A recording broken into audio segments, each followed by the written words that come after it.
Women of All Nations. By T. Athol Joyce. Preface.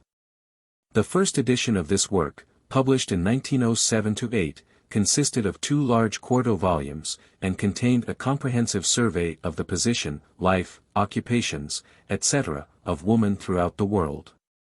In preparing an abridged, though, it is hoped, no less comprehensive, edition, care has been taken to preserve more or less intact those passages dealing with customs which are especially characteristic of particular countries. Many customs and many institutions are shared by a number of tribes and peoples, and in the work of condensation an attempt has been made to make the picture of woman's life as varied as possible.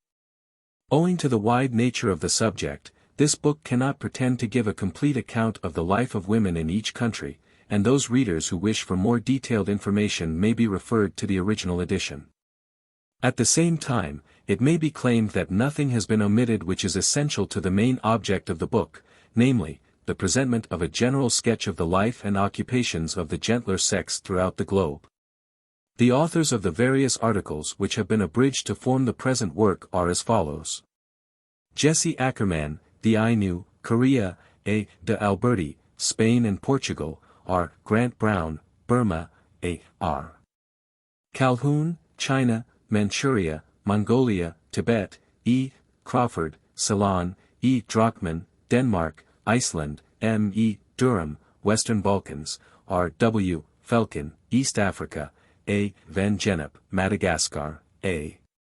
Kingston, Polynesia, Micronesia, Melanesia, Clive Holland, Japan, North Africa, France, Belgium, T.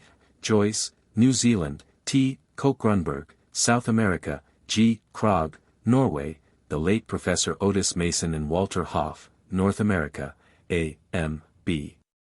Meakin, Turkestan, Russia, M. H. Morrison, British Isles, M. T. Nathorst, Sweden, F. E. Penny, North India, Lady Ramsay, Asia Minor, C. E. Roche, Switzerland, United States, Canada, Dr. C. G. Seligman, New Guinea, Torres Straits, R.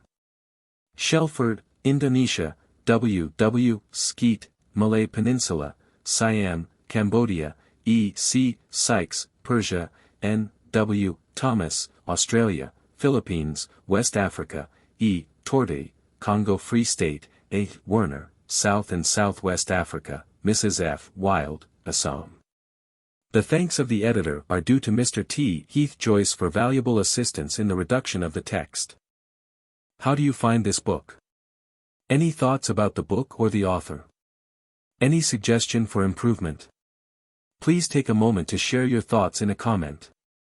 If you like it, share it with your friends who might enjoy it as well. Subscribe to keep in touch. Visit CompleteAudiobooks.com for more quality content. Foreword. Since man rose above the lowest grade of savagery, if not ever since the world began, woman has been the theme of poets, the model of artists and of sculptors, and the despair of the male sex generally. Biologists may tell us that the female is physically at a lower stage than her mate, misogynists and pessimists like Schopenhauer may assure us that she is mentally the inferior of the stronger sex.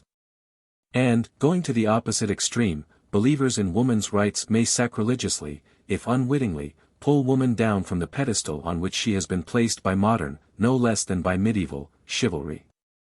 But the sound judgment of the average man will reject the paradoxes of the man of science.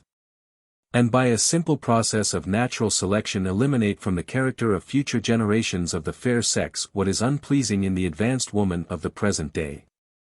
He will not suffer woman to fall below the level of the woman that is or has been. Taking a broad view of history, we may say that in one respect it is the story of how woman has ceased to be the slave of man, as she is among the peoples on the lowest planes of culture, and has become his helpmeet. To trace the course of this development here is impossible. But in the sequel the reader will find in the description of woman, as she is at the present day among the peoples of the world, ample materials for a reconstruction of the story of the advance of woman from the lowest grade to the place she now occupies among us. The pages which follow contain many photographs from all parts of the world. They have in many cases been selected because they are typical of the people whom they represent.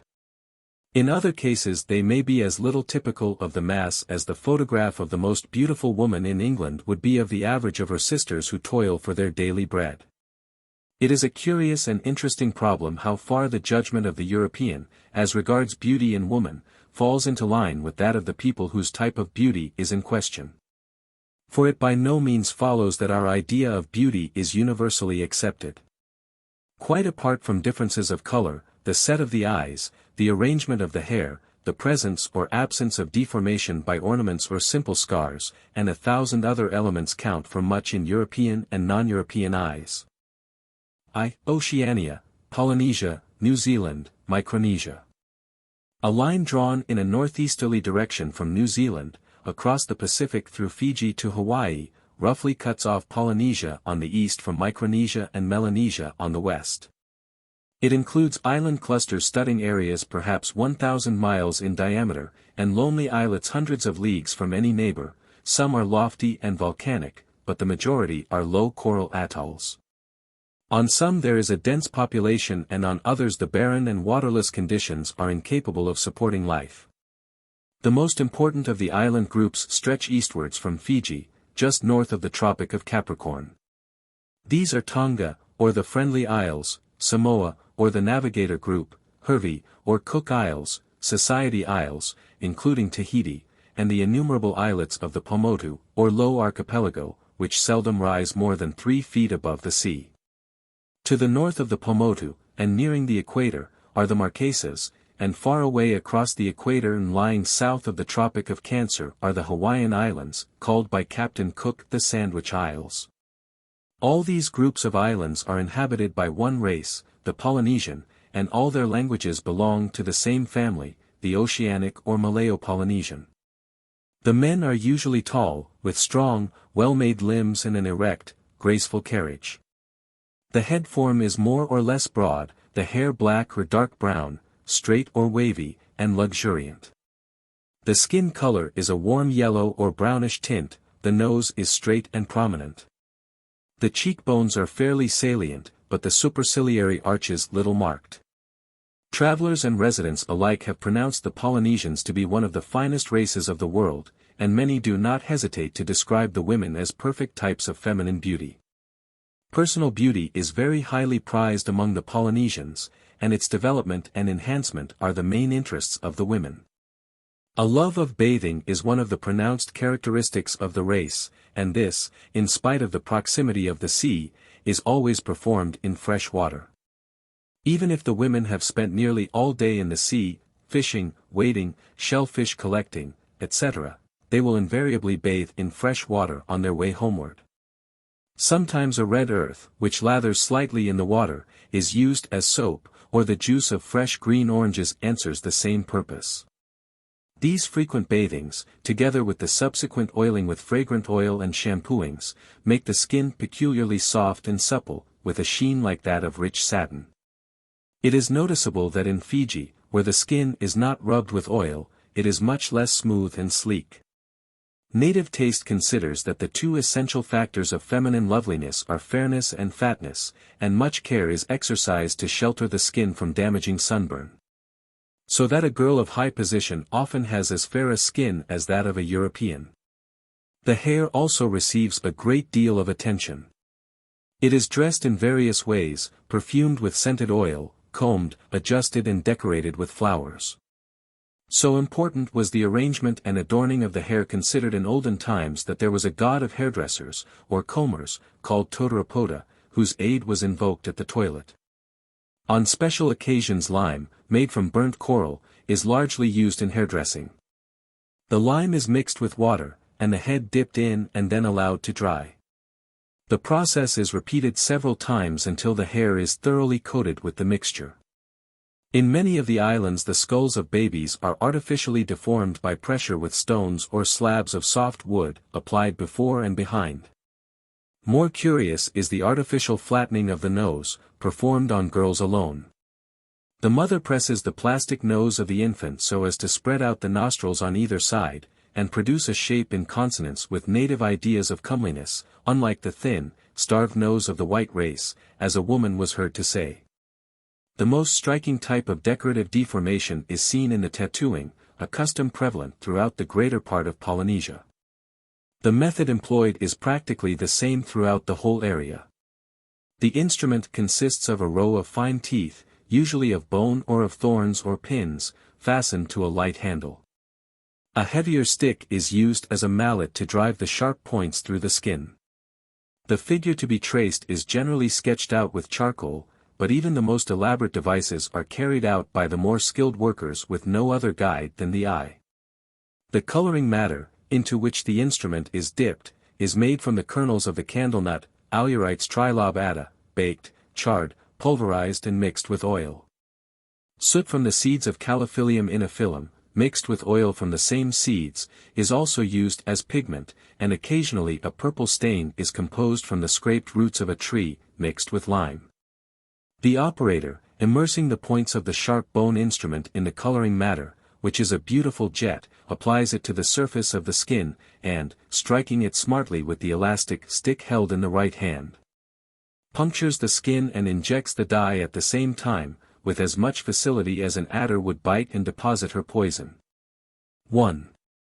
Owing to the absence of all indigenous mammals, except rats and mice, and owing to the ignorance of a loom, the native dress materials are all derived from the vegetable world. The simplest costume is a covering of ti leaves, Dracaena terminalis, forming a petticoat from waist to knee.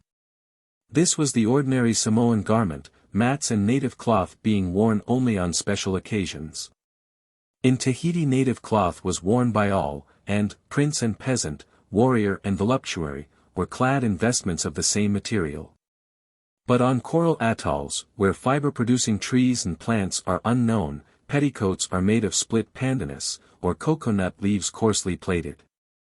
One of the prettiest of native garments is the fringe made of various plants and leaf strips, called in Tonga the sisi, worn commonly round the waist, over a skirt of tapa, or else round the neck as a decoration. Native cloth, commonly called tapa, i.e. the beaten, is one of the most wonderful products of Polynesian industry, and the art of manufacture is brought to a remarkable degree of perfection. Various kinds of bark are used for its preparation. That of the paper mulberry, Brusiniaceae papyrifera, makes the best cloth, and shoots of the tree are specially grown for the purpose. The making of the tapa is one of the most important labors of the women, and though to a great extent the native material is superseded by European cloth, it still forms the characteristic clothing in many parts. The method of cloth making is as follows: first the bark of the shoots is stripped off, soaked, the hard outer rind scraped away, and the inner fibrous surface steeped in water. When thoroughly soaked it is laid on a piece of wood, hollow beneath, or raised somewhat from the ground, with a convex surface above. On either side of this sit the women, each one armed with a mallet of heavy wood, with which she beats out the material. The beating spreads the fibrous stuff into a broad sheet as thin as tissue paper and about as strong. It is kept saturated with moisture during the whole process, and the fibers of bark become completely interwoven. But great as was the pride taken in cloth making, almost more importance was attached to the mats which formed clothing, house furniture, and, in some islands, wealth and currency. In Samoa the fine mats are still considered the most valuable clothing. They are made of the leaves of a species of pandanus, scraped clean and thin as writing paper, and slit into strips about the 16th of an inch wide. A special house has to be built for the work, as the growing mat must not be exposed to the domestic dangers of an ordinary house. It is not on every day that the maker may work, the weather must be fine and fair, or the weaving is blemished. The mats when completed are from 2 to 3 yards square, fringed, and sometimes ornamented with small scarlet feathers inserted here and there, and they are almost as flexible as a piece of calico.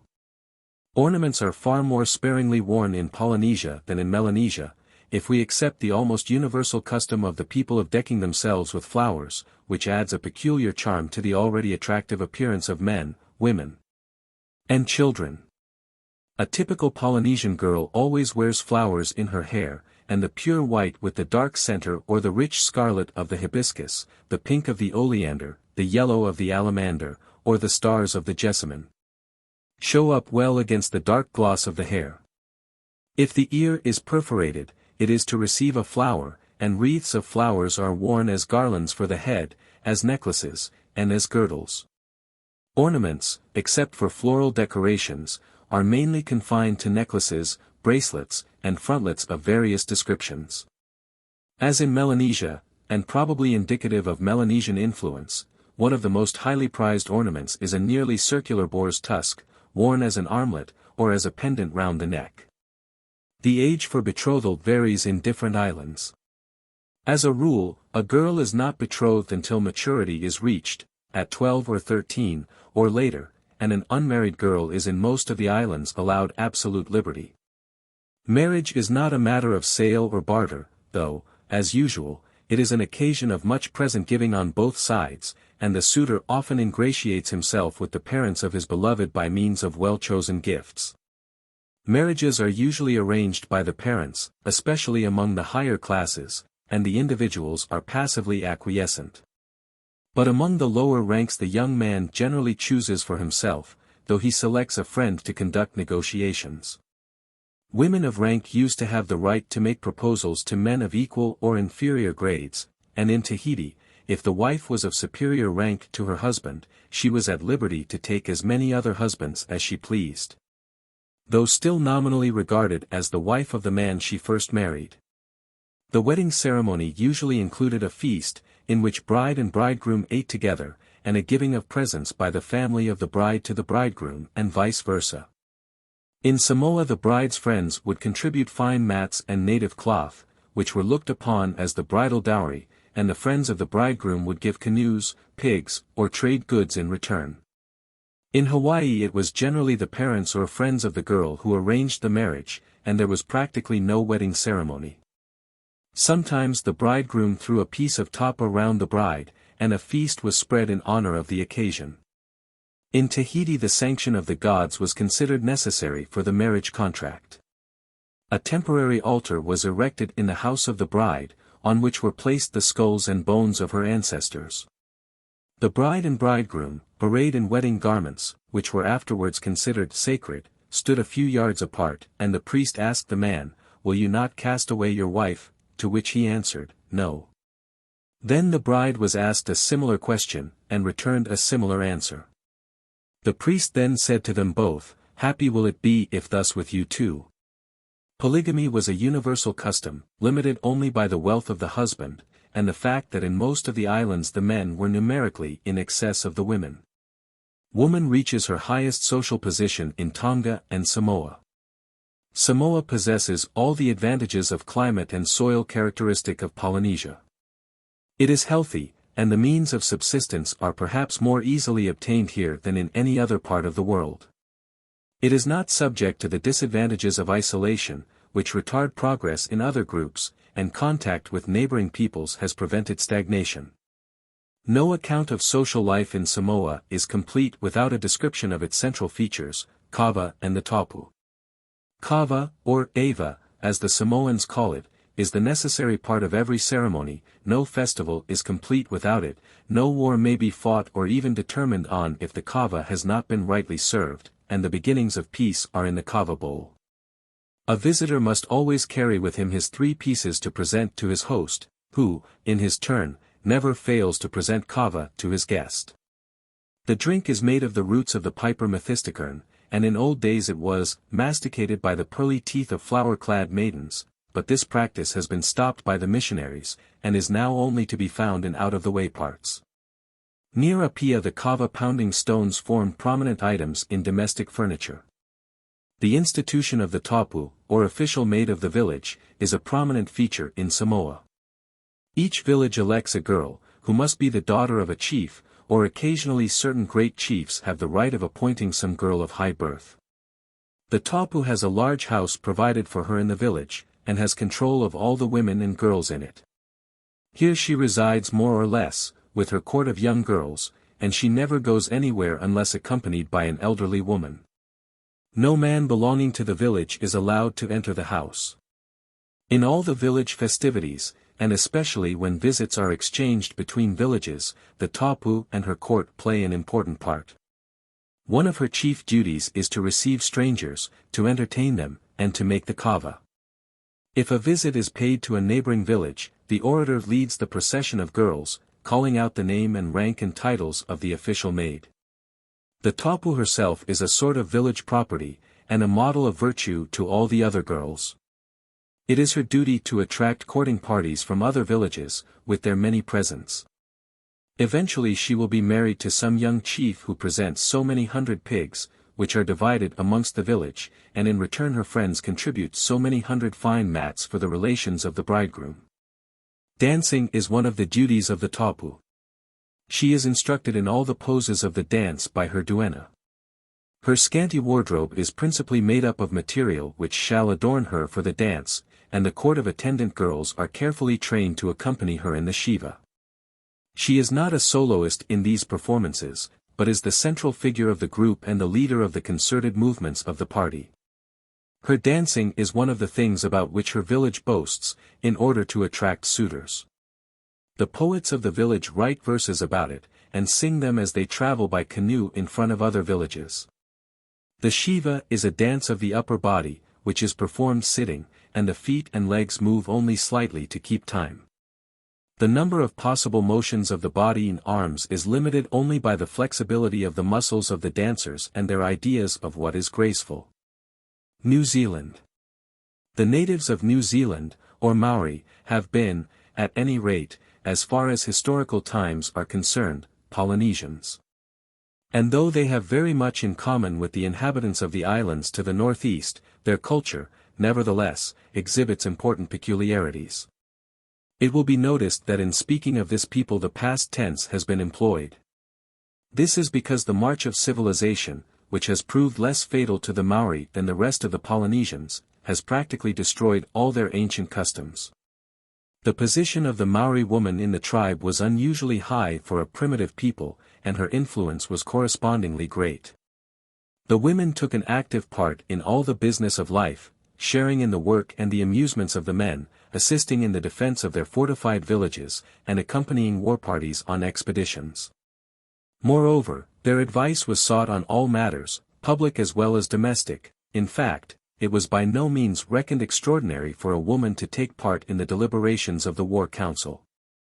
Women of high rank were particularly important, since they brought both position and wealth to their husbands. In default of a male successor, a woman could become chief, transmitting the dignity to her children. Maori women were very affectionate as sisters, wives, and mothers, and suicide upon the death of a husband or brother was a very common occurrence in the old days. But they were also passionate and jealous, and cases have even been known where a woman has killed her baby to spite her husband. A few words must be said about an institution which played a most important part in Maori life, the institution called tapu. To say that persons, objects, or places were tapu means that they were sacred, but with a peculiar and dangerous form of sanctity. They became under certain conditions charged with holiness as with electricity, which was communicated to any person who touched them, and either rendered him equally tapu or even, in the case of persons of low rank, killed him outright. As a baby, the advent of the Maori woman into the world was not always regarded as a subject for rejoicing, as among so many primitive peoples, and others also, the parents were usually disappointed because she was not a boy. In fact, in certain circumstances, a girl was not considered worth rearing, and the unhappy infant was not permitted to live. If she were spared, she was dipped in the sacred stream outside the village by the priest. This ceremony rendered the mother and child tapu, and they were isolated for a few days in a special hut, called by the poetic name of nest house. Then a similar ceremony, accompanied by invocations, was necessary to remove the tapu. Later a third, baptism, was performed, at which the baby received her name. As a child her lot was usually a happy one. She was treated with affection and kindness, and even spoiled by her parents, and spent much of her time in playing various games with her companions, boys and girls together. If a New Zealand girl belonged to a family of high position, she had to be tattooed, and since tattooing is an important ceremony, and performed in a peculiar manner in this country, it deserves a special paragraph to itself. In the rest of Polynesia, as in other countries inhabited by a comparatively fair-skinned people, a number of small punctures were made in the skin and the coloring matter rubbed in. But in New Zealand the process was far more painful. Regular grooves were cut by means of an instrument pointed with bone and shaped like a diminutive adze, which was struck with a small mallet. The blood flowed freely, and was wiped off with a tuft of flax, the pattern being indicated by dark lines drawn on the skin. After this the dark pigment, in the form of powder, was applied. Girls were tattooed on the lips and chin, and occasionally on the breasts and thighs also. The education of the girl was left mainly in the hands of her mother, but there was one occupation closely connected with religion, regarding which special arrangements were made. This was the manufacture of the various mats which formed the principal clothing of men and women alike. Instruction in weaving was of a sacred nature, and the services of the priest were in requisition to pronounce the necessary incantations, by means of which the mind of the pupil was supposed to become especially receptive. The sacred nature attaching to the occupation was never subsequently forgotten, and many were the rules which the operator had to observe under penalty of supernatural punishment. The apparatus was of the simplest. 2 sticks supported the threads which formed the warp, and the weft was manipulated by the hand alone. The process resembled plaiting rather than weaving proper, the cloth being of the variety known as tide cloth. The feathers of the kiwi were often incorporated in the work, and, later, those of fowls. From the question of weaving we pass naturally to that of dress, which consisted almost invariably of 2 of these mats, one fastened round the waist and the other round the neck, to form a sort of cloak, which could be discarded if the wearer wished to engage in work. Perhaps the ornament most characteristic of the Maori is the jade pendant known as tiki, which was worn round the neck. These tiki were grotesque human figures of a prescribed and somewhat conventional pattern, and were beautifully worked and polished. Each one of them must have taken literally years of patient toil to produce. They were regarded as heirlooms, and the sentimental value attached to them was enormous. Though usually worn by men, they were frequently seen on the necks of females, especially heiresses, or those of chiefly rank. Cooking was usually performed by means of steam, in the manner general throughout Polynesia. This is described on page 25, in the chapter on New Guinea. In war, the chief business of the life of the men, women played little part, except as an incentive. They accompanied expeditions as food carriers, but did not engage in fight. In the defense of a fort they had a more important function, that of guarding against the risk of fire. It was the custom for the assailants to attempt to set the fort in flames by means of red-hot stones cast from slings, and the women were employed to guard against this danger with calabashes of water ready to hand. But usually, if an opportunity offered, they were sent away to a safe place before the attack. It seems strange that among this people, where most events of daily life bore a semi-religious character, and were accompanied by incantations, marriage was purely a civil matter, and the services of the priest were not in requisition. Among the higher ranks polygamy was the rule. Indeed, the importance of a chief was, in a measure, determined by the number of his wives. Each of them had her own farm and retainers, according to her rank, and contributed to the maintenance of his establishment. Among these wives slaves were frequently found, but the marriage of a high-born woman with a male slave was considered very disgraceful. Perhaps the reason was that a man became raised in status by union with a woman of superior rank, while the position of a woman remained unaltered by marriage. Girls usually married within their own nation. If members of 2 different nations desired to become man and wife, the consent of both nations was necessary. In any case, the brothers of the lady were the persons whose goodwill it was most necessary to cultivate. The most time-honored method was for the man to assemble his friends and carry off his beloved, and even in cases where the affair had been arranged, a mock struggle ensued, in which the lady must have had rather a bad time. Where the resistance was genuine, the poor girl was often seriously injured out of spite, or even killed, by the members of the party who found themselves in danger of being overpowered. As a rule, girls married young. Brides of 10 years old were not infrequent, and the girl had little choice in the matter. The match was usually arranged by her relations. Micronesia. North of Melanesia and west of Polynesia lie countless little islands, sometimes forming large clusters, sometimes occurring singly, whose diminutive size has given to the whole area the name of Micronesia. The most important of the groups stretch in a large curve outside the west to south bend of Melanesia. The islands are occupied by a very mixed population, probably based on an aboriginal Melanesian type, which has been constantly adulterated by subsequent infiltration of Malay, Polynesian, and Japanese elements.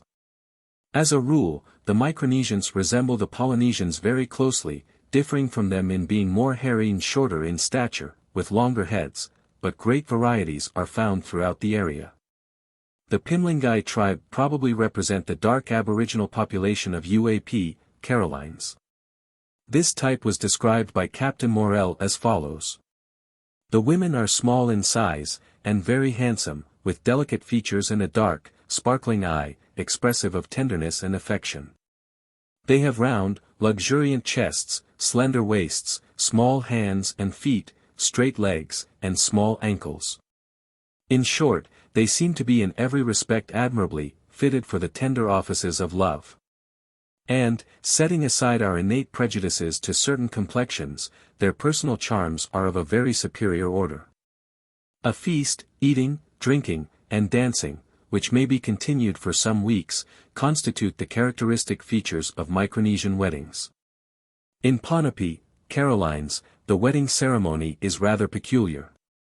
The bride is brought into the house of the bridegroom's family, and her prospective mother-in-law rubs coconut oil into her back and shoulders, a garland of flowers is placed on her head, and the ceremony is concluded by a feast. Turner tells of a curious custom of choosing a husband in Ararai, one of the Gilbert Islands.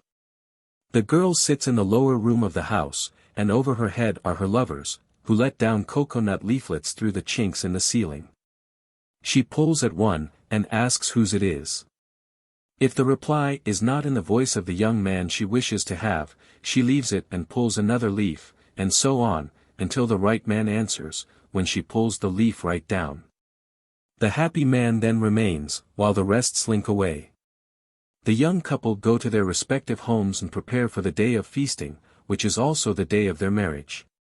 The ceremony is performed by the father of either of them. The two bow their heads before him. He takes hold of their hair with one hand and with the other pours on them a purifying libation of the juice of the coconut palm. Divorce is easy, since there is no bride price to be reclaimed, and as a rule it merely consists in the wife returning, either by her own choice or by the will of her husband, to her own people. The possession of many wives is, as usual, the privilege of the wealthy, and is enjoyed by the few. The women are usually well treated. Mukul, or bad form, is the most potent restriction next to tapu in the Palu group, and it is bad form for a man to beat or abuse his wife in public and punishable by a fine. The position of women is doubtless influenced by the fact that, as a rule, they do most of the work. It is said in the Gilbert Islands that the men are in such fear of breaking the Sabbath by mistake that they abstain from work, week in, week out, unless under the stress of hunger. 2. Oceania, Melanesia, New Guinea and Australia. The portion of Oceania called Melanesia stretches from New Guinea on the northwest to Fiji on the southeast, over an area of several thousand miles. It includes, besides New Guinea and Fiji, at least 7 distinct groups of islands: 1. Admiralty Islands, 2. Bismarck Archipelago, 3. Solomon Islands, 4. Santa Cruz Islands, 5. Banks and Torres Islands, 6. New Hebrides. 7. New Caledonia and the Loyalty Islands. These groups of islands are occupied by peoples possessing a sufficient number of common characters to warrant their being classed together under the race name of Melanesians. The distribution of ornament between the sexes has been quoted as one of the tests of civilization. The grade of advancement of a race may, to some extent, be measured by the amount of expense which the men are willing to incur in decorating their wives.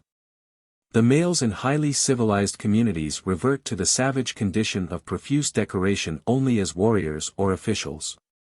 In Melanesia the opposite obtains. The woman may, on grand occasions, be dressed up in all the family possessions, to display the wealth and importance of her husband, but in ordinary life the greater share of the ornaments is worn by the male. In the Admiralty Islands the decoration is confined almost to the men. Young girls sometimes have a necklace, armband, or leg band. Old women have no ornaments at all. The women are even debarred from indulging in the universal South Sea method of decoration, wearing bright flowers in the hair, for their heads are closely shaven. The only outlet for their decorative impulse is in tattooing. Having no clothes to embroider, they embroider their skins. Tattooing is almost confined to the women, and with them it is universal. There are 3 types of skin decoration in Melanesia. 1. Tattooing by puncture or incision, with the introduction of coloring matter. 2. Scarification or cicatrization by gashing or burning, leaving raised scars. 3. Ulceration by blister-producing plants. A Melanesian child generally has her earlobe bored while quite young, and a piece of grass keeps the hole open. The aperture is gradually enlarged by the introduction of thicker rods or discs and by the attachment of heavy weights, until the lobe is distended and hangs down to the shoulders, and often below. The edge of the ear may also be bored and hung round with ornaments. As in Polynesia, the most extraordinary and conspicuous of ethnic deformations is the alteration of the shape of the head by means of pressure. In New Caledonia the head of the newborn infant is squeezed by means of the fingers, steeped in hot water. One tribe affects transverse pressure, with depressed forehead, and another narrows the head until it is no wider than the neck. In another part there are different fashions for boys and girls. A boy's face is lengthened to make him look like a warrior, while that of a girl is rounded by raising the chin. Fashions in dress vary considerably in Melanesia, both for men and women. Of some of the former it is often remarked that absolute nudity would be more decent, but the latter are usually sufficiently and artistically clothed.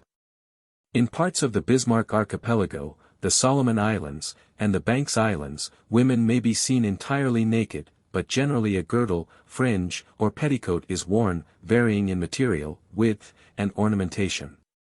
The irreducible minimum is reached in New Caledonia, where the dress consists of a string round the waist, supporting a little rag scarcely the size of a penny. But the Aromangan woman wears an ample petticoat from waist to heel, and the Nitendi costume consists of a complete covering of mats from head to foot. One of the most bizarre costumes is the ohi, worn by the women of the Anchorite Islands, consisting of 2 aprons made of the leaves of a species of turmeric. One wide piece folds round the body, almost meeting behind, and a back piece covers the join, reaching from the shoulder blades to the ground. A girdle of plaited pandanus leaf secures the whole. The simplest form of costume occurs sporadically throughout Melanesia. A piece of fiber or liana is wound round the waist and tied over one hip, and a bunch of grass fiber or leaves, etc., tucked in before and behind. This type of costume can be donned at a moment's notice, and a woman, paying a visit across an inlet or along the shore, would leave her own garment at home, swim to her destination, and provide herself with a new dress on landing. In the Admiralty Islands this is the ordinary form of clothing, but decoration is introduced by a brilliant red dye, with which the tufts of grass are stained. In parts of the Solomon Islands a short petticoat of fiber is the fashion, varying from a depth of only 4 inches in Alawa to a depth of a foot or more in Guadalcanal. In the Shortland group a special sort of sporan, called bassa, is worn, made with great care from specified plants, and both the plants and the garment are tapu. In the interior of Fiji, which is still almost untouched by civilization, the short frill of bast or fiber may still be seen, but European dress is fast superseding native garments elsewhere. And silks and velvets take the place of bark cloth among the higher ranks of society. Often the adoption of the new costumes does not entail the casting off of the old, and the native and the imported garments sometimes appear in somewhat incongruous juxtaposition. Bark cloth is made and worn in some of the islands, although it does not play such an important part in Melanesia as in Polynesia, nor is it so artistically treated. It only comes into common use in Fiji, where Polynesian influence is strong. Here its preparation is one of the most important tasks of the women. Throughout Melanesia, as a rule, less attention is paid to the birth of a girl than to that of a boy, and the feasts and pig-killing or other ceremonies designed to attract spiritual favors or avert spiritual malevolence are generally omitted. In the New Hebrides a pretty custom exists. When the child is 10 days old, and the mother is well again, the father goes down to the beach to wash the things belonging to the baby. If the child is a boy he scatters toy bows as he walks along, so that he may be strong and a good bowman. If the child is a girl he scatters pandanus fibers on her behalf, in order that she may be industrious in the making of mats. Girls reach maturity early, generally before they are 13, often by the time they are 10. But they may be married at even earlier ages, 10 being the marriageable age in New Britain, while in Ambram girls are often married between 7 and 10. There are diverse customs in the various island groups to indicate when the marriageable age has arrived, generally consisting in the outward and visible signs of the donning of clothes and decoration by tattooing. The tattooing is usually done by a professional, and all the family and friends contribute towards the expenses, being rewarded by a feast when the work is over. In parts of the New Hebrides when a girl attains maturity her upper front teeth are knocked out, either by several small taps or one hard blow with a stone. More curious are the customs in vogue in parts of New Ireland, which were seen and described by the Reverend G. Brown. The poorer girls wear a fringe crossed over their breasts and backs until they are marriageable, but those who can afford the expense keep the girls in tiny cages, from the age of 8 or 10, until they emerge to be married some 5 years later. Several girls are generally kept together in a special house, in an enclosure, guarded by an old woman, and each girl is put in a separate cage made of the broad leaves of the pandanus tree, sewn quite closely together, so that no light and very little air can enter. These conical structures are built on piles, and they measure about 10 to 12 feet in circumference at the bottom and for about 4 feet from the ground, and above that they taper off to a point. There is only room inside for the girl to sit or lie down in a crouched position. Yet here the girls remain for 4 or 5 years, never being allowed out save once a day to bathe in a dish or wooden bowl placed close to their cage, and they are not allowed to place their feet on the ground. It is a general custom throughout the world that the man proposes marriage, but in parts of Melanesia the position is reversed, and the girl has to take the first step and make a proposal of marriage to the man. Among the Sulka of New Britain the girl chooses her future husband for herself. She lays her heart on the man of her choice, as they say. Her father, or other near relative in whom she confides, says to her, "Wait, we will invite him here, so that he may work for you." Then the mediator goes to the young man, conveying the proposal of marriage. If he be willing, he is brought to the bride's home, and she, at his entrance, presents him with baked taro and a neck ornament. The acceptance of these constitutes an engagement, and a general exchange of presents ensues. The bridegroom gives the neck ornament to his parents, who give him presents in return, and these he gives to the bride, who has to bestow them on her parents. This is the private betrothal. The young man remains with his bride's family, and helps them by working for them, and during this time a plantation is made for the young couple. When this is finished, a day is appointed for the ceremonial handing over of the girl by her father to her future husband, and this is a feast day for all the villages round. This constitutes the public betrothal. Until the wedding day the girl has now to live the life of a hermit. She is shut up in a little cell at the back of the house of her future parents-in-law, together with some young girls, her sisters or nieces. She may not eat taro baked between stones, flesh, fish, or certain fruits, or drink water. She may not cook her own food, or even feed herself. The girls who are with her prepare the taro, baked on the fire, and feed her by putting pieces into her mouth. She has to avoid the sight of men, and if she goes out she wears a long cloak of banana leaves down to the ground and whistles all the time, so that men shall keep out of the way. She is also decorated with scarifications by women specially paid by the bridegroom. He meanwhile is building his house. When these preparations are over the wedding day is announced, and there is much feasting, singing, and dancing, after which the young pair go to their new home. The most pathetic description of marriage in Melanesia comes from Ambram, New Hebrides. Here a girl is sold for pigs almost as soon as she can toddle, 5 or 6 pigs being paid in installments. At an age between 7 and 10 the child wife is delivered over to her purchaser, possibly an old chief. Sometimes she is allowed to remain with her parents until she is 12. Then, with tears and much crying, she is carried off to her husband's village. In parts of the Solomons, a wife generally commits suicide by hanging, drowning or stabbing herself, on the death of her husband. In the New Hebrides widows were usually smothered or strangled, so that they might continue their wifely ministrations in the next world. The process had to be effected as soon as the man was dead, and the wife's body buried with that of her husband, otherwise their spirits might miss each other on the way to the land of the dead.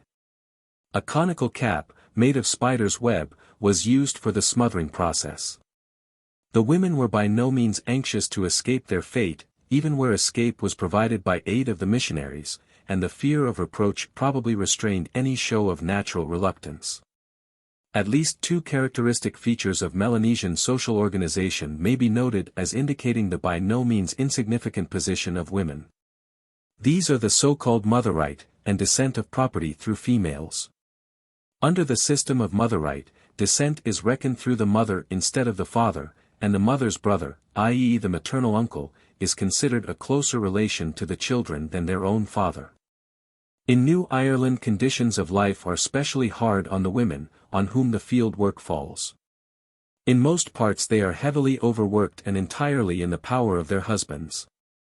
A husband may kill his wife without the interference of her relations, who give up all claim to her at the marriage. New Britain seems to form an exception to the greater part of Melanesia, from the fact that a sufficient stimulus has there been discovered to overcome man's natural objection to work. This stimulus is the love of money, i.e. shell money, which is an overmastering passion, and though the root of much evil, is productive of much good. Another result, and one of great importance to the women, is the establishment of the right to personal property. The woman keeps for herself the money which she earns by her labors, and a wife may amass wealth independently of her husband. In the Solomon group conditions of life differ considerably. In the New Hebrides the climate is as a rule very unhealthy, and in some of the islands the natives live in daily dread of malaria. The life of the women is generally a hard one, and they are practically slaves. The field work and all other work is done by them, while the men fish or hunt, and when they fish from canoes the women do the paddling. In certain respects the Fijians represent the highest grade to which women have attained in Melanesia. The people are a mixture of Melanesians and Polynesians, for the route of the early Polynesian migrations of the 4th century probably passed through Fiji. And colonies from Tonga and Samoa are known to have established themselves in the islands some 200 years ago, and their influence is noticeable in physical type, customs, and language. The women, like all Melanesians, are skilled in plate work and basket making. Fijian dances also show Polynesian influence. The dancers stand or sit, and the dancing consists in rhythmical movements and gestures. Torres Straits and New Guinea. The Torres Straits, which stretch between Australia and New Guinea, comprise a shallow and reef-strewn area dotted with islands, which for political and administrative purposes are regarded as belonging to Queensland. Though the natives, once the islands within easy paddling distance of Australia are left behind, cease to show Australian characteristics. The inhabitants of the islands of Torres Straits are, in fact, thorough Papuans, and differ but slightly in general appearance and habits from those of New Guinea in the neighborhood of the mouth of the Fly River, with whom some of them intermarry. For the last 20 or 30 years the importance of the pearling industry has caused the straits to be overrun by folk from the whole of Eastern Asia and many of the islands of the Pacific. As the result of this invasion, combined with the influence of traders and missionaries, old habits of thought have vanished, and the natives are everywhere rapidly dying out. Scarcely the memory survives of the condition of things which prevailed half a century ago, when an iron knife or a glass bottle was of the same value as a necklace made of dog's teeth. And any one of these articles was the usual price to pay for a wife. Some islands are already destitute of inhabitants, and in others scarcely half a dozen old men and women are to be found. while the number of the latter who bear upon the small of their back the scars cut in their youth to represent their old totem animals, such as the dugong, the shark, or the snake, can be counted upon the fingers of one hand. In the old days the costume of the women of Torres Straits was a petticoat made of strips of the shredded leaves of the sago plant, and often dyed brown and black. But at the present day this simple and cleanly costume is utterly extinct, and every woman now wears a hideous, loosely made chemise-like gown, often of the brightest trade calico, clean only when it is first put on. On almost all the islands of Torres Straits a girl formerly made the first advances. Though a young man who desired to create an impression on any particular girl would take every opportunity of showing off in the village dances and otherwise posing before her. And, if the times were not too peaceable, he would make every attempt to procure a human skull, a feat of valor which no girl could resist. He would also probably prepare medicine by chewing up the leaves of various trees, some at least of which would be scented, and mixing these with the oil expressed from the leaf of a coconut.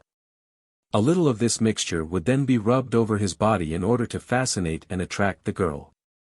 If he were successful, the young woman would take an early opportunity of sending him a string by some younger girl, often a sister of his own, as a token that she wished him to come to her. The young man would then go to the girl's hut. This state of affairs would go on for some time, the lover meanwhile making himself useful, as occasion arose, to the girl's father. At first the father would not be supposed to know what was going on, and later, when the matter was more or less officially brought to his notice, he would not be angry. But the mother of the girl and her people might feel it incumbent upon themselves to make a fuss, which usually ended in a brawl between the families. This, however, ceased as soon as a member of the bridegroom's people had been marked, that is to say, as soon as a little blood had flowed. After this, the girl, now considered a bride, and the bridegroom were dressed in their best, and were seated at opposite ends of a mat, while an exchange of presents of food took place between the two families. On leaving the islands of Torres Straits for the mainland of New Guinea, a vast, scarcely explored region of low, swampy, and very unhealthy country is reached, and but little is known concerning the habits and customs of the natives of this part. The most interesting of whom are the Tudjeri. This is the common name for a number of tribes living in Netherlands New Guinea. Their women are rather unusually well built for this part of the world, and instead of cropping their hair, as is common about the neighborhood of the Fly River in the British possession, wear it in long, frizzled ringlets. The abundance of ornaments worn by these women is also rather noteworthy, since in New Guinea the men and not the women are most decorated. In the neighborhood of the estuary of the Fly River, instead of the villages consisting of a number of family houses, a whole village may be represented only by 4 or 5 houses, each 75 or 100 yards long, standing on piles 7 or 8 feet high. In many of the villages in which these long houses occur the sexes are separated, all the men of a clan, or sometimes of a number of clans, live in one long house and the women and children in another. But although the women may on no account come into the men's houses, each married man may visit his wife in the women's longhouse, which is divided on each side of the central public gangway into a number of spaces, each with its own fireplace, belonging to a family group. The women of the coastal tribes, instead of resorting to scarification, beautify themselves by covering their bodies with tattoo.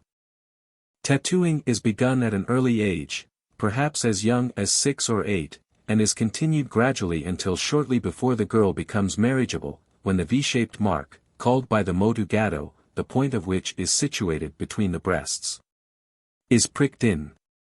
A notable feature of New Guinea life consists in the feasts and the dances which accompany them.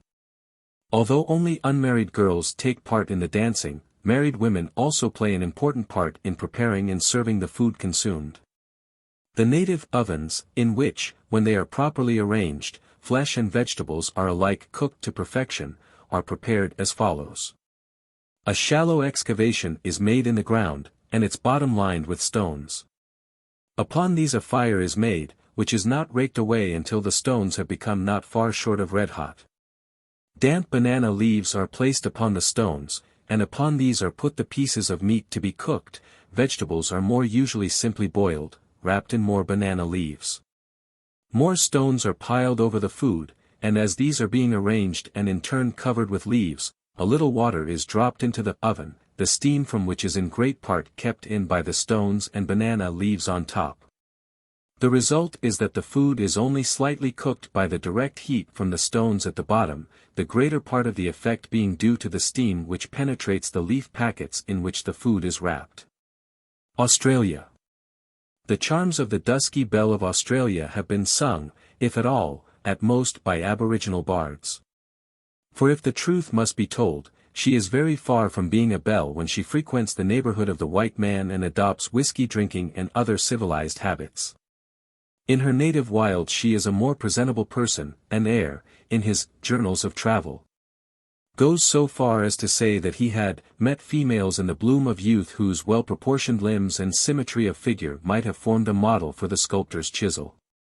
But such cases are the exception, for whether it be from centuries of the hardest labor or from a deficient appreciation of beauty on the part of the male portion of the community, or both, the native Australian woman is seldom good-looking. Her charms, such as they are, fade rapidly at an early age, and both physically and mentally she is inferior to the sterner sex. The Aboriginal woman is as a rule 5 feet high or a little more. Her hair is generally said to be black, but whether this is not universally true or whether a liberal application of red ochre conceals the true color, many of the specimens which reach England are rather reddish-brown than black.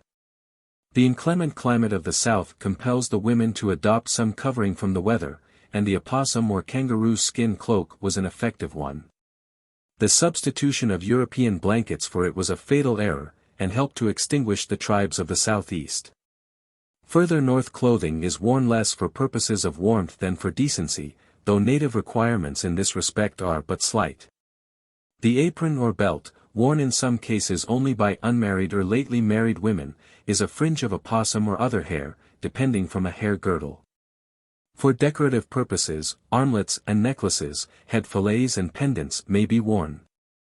Nor must the nosebone be forgotten, which on state occasions is replaced by a green twig. Lumps of gum or dog's teeth may hang from the woman's hair, and in some tribes the belle, got up regardless of expense, wears artificial whiskers, formed of locks of hair cemented with beefwood gum. These hang some 2 inches below the jaw. The girl's education begins early. She soon knows how to help her mother in the quest for food, grubbing up roots, preparing yams, capturing small lizards, extracting larvae from beneath the bark of trees, and, in some of the tribes, accompanying her on fishing expeditions. But even in black Australia life is very far from being all work. Black children, as well as white, have their games. In some parts dolls are made of cane, split halfway up to represent the legs. Cat's cradle, too, is a favorite diversion, and not for children only. Grown-up women take part in the game, and many of the figures pass through 8 or 9 stages before they are completed.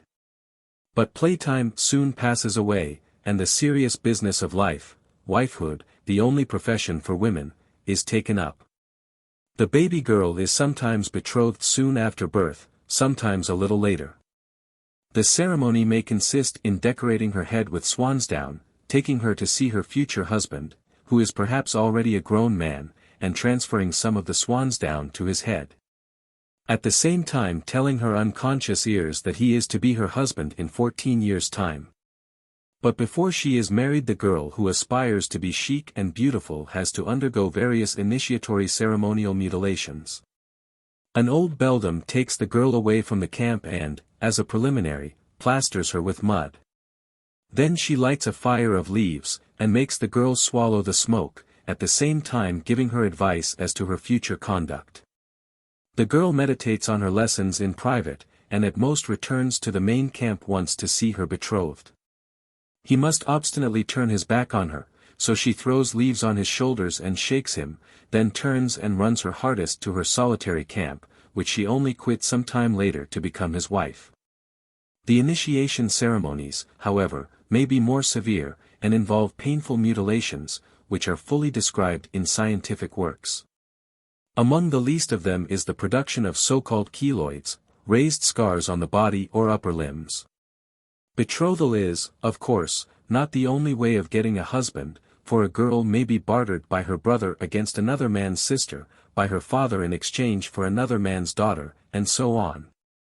Or she may be allotted to her husband by a tribal council, and neither of them may have any intimation of the approaching happy event till the girl's brothers take a piece of smoldering firewood to the bridegroom. And the same evening apprise the woman of the name of the man to whom she has to go. The husband is the absolute owner of his wife. He may, in most tribes, punish her with death in case of grave dereliction of duty, and simple chastisement will never cause her relatives to interfere. If, however, the husband kills his wife for any reason not recognized as sufficient by the native code, custom demands in some parts that he should give up his own sister to be killed by his wife's relatives, which seems a less than fair proceeding. But as it is by bartering his sister that a man gets a wife, the punishment is really more severe than it appears.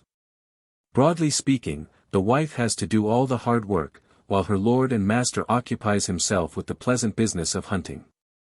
To the woman's lot falls the provision of wild roots and vegetables, the building of huts, the transportation of burdens and children on the march, and so on.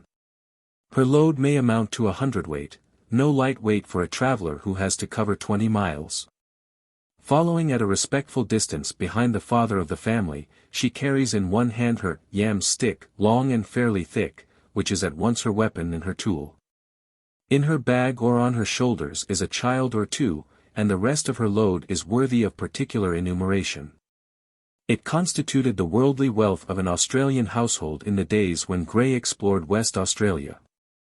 The list as given by him is curious and interesting: a flat stone to pound roots, earth to mix with them, quartz to make spears and knives, stones for axes, cakes of gum to make or mend weapons, kangaroo sinews to do duty as thread, needles made of the shin bones of kangaroos, opossum hair for waist belts, shavings of kangaroo skin with which to polish spears, a mussel shell to be used in hair cutting, pipe clay, red and yellow paper bark as a water vessel, banksia cones or fungus tinder for fire lighting, and skins waiting to be dressed.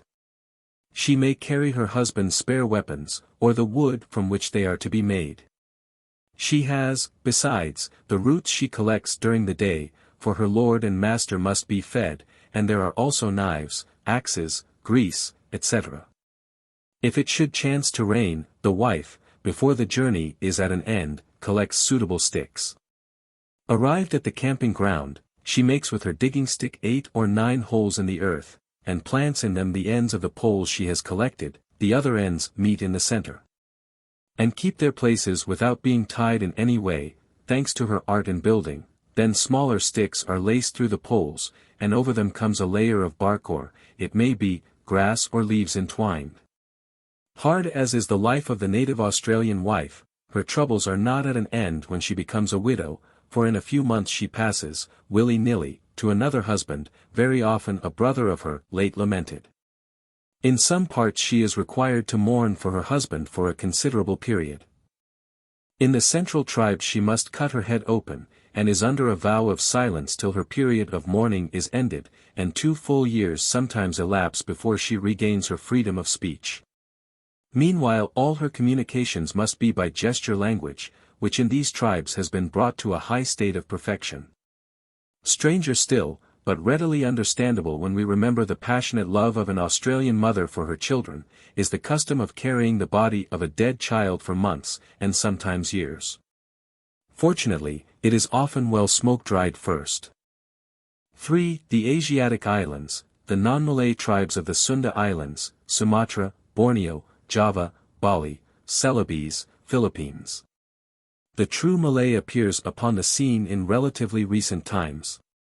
Before his advent the Malay archipelago was peopled, in part at any rate, by tribes that are now known to anthropologists as Indonesians, a race typically of Caucasic affinities. The Indonesian women are of short stature, compact and plump, rather than elegant, in figure when young. Their complexion varies from a pale yellow to a shade that has aptly been compared to the color of a new saddle. Beauty, according to European standards, is rarely, if ever, attained, for the high cheekbones, the absence of a distinct bridge to the nose, the thick and somewhat averted lips, forbid this. But the general cast of countenance is frequently gentle and pleasing, and the dark brown eyes and normally abundant hair are good features. The habit of chewing betel nut dyes the lips a brilliant scarlet, and the teeth are usually artificially blackened, so that the mouth looks larger than it really is. Amongst most Indonesian tribes woman occupies an important and well-recognized position. In some of the islands she takes a part in village councils, whilst in the family her voice is often supreme. If we glance at the marriage customs we shall gain a clue to the important position occupied by Indonesian women. Among the Minangkabau Malays a man is compelled to marry a girl of some other village than his own. When he has married her, he must leave his home and take up his abode with his wife in the house of his parents-in-law. He is regarded so much as an intruder and interloper that his parents-in-law ceremonially ignore his presence, and he must ignore them. He has no voice in the upbringing of his children, the office being performed by his wife's brother. His property, on his death, goes to his sister's children. Finally, descent is reckoned through the maternal line. Here we have what is termed the matriarchal state, or matriarchate, at the height of its development. In XIII, Sumatra, the laws are somewhat modified. In Borneo and the Minahasa district of Celebes the matriarchate is in a degenerate condition. In Borneo at the present day a man, as often as not, selects his wife from his own village or communal house, and she either lives with him or he with her and her parents. It is forbidden for a man to mention the name of his parents-in-law, but he does not ignore them. In the Minahasa district of Celebes a young married couple set up house for themselves, and the only trace of a former matriarchal state is found in the custom which forbids a man to pronounce in full the name of his mother-in-law, e.g. if her name is Wenus, the son-in-law must abbreviate it to We, if Manalo, to Mena. Sumatra. The principal non-Malay tribes of Sumatra are, the Akanese in the north, the Bataks in the northeast and east, the Rejangs and the Lampongs in the south and southwest. The Rejangs flatten the noses of their children and manipulate their ears in order to get them to stand out from the head. The front teeth are either filed almost flush with the gums or else are sharpened to points. Metal bracelets and belts are worn, and, in addition, the women of the Padang Highlands adorn the lower part of the leg with a series of tightly fitting brass rings. Enormous ear ornaments of tin are worn by the Batak women. The tin is cast in bamboo cylinders of suitable diameter, and cut to the required length. The cylindrical rod so obtained is passed through a large hole pierced in the upper part of the ear, and bent into a loop, the free ends of which are rolled up to form flat coils. Each ornament is about 6 inches long, and several ounces in weight. To prevent them from knocking against the face during active movement, they are clipped to the peculiar cloth headdress worn by these women. Akanese girls are married when they are 8 to 10 years old, and one sees children whom we should deem of an age to be taken on the knee making purchases in the market in the capacity of matrons. 2. An engagement in an Akanese village is a very public affair, for the head man of the village has to be consulted as to the advisability of the match. The engagement presents, which generally take the form of a gold ring or hair ornament, and which are regarded as tokens of good faith, are delivered by the prospective bridegroom to the leading men of the village, to be handed on by them to the parents of the bride. The wedding day is preceded by 3 nights of feasting in the house of the bride's parents, and on the 3rd night an important ceremony, known as the Andan, takes place. This consists of shaving off some of the bride's hair, and is important because the bride, by submitting to it, openly declares that she is relinquishing her maiden state for married life. As long as she is unmarried, a girl's hair is all drawn back off the forehead to the top and back of the head, but in the Andan ceremony the shorter hairs are combed forwards and shaved off to the depth of 1 finger's breadth. Next evening the bridegroom is escorted to the bride's house by a body of his friends. The bride is awaiting him in the inner room of the house, and the bridegroom takes his seat beside her on a mattress covered with cloth and finely woven mats. The maiden is supposed to be so bashful that her face is constantly concealed from view by a fan held by an ancient mistress of the ceremonies. She gives now a token of wifely obedience in the form of a long obeisance before her husband, who thereupon hands to her a small present of money. The wedding guests and fellow villagers are then served with a feast in the outer veranda of the house, whilst the young couple partake of a meal out of a common dish in the inner room. After the meal, both are smeared behind the ears with glutinous rice, the idea of this ceremony being to confirm them in well-being and to ward off evil influences. Divorce is a simple process. If a couple desire to separate, the man takes 3 pieces of betel nut, and hands them one by one to his wife, saying, 1 divorce, 2 divorces, 3 divorces, thou art to me but as a sister in this world and the next. Amongst the Badakhs, whilst exogamy is insisted on, marriage by capture is the universal custom, and a man will steal his wife by night from some neighboring village, and carry her off to his own home, leaving behind him a small sum of money as a compensation for the theft. Nowadays the whole operation is purely ceremonial, and the parents of the girl are well aware when her abduction is planned and when it takes place. Polygamy is the rule rather than the exception, and a man may have as many as 6 wives, who live all in one large room. To each is allotted a separate cooking place and cooking utensils, and it is their duty to prepare in turn the meals of their sovereign lord and master. Amongst these people the position of women is not nearly so advantageous as in other parts of the archipelago. Men frequently sell their wives and children, and at all times treat them as little better than slaves. The Lampongs regard this form of marriage as disgraceful. Borneo. Fashion is a singularly hard taskmistress in Borneo, and there are few tribes whose womenfolk do not mutilate some part of their persons or who do not wear some galling and irksome ornament. Amongst many of the Indonesian tribes, such as the Kanowits and Tanjongs, and amongst the Kenyas and Kayans, distortion of the ears is carried to an excess. Girls at the tender age of 2 or 3 years have the lobes of the ears bored, and heavy weights are suspended from them, so that in course of time this part of the ear is pulled out into a slender loop of skin as many as 7 inches long. The ideal aimed at is to stretch the loop until it can actually be passed over the head, but this is seldom attained, and often one of the loops breaks under the strain of the increasing weight of ornament.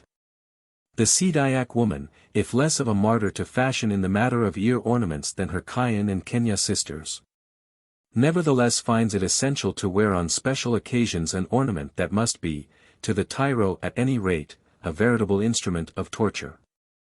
It is known as the rawai, and consists of several circles of tightly rolled strips of pandanus leaf, on which are threaded innumerable little brass rings. The circles are pinned together with brass rods, and the whole forms a more or less flexible cylinder, which is worn round the bust and waist. Sometimes this corset is made so as to open down the front, fastening by means of a simple form of catch, in which case the donning or doffing of it is a simple matter. But more often the corset has no such opening, and it must then be worked into position over the head and shoulders, the arms being held up above the head during the process. If the corset fits at all tightly, the operation is a lengthy one, and a woman who has just undergone the pain and trouble of beautifying herself thinks twice about removing the embellishment until some days, or perhaps weeks, have elapsed. Since, in addition to the rawai, a Sidayak belle will have also her arms and the lower parts of her legs encased in coils of brass wire, her dead weight is somewhat considerable when all her finery is worn. And it has happened that such a brass-bound beauty, falling into a river from a bridge or through the capsizing of a canoe, has been drowned, notwithstanding her admirable swimming powers. Some of the Land Dayak tribes do not wear this corset, but sheath the arms and lower part of the legs in brass wire rings, with white shell armlets interspersed. The rings on the legs fit very closely, and in course of time produce considerable distortion of the calf muscles. The dress of a Bornean woman, apart from her ornaments, is not elaborate, for it consists of little more than a skirt which may reach no further than the knees. The skirt of the Kayan and Kenya women is slit down the side, so that one leg is exposed to view during movements of any activity. Sometimes a short jacket is worn, but more usually the upper part of the body is uncovered. The Tanjongs and the Melanos wear a long jacket cut low at the neck and with tight sleeves, along the lower part of which a row of gilt or silver buttons is sewn. Unmarried Dusun girls cover the breasts with a strip of cloth, kept in position by coils of split rattan stained red. When working on their farms, large sun hats, 1 to 2 feet in diameter, made of palm leaf, are worn. The Kayan women tattoo most extensively and elaborately, the whole of the forearms, the back of the hands, the thighs, and the upper surface of the feet being covered with intricate and, in some cases, beautiful designs. The pigment used is a compound of soot and sugarcane juice or water, and the designs appear in a dark blue color, producing a likeness to skin-tight knickerbockers and mittens. The Dayak women weave from cotton thread of their own manufacture a strong cloth with a 2 or 3 color design in it, the designs being produced by what is known as a stop-out process. The warp threads are stretched on a frame, and bundles of the threads are tied up here and there with strips of palm leaf, the position of these tied-up bundles depending on the character of the desired design. The warp is then dipped into a red dye, and on removal from it the palm leaf strips are cut off, and the design appears in the natural color of the thread against a red background, or vice versa, according as the stopping out has been arranged. If a third color is required, the palm leaf strips are not cut off on removal from the red dye, but more are added, and the warp goes then into a blue dye, which, of course, acts only on the uncovered portions of the warp threads. Finally, the warp is stretched on a simple loom, and an undyed weft is woven in. The illustration facing this page shows a woman tying up the warp threads. Frames holding the unwoven fabric in various stages are in the background. The woman wears a petticoat of cloth of her own manufacture. Java. Java is the only tropical island in the world with a dense indigenous population. 30 million of people, not including Europeans, Malays or Chinese, occupy this island of 50,000 square miles in extent. Hindu and Mohammedan civilizations existed here for long ages before the advent of the European, but in spite of that, and in spite of their Mohammedan religion, the people today exhibit in 1,000 ways the primitive characters of the Indonesian race. Women in Java, if they do not exert so powerful an influence in domestic and village affairs as in Borneo and Sumatra, are nevertheless far from occupying a menial position. The man in a Javanese household leaves much of the business of selling the produce of his land to his womenfolk, and in the crowded marketplaces of the towns the majority of the stalls are kept by women. And, as the writer can testify, a Javanese woman can drive a harder bargain than her good man.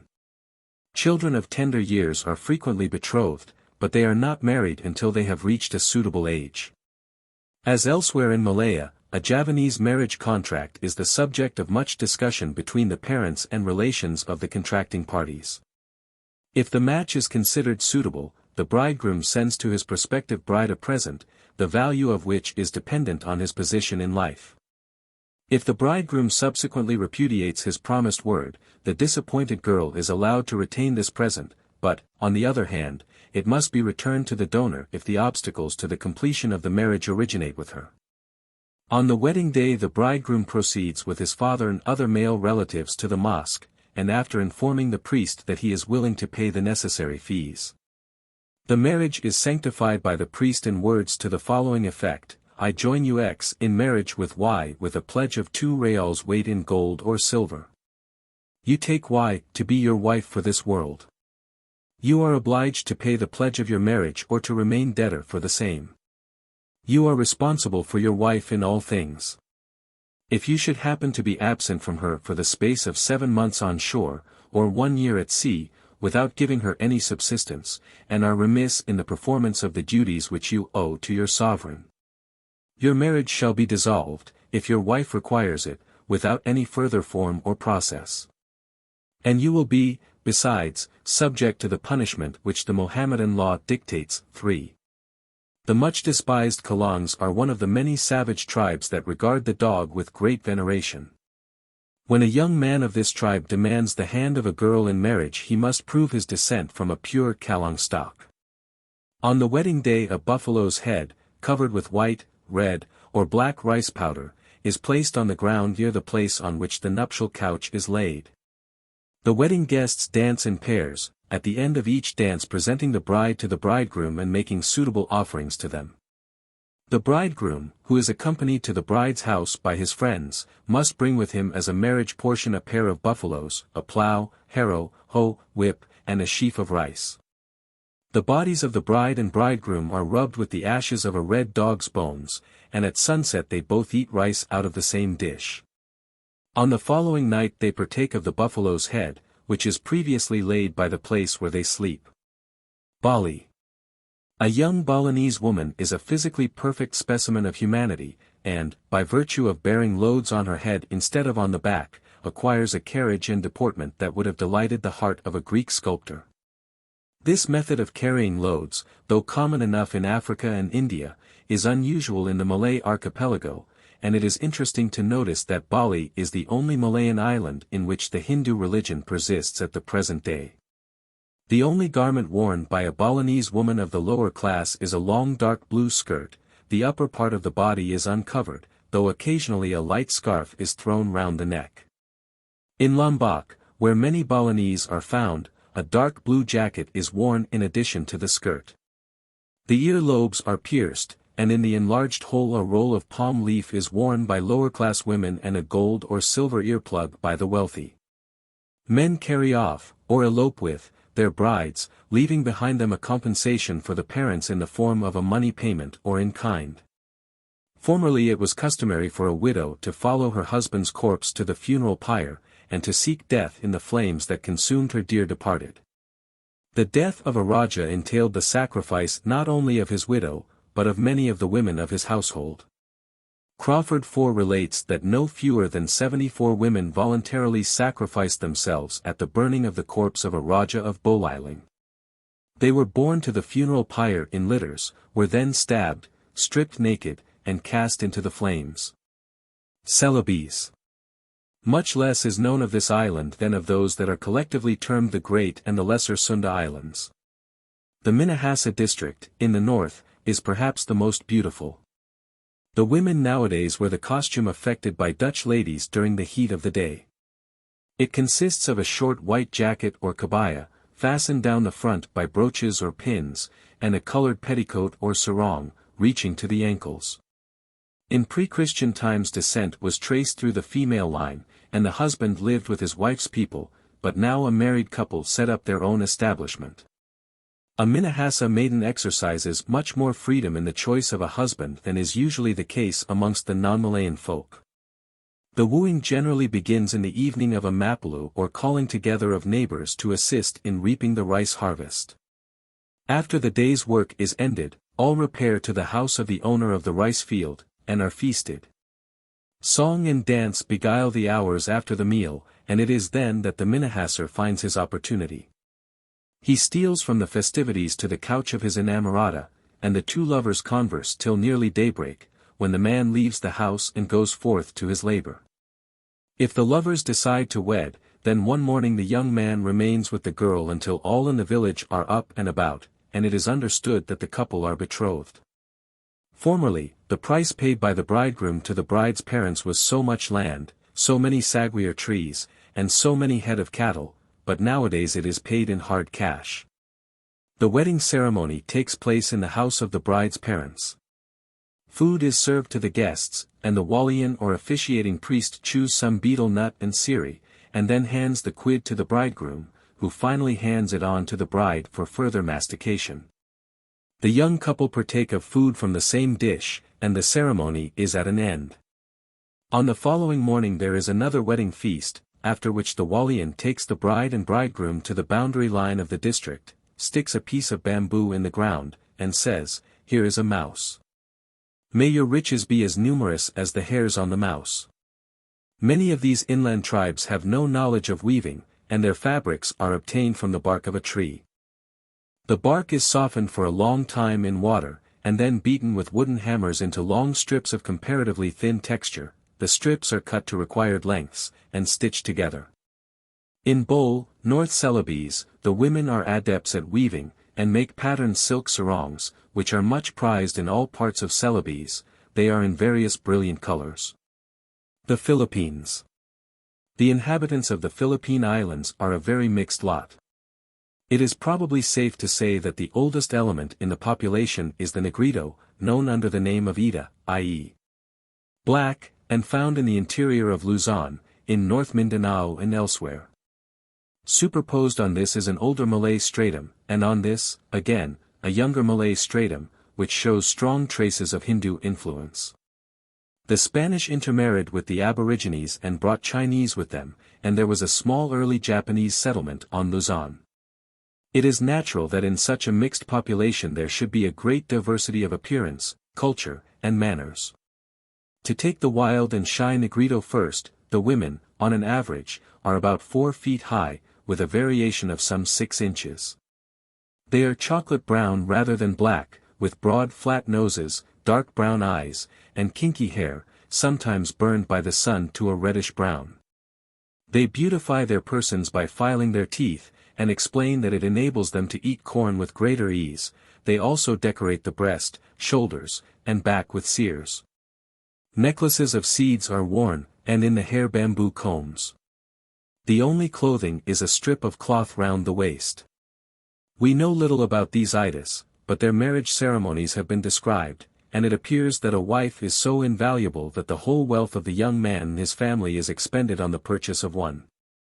Of course, a dance and a feast are essential parts of the proceedings, but of actual marriage rite there is hardly a trace beyond the custom of exchanging food.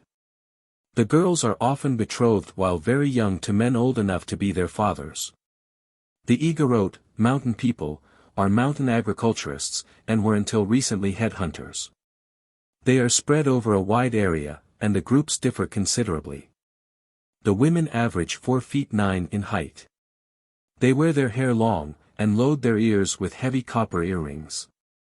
In youth they are supple and well-formed, but by the age of 30 they are already old women, flabby, wrinkled, and unsightly. A great feature of Igorot society is the Alag, or spinster's house, which, though primarily the sleeping place of the unmarried girls, is in reality the mating place of young people of marriageable age. In fact, when a man visits a maiden at the Alag, he enters into a kind of trial marriage, which is so far recognized that the young couple take their meals at the house of the girl's parents, the young man giving his labors to the family. On a rest day courting goes on all day long, and the happy couple spend their time gossiping, each with an arm round the other. It is asserted that all enter into this trial marriage, cripples and idiots excepted. A girl begins to work at the age of 5. Women weave and spin, make pots and sell them, and produce the salt. The men are the basket makers. Both sexes work at the plantations, but only women plant the rice and transplant the palay, seedlings. In digging, the women use a 6-foot stick, some 2 inches in diameter. The soil is moistened by irrigation, and crumbles into the water as the line of toilers push the tools before them, and as it falls away the women begin to sing. When a small square is ready, the women level the soil, trample it to discover the stones, and then, in line abreast, slowly tread backwards and forwards, making the bed soft and smooth beneath the water. The work of threshing and winnowing falls to the women and girls, but cooking is often allotted to the men, unless there is a boy or girl not employed in the fields big enough for the work. Like the Igorots, the Ilongots are an agricultural people. They are not a tall race, the skin is dark brown, with a dash of yellow, and the pupil of the eye is said to be veiled with a curious bluish tint, which suggests incipient cataract. Both men and women file their teeth, and, like many other peoples of the Philippines, blacken them. They are, perhaps, more savage than the Igorots, and a bridegroom's present to his bride includes a human head, part of a breast or heart, as well as a finger or two, and without these no one can hope to wed. There is so little secrecy about the matter that the head of the victim, man, woman or child, is put on a pole before the youth's house for all to see, and then, after 9 days, interred under the house which the couple are to occupy. The Maguindanao, who are Mohammedans, and whom the Spaniards called Moros, i.e., Moors, from their dark color, are said to be by far the most faithful and intelligent people in the archipelago. They are dark, with a yellowish tinge like many of the other tribes, and the women have well-formed hands and feet. Out of doors they wear trousers, very loose, but the jacket is cut so tightly as to show every line of the figure. Sometimes they use the sarong to screen their faces from strangers. Mohammedan marriage is much the same everywhere. The middleman makes a pilgrimage to the bride's house with gifts, and, according as they are accepted or rejected, the suit goes on or comes to an untimely end.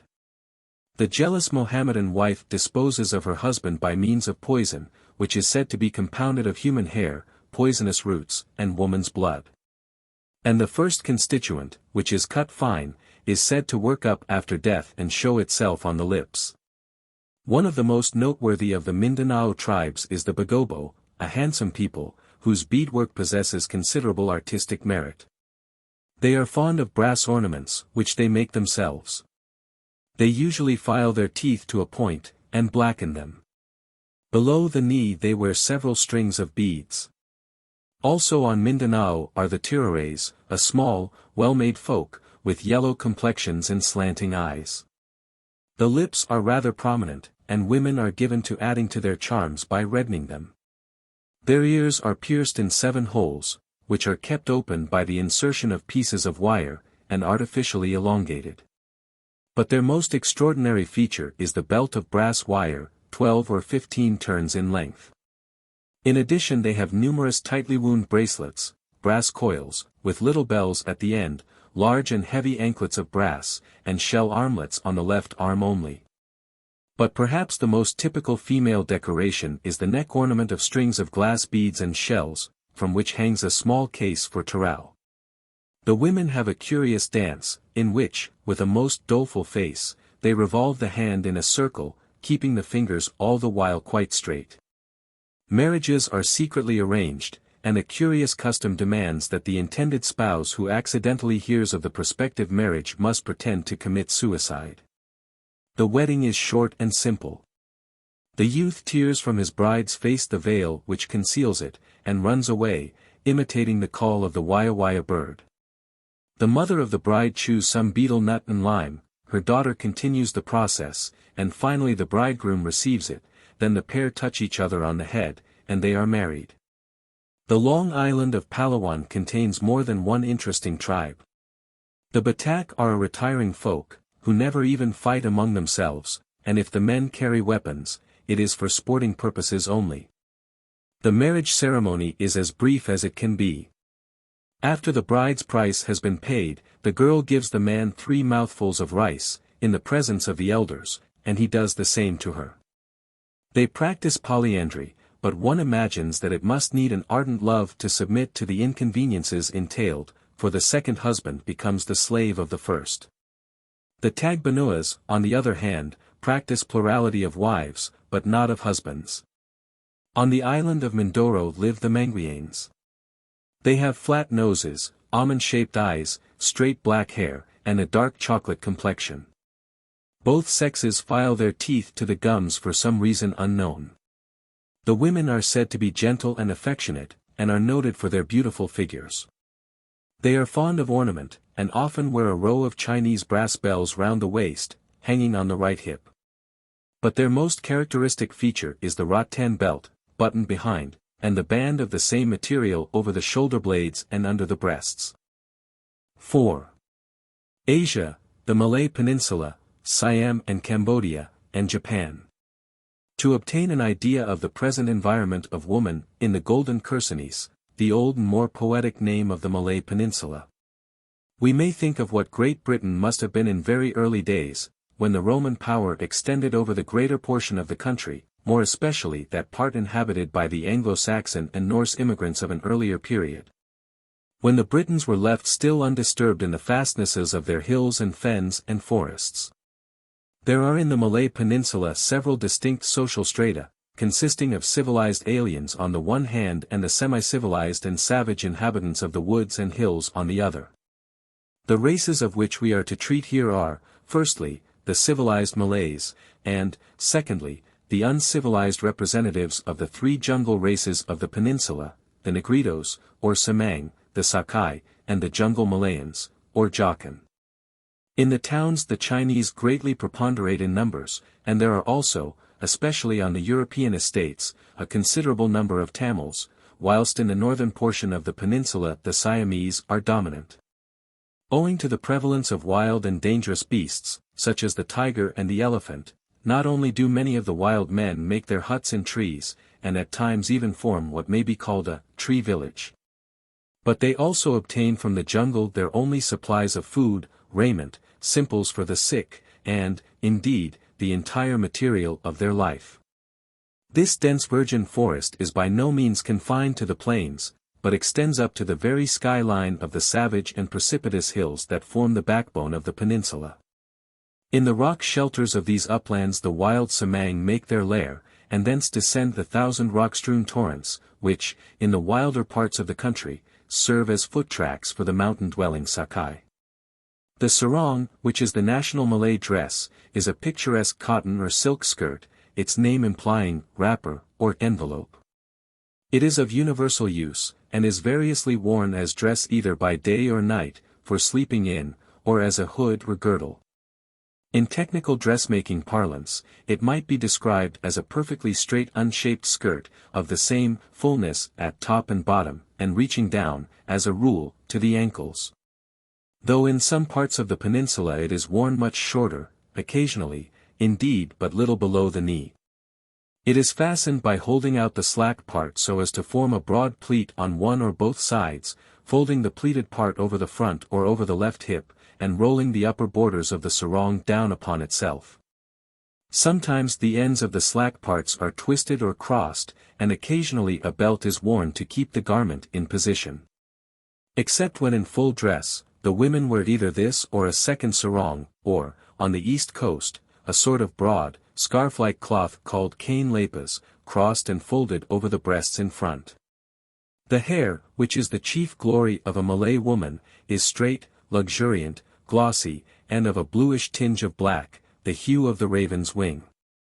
It is cleansed with limes, and is drawn up usually in a simple roll or knot, tied at the back of the head, and fastened with a gold dagger in the hair or with silver hairpins. The bright yellow or red blossoms of the champaka, in a setting of the Malay woman's night-black tresses, produce a brilliant and striking contrast. The Negrito women, when they wear anything at all, put on wonderful fringed girdles, cleverly woven from the intertwined black, shiny, root-like strings of a particular kind of fungus. Elsewhere among the Sakai and Jokkan the loincloth of beaten tree bark is worn almost universally by the men, and a kind of short bark cloth apron by the women, except where the Malay sarong is found. On festal occasions they all deck themselves out with leaves and flowers and high fantastic headdresses of woven leaf or bark. No face painting, or scarification, or tattooing is practiced by the Malay women, but among the Sakai the face is tattooed, or scarified in lines that converge on either cheek. Porcupine quills or short decorated sticks are worn by the Sakai through holes in the lobe of each ear and in the septum of the nose. Among the civilized Malay peasantry the proper sphere of woman's influence is still considered to be the home, although in the Europeanized settlements and in some parts of the East Coast, in spite of all fanaticism can do. A considerable amount of independence is allowed her. But even in those parts of the peninsula woman seldom plays quite so prominent a role as in Burma and Siam, where the women generally form the business portion of the community, and not infrequently support the men. Among the agricultural Malays, the men perform the tasks that require their strength, and the women take the work for which their slighter and less sturdy build may seem to be adapted. The felling having been completed, they lop the boughs and prepare the fallen trees for the burn, which takes place when many weeks of vertical sunblaze have sufficiently dried the piled-up timber. In the plains the rice crop, wet paddy, is usually grown on the irrigation system. That is to say, in great square but shallow paddocks, divided by narrow embankments, into which water is led by means of small channels usually from some neighboring stream. On the low hills dry paddy is grown without embankments, and in either case the Malay woman takes her full share of the day's burden. The men, of course, do the harrowing, rolling, and ploughing of the ground, but the women very frequently do the sowing, planting out of the young paddy in the squares between the embankments, the weeding, and the scaring of birds. The plucking of the paddy, a few heads at a time, with the primitive Malay reaping knife, tui, the gathering, gleaning, threshing, winnowing, and husking all come into the work of the women. When the morning meal is over, the Malay woman returns to her work in the clearing, if her man is an up-country Malay, or, otherwise, to her weaving, mat and rice bag making, plaiting of creels and many-colored baskets from pandanus leaf, bamboo, or rattan. The Malacca basket is known in England even, or, it may be, to her sail work, or to the shelter of her palm-thatched stall in the market booths of Kota Baru or Terengganu. On the east coast of the peninsula she is the maker of the gorgeous produce of the looms of Kelantan and Patani. Indeed, cooking and embroidery, in which we might include weaving, are, as indicated in the marriage ritual, the Malay woman's two greatest acquirements. Among the wild forest tribes it may be said that, as among the Malays, the men perform the essential minimum of all such work as requires brute force, and the women do the rest. Among the nomadic Semang the men do the hunting, while the women erect their slight palm leaf shelters, which show a regular course of evolution from the merely flat or beehive-shaped weather screen sheltering a single family, to the elongated oval shelter intended for a whole tribe, and perform the scanty apology for cooking that suffices the savage appetite of their lords and masters. Contrary to what one might expect among a race leading the simplest of all possible lives, and one in which the most perfect equality might perhaps be anticipated, the Negrito women are compelled to feed on what the men have left them, and perhaps, on occasion, to dance for the men's amusement afterwards, the men accompanying them with songs and by beating time with sticks, or upon strange musical instruments such as the nose flute and other weird bamboo instruments. When the agricultural stage is reached, the women do the lopping of branches, the tilling of the soil, with a pointed stick, the sowing, reaping, and storing of the grain in miniature granaries on high posts built by the men. When the grain is once sown, the plantation takes care of itself. The women, having collected water in their long bamboo receptacles or gourds, fasten on the back basket, and enter the jungle to collect roots and fruits for the early meal. When the food has been eaten, they spend their time in light work in or near the house, either in the collecting of jungle produce, in angling, in plaiting of leaf-work bags, mats or baskets, or in nursing their children. One or more slight snacks, usually of some vegetable food, are provided in the course of the day, should the men be at home, and in any case there is a late supper, which frequently takes place at midnight among the Sakai. For the rest they make the most beautiful leaf-work pouches, and are adepts at the plaiting of bags, mats, and baskets. In districts where tin occurs women may not unfrequently be seen turning an honest penny by washing out stream tin in primitive fashion by means of wooden pans and sluices. It is interesting to trace the gradual development of the marriage rite as we pass from the pagan races to the Mohammedan Malays. In its simplest form, it appears to consist of a mere mutual acknowledgement of the parties before witnesses, usually the elders of the settlement. Commonly some form of eating together forms a second feature of the rite, a third being what is often a mere survival, representing what had originally been a definite act of purchase. Among the Malays there is, of course, a certain amount of Mohammedan ritual, together with various ceremonials which differ according to the locality. Siam and Cambodia. Woman in Siam was formerly a mere chattel, and was sold at marriage by her father or brother. The birth of a girl brought no joy to her parents.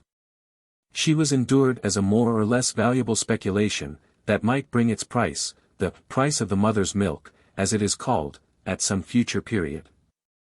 Today the Siamese woman is as free as her Burmese, if not quite as emancipated as her European sister. She often works hard, and is frequently the real breadwinner of the family, though she naturally lives when she can upon the exertions of her children, which she calls, in her own expressive phrase, eating their strength. If judged by the highest standards, it must be admitted that she is plain of feature, with lozenge-shaped face, yellow-brown skin, short blue-black hair, until recent times, in accordance with old custom, artificially blackened teeth. A practice which has, however, now gone out of fashion. Yet she possesses a not inconsiderable power of fascination, and her business-like instincts are shown by her preferring a wealthy and indulgent Chinese husband to what is only too often her indolent and impecunious fellow-countryman. Her national costume is not in itself attractive, but, like the Malay woman, she has had the good sense and taste not to stoop to the vulgarities of European attire. Though gentle and sweet-tempered, she is not incapable of boldness and enterprise. Though inclined to be vain and devoted to jewels and finery, her general character remains simple, and makes an impression of naturalness that has a charm of its own. But her surroundings are often untidy and even insanitary to the utmost degree. The work that falls to her share includes the lighter agricultural labor, cooking, weaving, mat-making and basket-work, with embroidery as a change of occupation when her other duties permit. There is probably no civilized city where the dress of a woman appears more like that of a man than at Bangkok, what with the cropping of the hair and the form taken by the national lower garment, panang, which is so arranged as to appear not unlike a pair of knickerbockers or bloomers. To this is added for dress purposes a bright-colored scarf wound round the breasts. Ladies substitute a white tunic with a sash worn bandolier fashion, black stockings and shoes. Taking the country as a whole, the women of Siam are simple in their dress.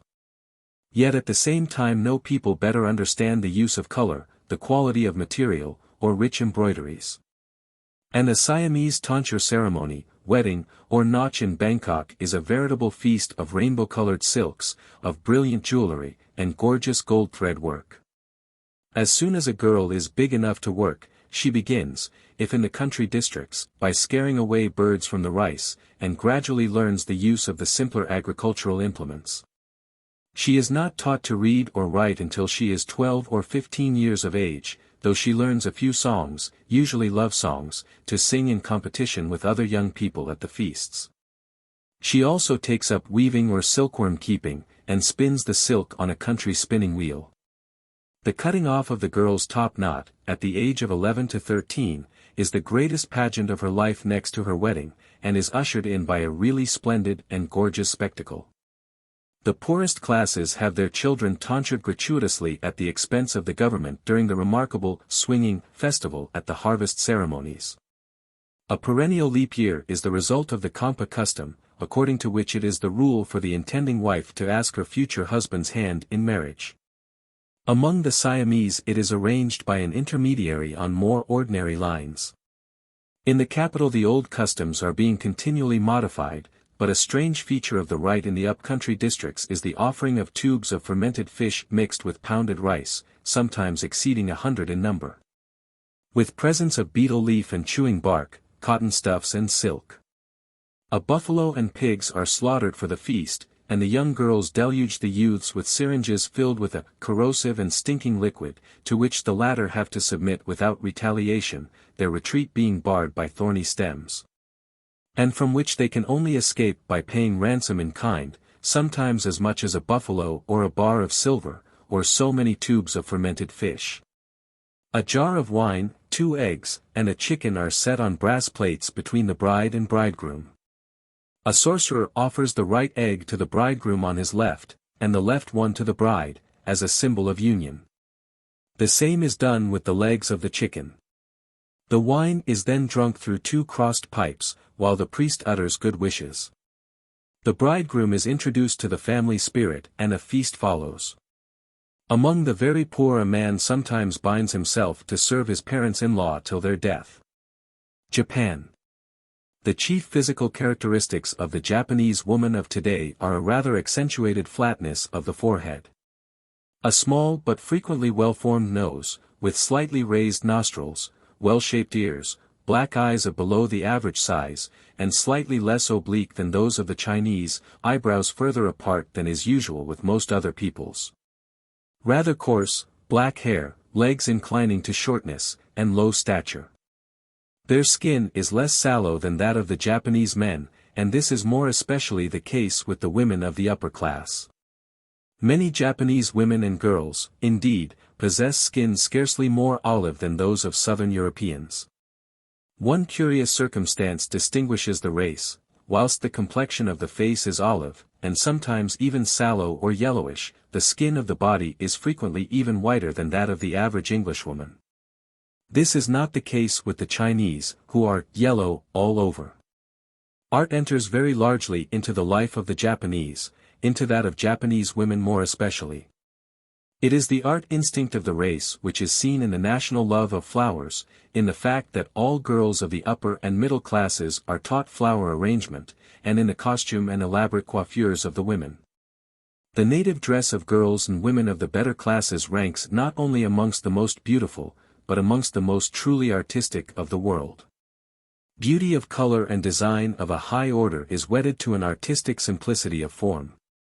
There is a saying which, freely translated, reads, "The richest garments are often those which are in closest accord with nature." The beauty of a kimono is often to be found rather in its delicate embroidery than in its vivid tints or mere richness of material. The dress of Japanese women consists of a hitoma, or undergarment, which all who can afford have of silk, generally of a bright color. The other garments are the well-known kimono. Loose-fitting, flowing, dressing gown-like robes made of silk, crepe, or more substantial cotton fabrics, according to the social position and wealth of the wearer. The undermost fire of light and the outer one of dark colors, blue being the most popular. The kimono has no fastening. It is merely folded over on the right side, never the left on a living person, and confined round the waist by a broad sash, about 10 to 12 inches in width, known as the obi, generally made of wadded brocade, which is folded several times and tied behind in a broad, flat bow. This sash is generally the most expensive item of a Japanese woman's attire. Some are of extremely rich fabrics, and beautifully embroidered.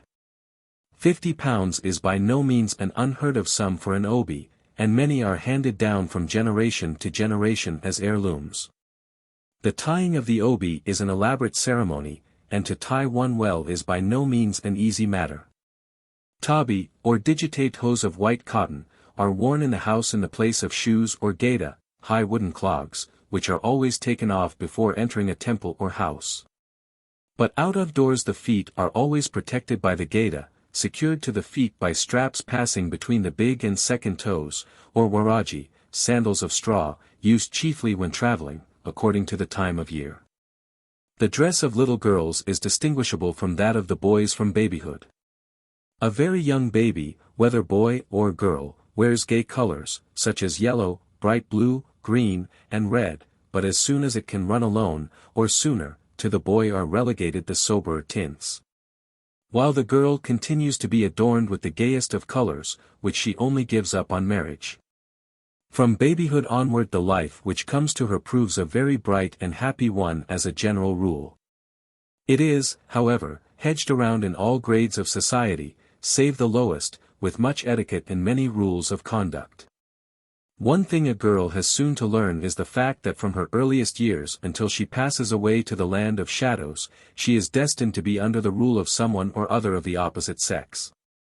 She has also to realize that cheerful obedience, personal cleanliness, neatness, and pleasant manners are expected of her, and that her happiness and ultimate position in life depend very largely upon her cultivating these virtues.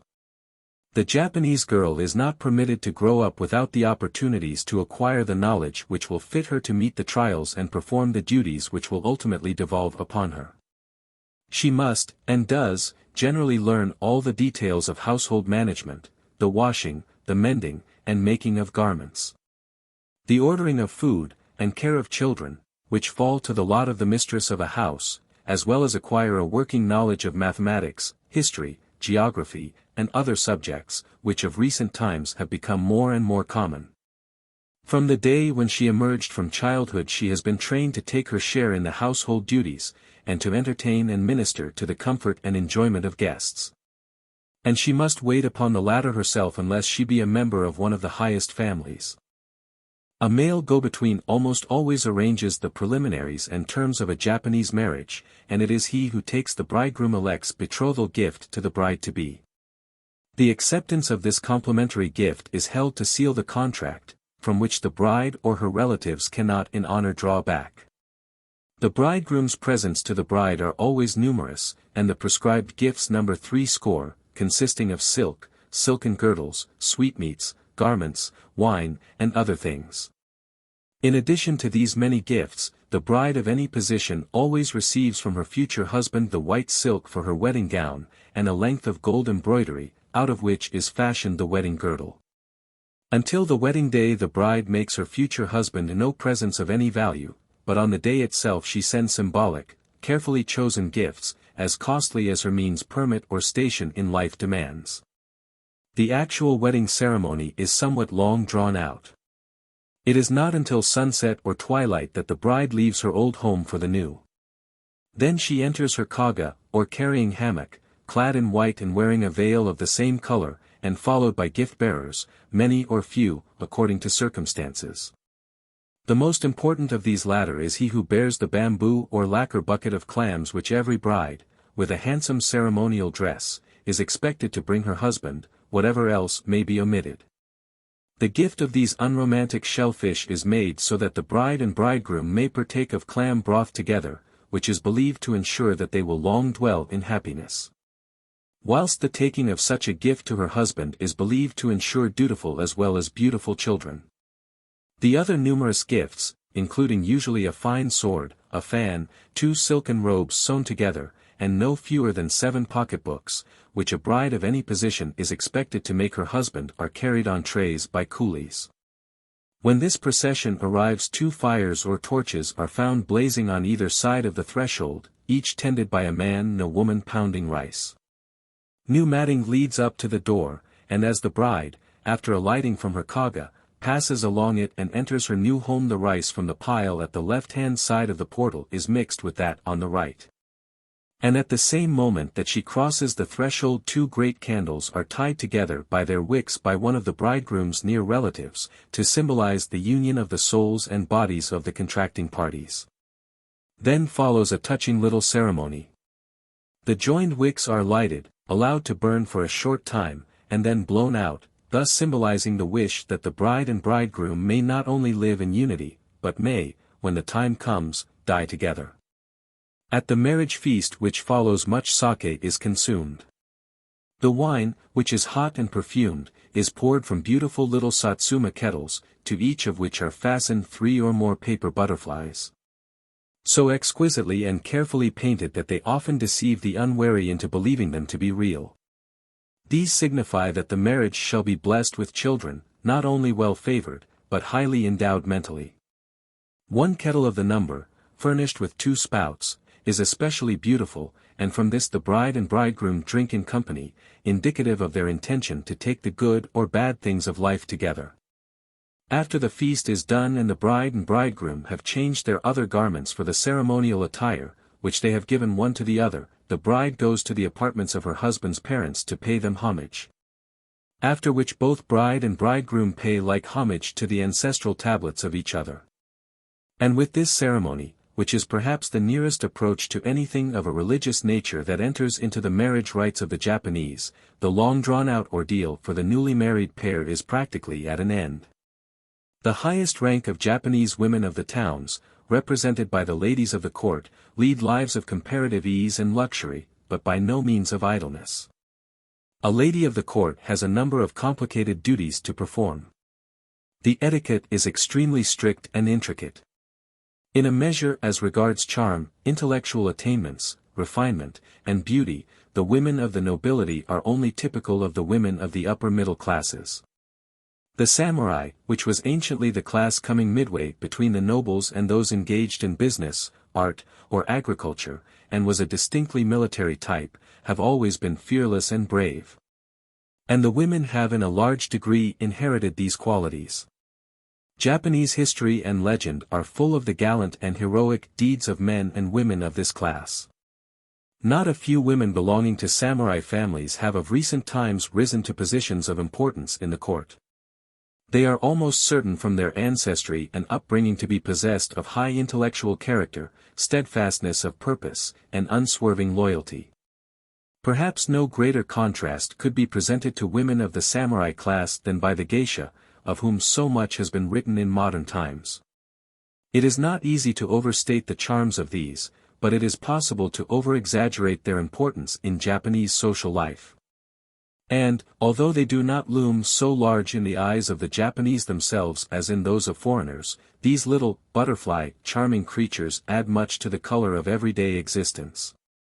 And an entertainment of any importance is scarcely regarded as complete or successful without the attendance of these dainty little maidens. The Japanese dances in which the geisha excels are modest and graceful. And she is a past mistress in the supple and pantomimic swaying of her little body, and the skillful arrangement and management of her garments and draperies during the various movements of the dance.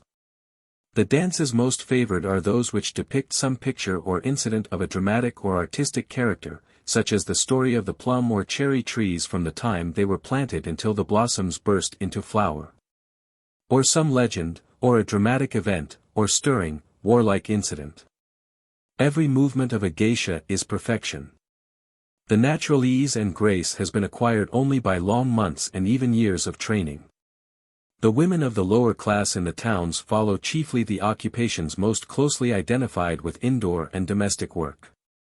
In many of the smaller stores or shops, however, the wife and daughter of the proprietor assist him in the conduct of the business. The women of the countryside play a very important part in the breadwinning occupations of the land. There is, indeed, little work performed by men in the rural parts of Japan which is not more or less shared by women. Industrious as the small farmers and cultivators of the soil undoubtedly are, it is a keen struggle with most to make both ends meet, and it is recognized that the women and girls of the household must play their part in the battle of life. In the rice fields the women and men work side by side, the former with their kimono tucked up round their waists, and their lower limbs either bare or clad in blue cotton trousers. Standing in the none too sweet-smelling mud in which the tender rice plants thrive, tending the delicate green shoots from morn till eve. The silkworm industry is practically worked by the women. In the tea fields, too, and in general farming, and the cultivation of flowers, women also play a prominent part.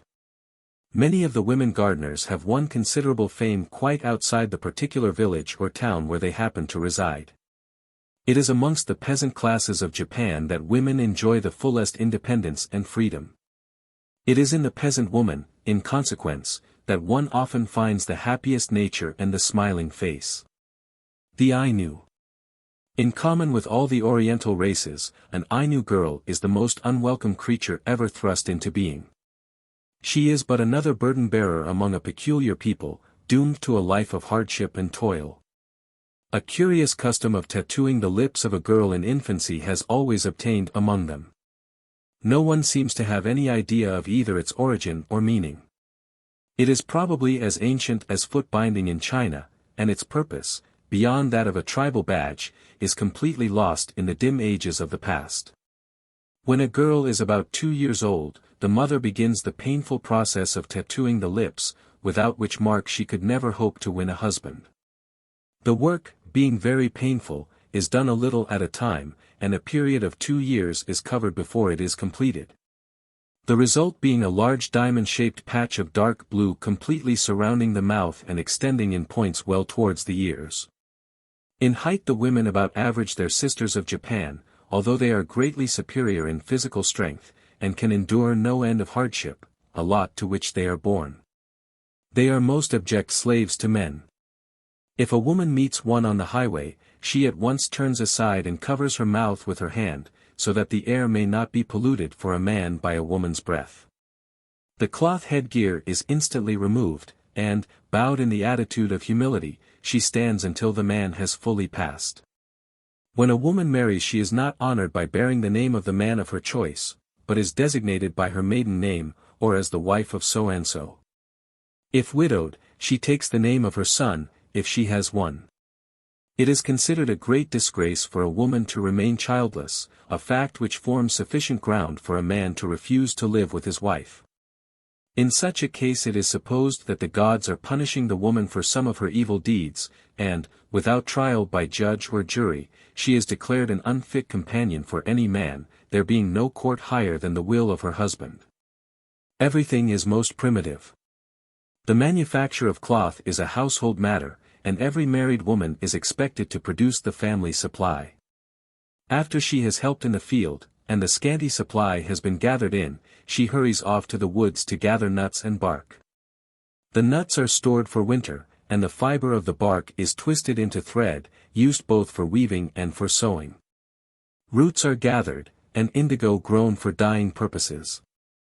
The chief pride and delight of every woman is to bedeck her husband in garments fearfully and wonderfully made. Although quite grotesque when taken apart from the wearer, they well become his unique style. The background is usually a dull, almost dirty, blue, and upon this irregular designs wander at large over the entire surface. From childhood to old age the Ainu woman has but one mission, that of spending her life to minister to the comfort of man. Asia, Korea and the Chinese Empire. The life of a Korean woman depends largely upon the special class into which she is born. The difference between the high and low-class women is so wide that they almost belong to two worlds. Of education, the Korean girl requires none. Until quite recently, schools for girls among the common people, usually called low class, were considered wholly unnecessary, that is, if any consideration were given to the matter. And even now, apart from the free instruction given at mission schools, this class is almost wholly neglected. Of necessity a girl must learn how to cook and to help in the tobacco field, for almost every house has a patch of the weed, and women as well as men, and even children, are given to smoking. If a girl's help is not required in the home, and the parents live in or near villages and cities, the girls at a very early age become burden-bearers or vendors of flowers in the marketplaces. While young they wear trousers and a short tunic, which enables them to move quickly about in search of work. Tradition and superstition have relegated the girl to a place where she is not considered even worthy of a name, and the luxury of any individual designation from other girls is not hers. She merely sustains her relation to the district from which she comes. She is simply it or that until married. Then her identity is completely lost in that of her husband. Her own people call her by the name of the district from which her husband comes, but when a boy is born to her she is called the mother of that boy. The life of a high-class girl is superior in that she has better clothes, is surrounded by a larger degree of comfort, enjoys a limited amount of education, and cultivates such gifts as a taste for painting or needlework, which has at least the advantage of giving her mental occupation. The upper-class women arrange matters of dress with great care, and when leaving the house, even in a closed conveyance, are always accompanied by one or more women attendants. Those who belong to the best families never venture from the house unless properly veiled. A newly married couple form a most picturesque sight. The groom is clad in white, with only a colored tunic. The acme of originality is reached in the hat, woven from the hair of his lamented ancestors on his father's side. At the passing of each generation a lock of hair is woven into a braid, which is added to the hat, often of fantastic shape, but usually of ordinary pattern, with high crown and broad brim. China. It is easy enough to catalogue a Chinese woman's clothes, to describe her appearance and the customs to which she must conform, to explain her legal and social status and the duties she must fulfill. But, when we have done all this, we have merely the shell, of the living, breathing woman we hardly catch a glimpse. Writers who adopt this photographic method leave us with the impression that the Chinese woman is so hemmed in with restrictions that she scarcely has a personality, that she is so brought up by rule that she can hardly have a soul to call her own. Human nature, however, is the same all the world over, and there are reasons for believing that, although etiquette not only enforces the seclusion of the Chinese woman, but forbids even the mention of a Chinese wife in society, yet women occupy, whether as mothers or wives, a position of great importance and considerable influence in the Middle Kingdom. A newcomer to China will be struck at any of the treaty ports with a crowd of active, brown-faced coolie women, dressed, like their men folk, in black or blue cotton tunics and trousers, and only distinguishable by their head-dress, who are swarming about the streets and adjacent country, doing every kind of work. On the rivers of the south he will see these broad, sturdy creatures working the heavy boats, their babies strapped on their backs. If he journeys into the interior, he will meet them in every village and marketplace, buying or selling, doing field work, carrying weights, and generally taking a share in all rough work. At the same time he will note the almost complete absence from all public places of women of the better classes. These, he is told, are secluded, not with Mohammedan rigor, even when the Chinese profess Islam, they are far from orthodox, but prohibited by public opinion from going abroad to be seen of men. It is obvious that the greatest difference must exist in every relation of life between the woman who shares her husband's work, and perhaps supports him, going abroad freely to do it, and her sister who lives in the seclusion of the woman's court, engaged in household work and endless embroidery. It is the aim of every Chinaman to have a male descendant to carry on those rites of ancestral worship which he believes to be essential to the prosperity of his family, not only on earth but already in another sphere. A daughter cannot do this. As soon as she is marriageable, therefore, she passes into another family, and can worship only at the ancestral shrines of her husband. The complete break between a girl and her parents, when she marries, can only be realized when we remember that she becomes the absolute property of her husband, and is bound to render implicit obedience, not merely to him, but to his parents also. The fact that a daughter is only a temporary resident in her father's home, and that any care bestowed on her will, in the end, only benefit her husband's family, makes the advent of a girl baby an affair of moderated rejoicing. Among the poorest families the event is sometimes a calamity, and it is the thought of the future, in which it may be impossible to provide for the little girl's marriage, which leads so many parents to practice infanticide.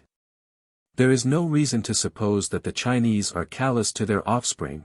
Indeed, they give every outward sign of tenderness while their children are in the baby stage. The little girl, therefore, though her father may not mention her with pride to his friends, is carried in his arms, fondled, and played with, and as soon as she can walk is dressed in clothes which are exactly like her mother's in miniature.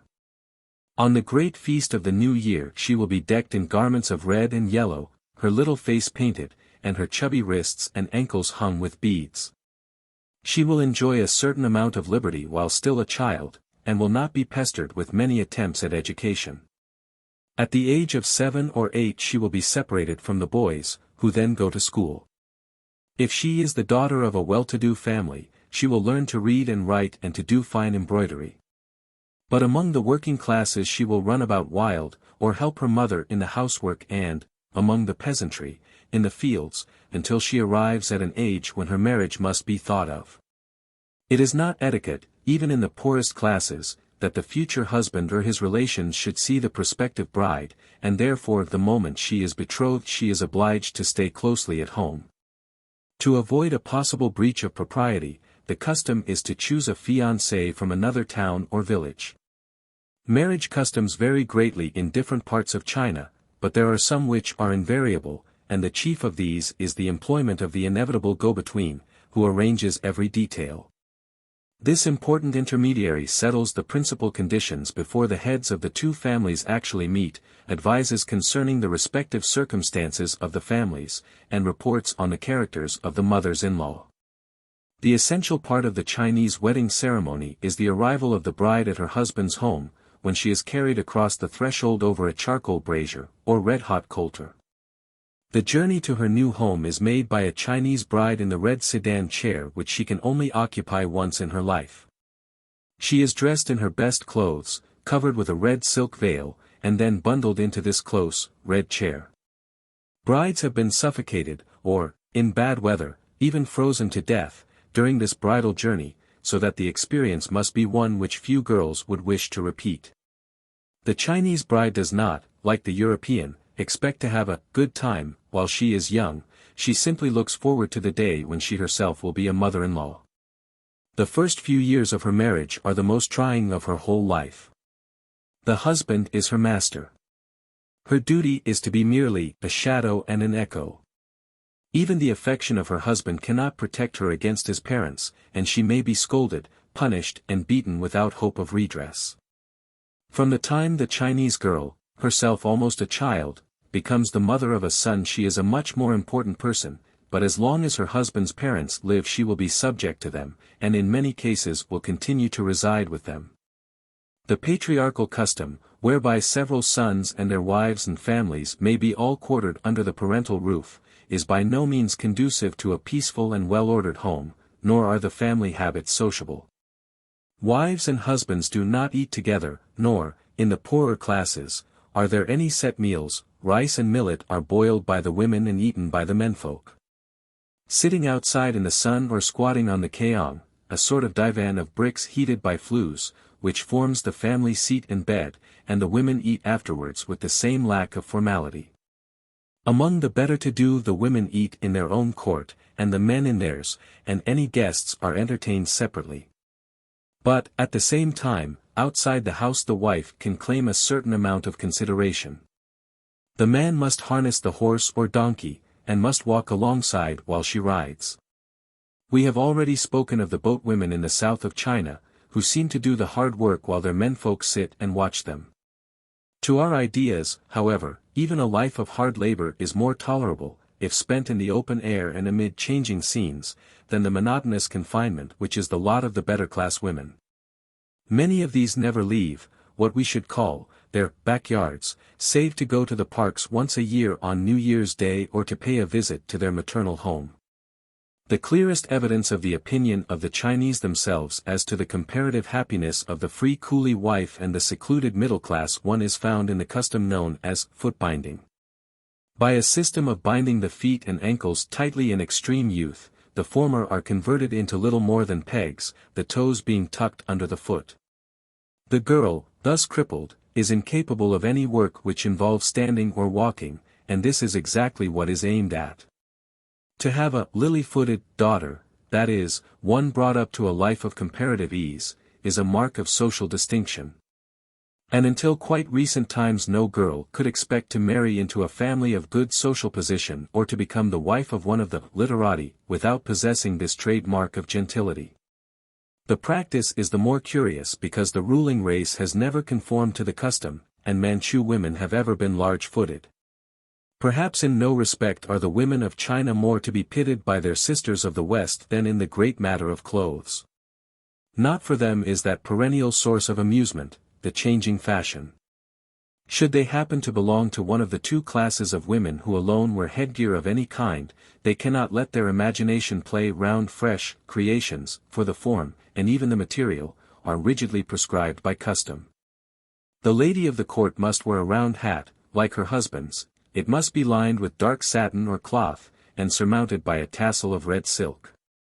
Only women of a certain rank are permitted to adorn it with a golden ornament.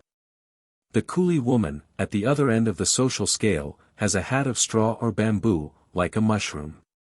The style of dress, with slight differences in such matters as the breadth of sleeves and length of coats, is the same everywhere and for all classes. It consists of two essential garments, the trousers, tied round the ankles in the north and loose in the south, and the loose coat or tunic, fastening on the right side. The better-class women usually wear a petticoat, which is shaped like two aprons, one in front and one behind, and they have undergarments of fine white material, and white woven socks, over which they draw shoes of embroidered satin or cloth with thick white soles. What a Chinese woman misses in variety of fashion she makes up in attention to detail, for all these garments, except in poor families, will be made of silk, satin, or cloth, elaborately embroidered, and every garment is made by hand. One of the important features in a Chinese woman's toilet is her hair, and in every class above the humblest great attention and care are bestowed on the coiffure. When the smoothly oiled loops have been symmetrically arranged, they are secured with jeweled pins, and the headdress is adorned with artificial flowers or jewels. In ranks of life where such adornments are unattainable there will usually be pins of shell or semi-precious stones, for a set of hair ornaments is part of the outfit for every bride, as are also earrings, which may be of gold and pearls, or of jade, or of glass beads, according to the means of the bridegroom. A custom which seems more strange to us is that of letting the fingernails grow, and protecting them with metal sheaths. Only the wealthy and aristocratic can cultivate this habit, which renders the hand almost useless. Even among the poor, artificially whitened faces and reddened lips and cheeks are frequently seen, and the eyebrows are carefully blackened to come up to the ideal of beauty which likens them to the silkworm moth. The complexion of the Chinese belle is said to be like congealed ointment, her lips red like the dawn of day, her eyes limpid, her teeth like melon seeds, and her fingers like the blades of young grass, while her ungainly gait, as she totters along on lily feet, is likened to the waving of willows. There is no doubt that many women hold sway over their husbands by reason of their superior character and force of will. Except in rare cases, this superiority is natural, and is not aided by education, but at the same time it is by no means uncommon. In one of the Chinese encyclopedias, 376 books out of 1628 are devoted to famous women, and 11 chapters deal with female knowledge and literary works. But, except in the regions where foreign ideas are gaining ground, few women have any real opportunities for enlarging their minds. It was native force of character and shrewdness which gave the late Dowager Empress her ascendancy, for though she was not a poor slave, as is sometimes asserted, but the daughter of a respectable family, she had no educational advantages in her youth. She was the second most famous woman ruler of China, the other being the Empress Wu, who, in the 7th century, was the consort of the emperor and ruled both him and his country. After his death she deposed his successor, and was sole ruler, her sway lasting some 35 years. When a Chinese woman becomes a mother, the traditions of filial piety secure to her more consideration than heretofore. A son or a daughter must reverence their mother almost equally with their father. Chinese children are regarded as the chattels of their parents, and no duty or obligation can supersede that of filial obedience and care. By middle age the worst of her troubles are over, and she has not the dread of a lonely old age, or the possibility of being supported by strangers, so long as her sons can work for her. Among well-to-do families she will have the satisfaction, denied to many of our own women whose sons must seek fortunes abroad, of having her children with her, and presiding over the nursery of her grandchildren. Manchuria, Mongolia, and Tibet. Outside China proper there are 3 great countries belonging to the empire, the women of which have, naturally, much in common with their Chinese sisters. In writing of Manchu and Mongol women, therefore, it is only necessary, especially with the latter, to remark those points in which the native customs and ideas still persist, and have not been altered by contact with the civilization of China. Both Manchus and Mongols were originally Tartar tribes of kindred stock and pastoral habits. But, whereas the former inhabited a rich country of mountain and river, the latter were mostly dwellers on the vast Mongolian steppes. There are distinct differences between the customs of pastoral people and of those who, like the Chinese, are essentially agricultural, or given to congregate in towns. A pastoral life, whether nomadic or settled, is always hard on women, and that in quite a different way from the hardships of a Chinese woman's position. The idea of seclusion for their women is not convenient to a people living largely on horseback and in tents, and so we find that, outside China proper, woman enjoys considerably more freedom. Although it by no means follows that her position is better. The Manchu women, retaining their natural liberty, and never having adopted the lily-foot custom, go abroad freely, and have an independence of carriage which marks them out from the Chinese. They still wish, however, to mark their aristocratic birth by footgear that precludes much walking, and accordingly they have boots with thick white soles, narrower at the base than directly beneath the foot, sometimes 6 inches high, and so giving the wearer a most impressive height. The Manchu women also have a peculiar style of headdress, profusely decorated, with 2 bunches of artificial flowers over either ear. In all civilized Manchu communities the domestic arrangements are similar to those in North China, and the legal and social position of the wife is much the same. Though modified by the sturdy character of the women and their comparative freedom from the etiquette of seclusion. There are, however, many semi-civilized or nearly savage tribes living in Manchuria, especially on the coasts and rivers of the north. When we turn to Mongolia we find among the tribes which still maintain nomadic habits more distinctive forms of social customs and family life. The Mongolian nomad of the steppes lives in a felt tent, called by Europeans yurta, and his sole occupation is the care of his cattle. The tent is formed of a skeleton framework of wooden laths, which is fastened to a round hoop at the top, and thus forms a rude chimney and allows escape for the smoke from the fire continually burning in the center of the tent. Round this are spread felt or skins or, in well-furnished tents, rugs and carpets. The wife sleeps next the door, on the thinnest rug or poorest skin. No one undresses to go to bed, but simply fastens up the outer coat. When the Mongol lady wishes to wash, she may fill her mouth with water and squirt it into her hands as she rubs them over her face. Her dress is like that of her menfolk, except that he wears a belt and she does not, and consists chiefly of a long loose coat, which is buttoned up or left open, according to the temperature. Usually of a somber color, this garment may be of a bright red or yellow on festive occasions, and will, furthermore, be adorned with a perfect curtain of bright-colored beads. The one great vanity of the Mongol woman is her headdress, which is most elaborate, and varies with her status as maid or wife and with her family.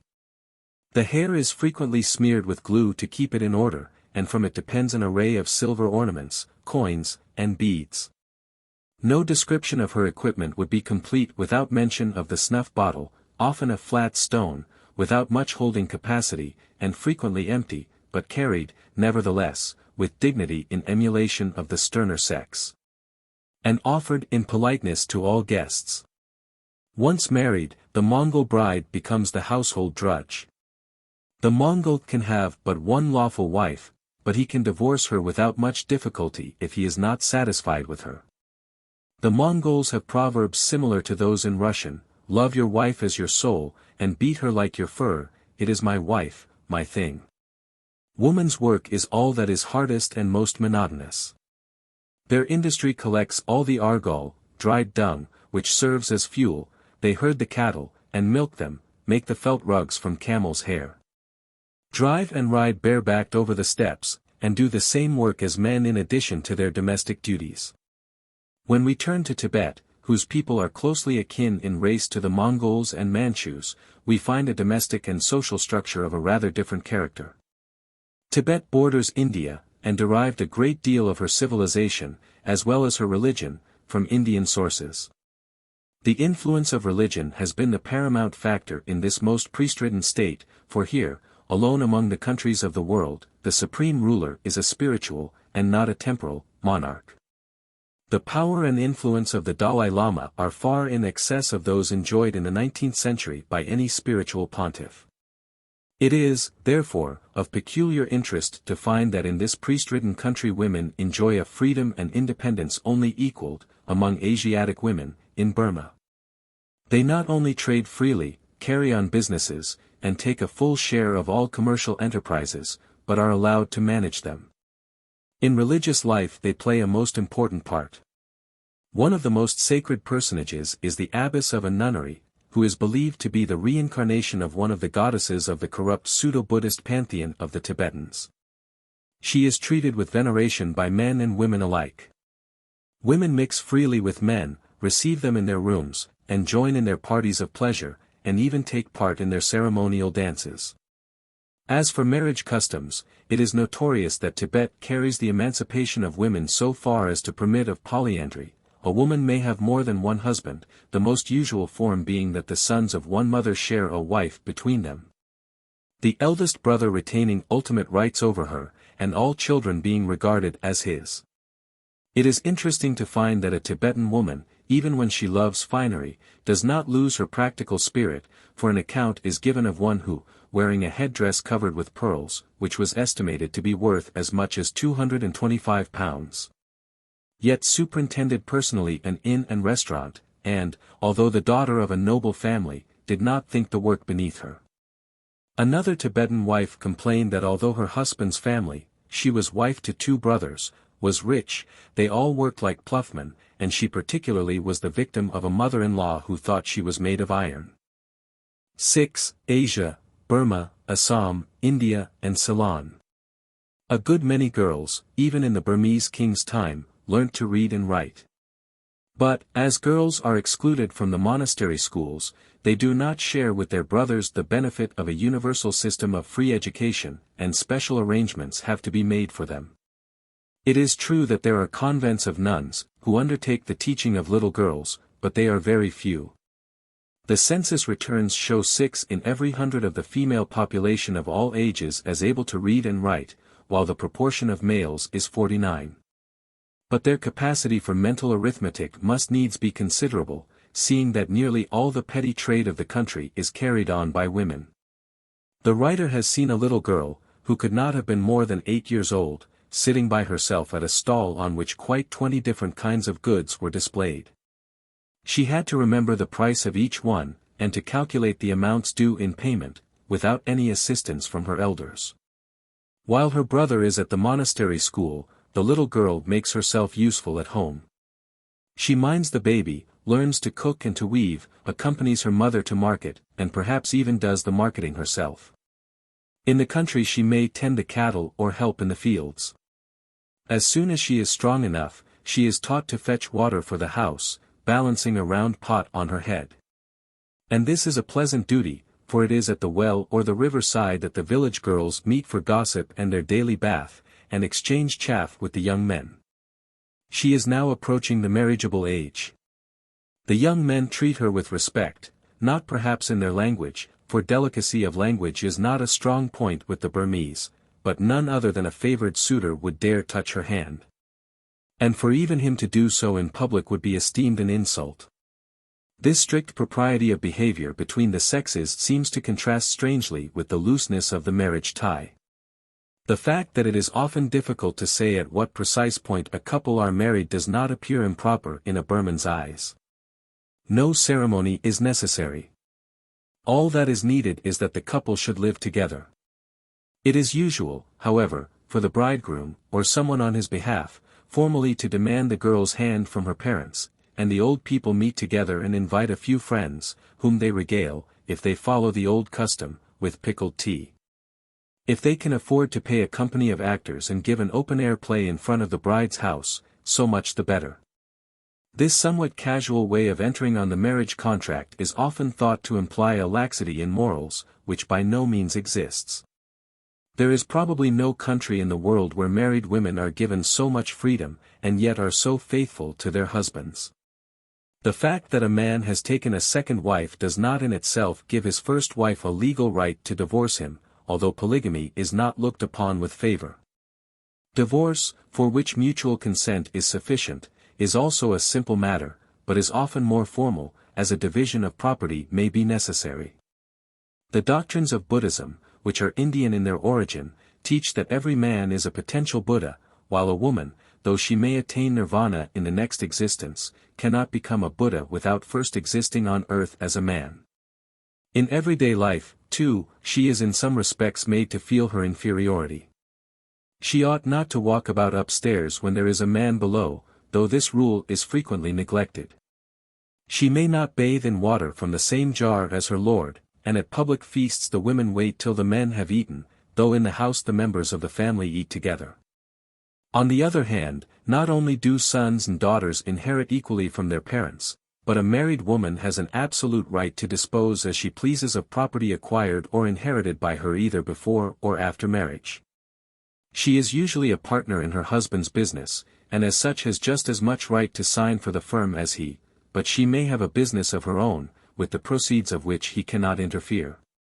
Even in matters in which she has no part, she is usually consulted before an important step is taken. The Shans, who are closely allied in race and language to the Siamese, are fairer than the Burmans, and rosy cheeks are to be seen in the mountainous regions which they inhabit. The women, when they enter Burma, are easily recognized by their wearing a turban, which among the Burmese is the privilege of the male sex. No jacket is usually worn, but the tamian, a species of skirt, which is sewn up as in Lower Burma, is fastened over the bosom. The people are described by Sir George Scott, who knows them best, as quiet, mild, and good-humored. The Karens, also, are lighter in complexion than the Burmans. They are a shy, retiring race, living in isolated houses in the depths of the forest, or eking out a scanty subsistence in the hills. They are spirit worshippers rather than Buddhists, and many have adopted Christianity, and with it a degree of civilization, which enables them to hold up their heads among the Burmese, who once oppressed them, and still treat them with contempt. Ropes of beads or seeds are hung round the neck and waist by the red Karen women, and lacquered rings surround their legs in such number that they are described by Sir George Scott as walking like a pair of compasses. The Chins are on a far lower plane of civilization than the Shans and Karens.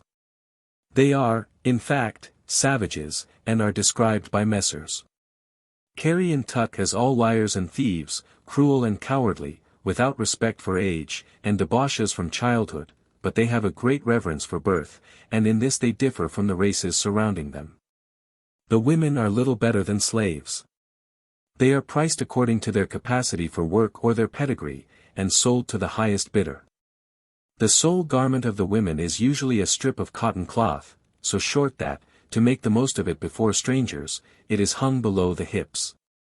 Marriage is celebrated by a drunken orgy, in which the lowborn, and even the slaves, become for the moment the equal of the chiefs, and all crimes are condoned. The Kachins of the north, like the Chins, show much diversity of type. The face is usually Mongolian and unattractive, but the nose is sometimes aquiline and the features regular. They are primitive in their habits, but are, on the whole, a finer race than the Chins. Among the ruling classes the business aspect of the marriage ceremony is concealed by the bridegroom going through a form of abduction. The Kukis and Nagas of the North Kachur Hills, Assam. The hilly and mountainous district that separates the two valleys of the Brahmaputra and Surma rivers, in the province of Assam, on the northeastern frontier of India, offers to the student an interesting field for ethnological research. It was the writer's privilege some years ago to accompany her husband on survey and location work through the hill section of the Assam-Bengal Railway. There were no roads nor food supplies. The railway survey parties were dependent on the hill tribes for the labor necessary to blaze the trail through the dense forest, to transport the baggage and stores, and to build the bashas, or grass huts, that in Assam generally take the place of tents, for camping purposes. On our section this labor was supplied by Kukis and Nagas. The ordinary costume for a Kuki woman is a narrow kilt of dark blue cotton cloth, reaching from waist to knee. A second cloth is wrapped tightly round the upper part of the body, under the arms, and is kept in place by one end being tucked in under the other across the breast. The cotton is grown in the village clearings, and the cloth is woven by the women in a primitive hand loom. Indigo is the predominating color, but saffron and madder are occasionally used. Gaudy colors have always exerted an irresistible fascination on primitive people. One evening we received a visit of two women arrayed in gorgeous saris, a muslin drapery, some 6 yards long by 1 yard wide, worn by the ordinary coolie women in India, of bright red. Ornamented in one case with a design of £5 Bank of England notes, and in the other with a series of black and white chessboards. The wearers were evidently very proud and conscious of their finery. We wondered how these cheap Manchester goods ever came to find a place in the scant trousseau of a Kuki belle, and discovered that twice a year the menfolk go down to the plains for a supply of salt. They take with them from their villages lac, chilies, cotton, etc. And by the sale of these articles obtain, not only sufficient salt for 6 months, but an extra rupee or two to spend on one of these hideous products of Manchester enterprise that so charm the vanity of their womankind. Numerous bead necklaces, adorned with silver rupees, 8 and 4 anna bits, are worn by the women as well as bracelets, armlets, and anklets of brass. Curious silver earrings, the diameter of an ordinary serviette ring, are worn both by men and women. To the Kuki woman falls a large share of the work of a village community. She gathers wood, spins, weaves, and toils in the village jumes, or clearings, where are grown sufficient food crops for the year. A large number of women were employed on the railway for clearing the undergrowth, carrying in loads of grass for thatching, and in transporting baggage. Indeed, as porters they did well, for notwithstanding the rough, steep path, a 60 lbs. Bag of rice was a very usual load. The loads are carried on the back, attached to the ends of a broad band of plaited cane, that passes over the forehead. Far more interesting than the Kukis, however, are the Nagas. The Nagas are divided into many tribes, each tribe speaking a different dialect, and these dialects differ so much that the inhabitants of villages in adjoining valleys are often unable to understand one another. 50 years ago the Nagas were savage headhunters. This was specially the case with the Anami Nagas. The girls of this tribe would not marry a man unless he had heads to show as proof of his courage. Having slain an enemy, a warrior may wear a kilt decorated with cowrie shells. Collars are also worn, ornamented with cowries, tufts of goat's hair dyed red, and locks of hair from the heads of persons killed. Helpless women and children are often the chief victims. Some tribes wear a curious wooden tail, decorated with hard white seeds and goat's hair. Naga villages are built on almost inaccessible hills or along a steep spur. Their huts differ entirely from those of other hill tribes. They have high gable ends, and the roof slopes down and back till it nearly touches the ground. The eaves also almost touch the ground. The hut is divided into 3 compartments. The large one in the center is used as a sleeping or living room, the small division in front serves as a grain store, and here the women pound the rice for making the rice beer, which is the favorite drink of the Nagas. The Naga girls wear their hair cut short, but after marriage it is allowed to grow long. They wear necklaces, bracelets, and anklets, but on marriage these are discarded. A married woman no longer joins in the dances. For her the serious business of life has begun, such as helping her husband in the village, Jum, gathering firewood, and carrying water. Although of varied origin, the Hindus possess a characteristic which is common throughout India. This is caste. It links the people even while it divides them, draws them together whilst it keeps them apart. How caste arose is unknown. It is defined as a collection of families or groups of families bearing a common name, which usually denotes or is associated with a specific occupation. The divisions and subdivisions are literally innumerable.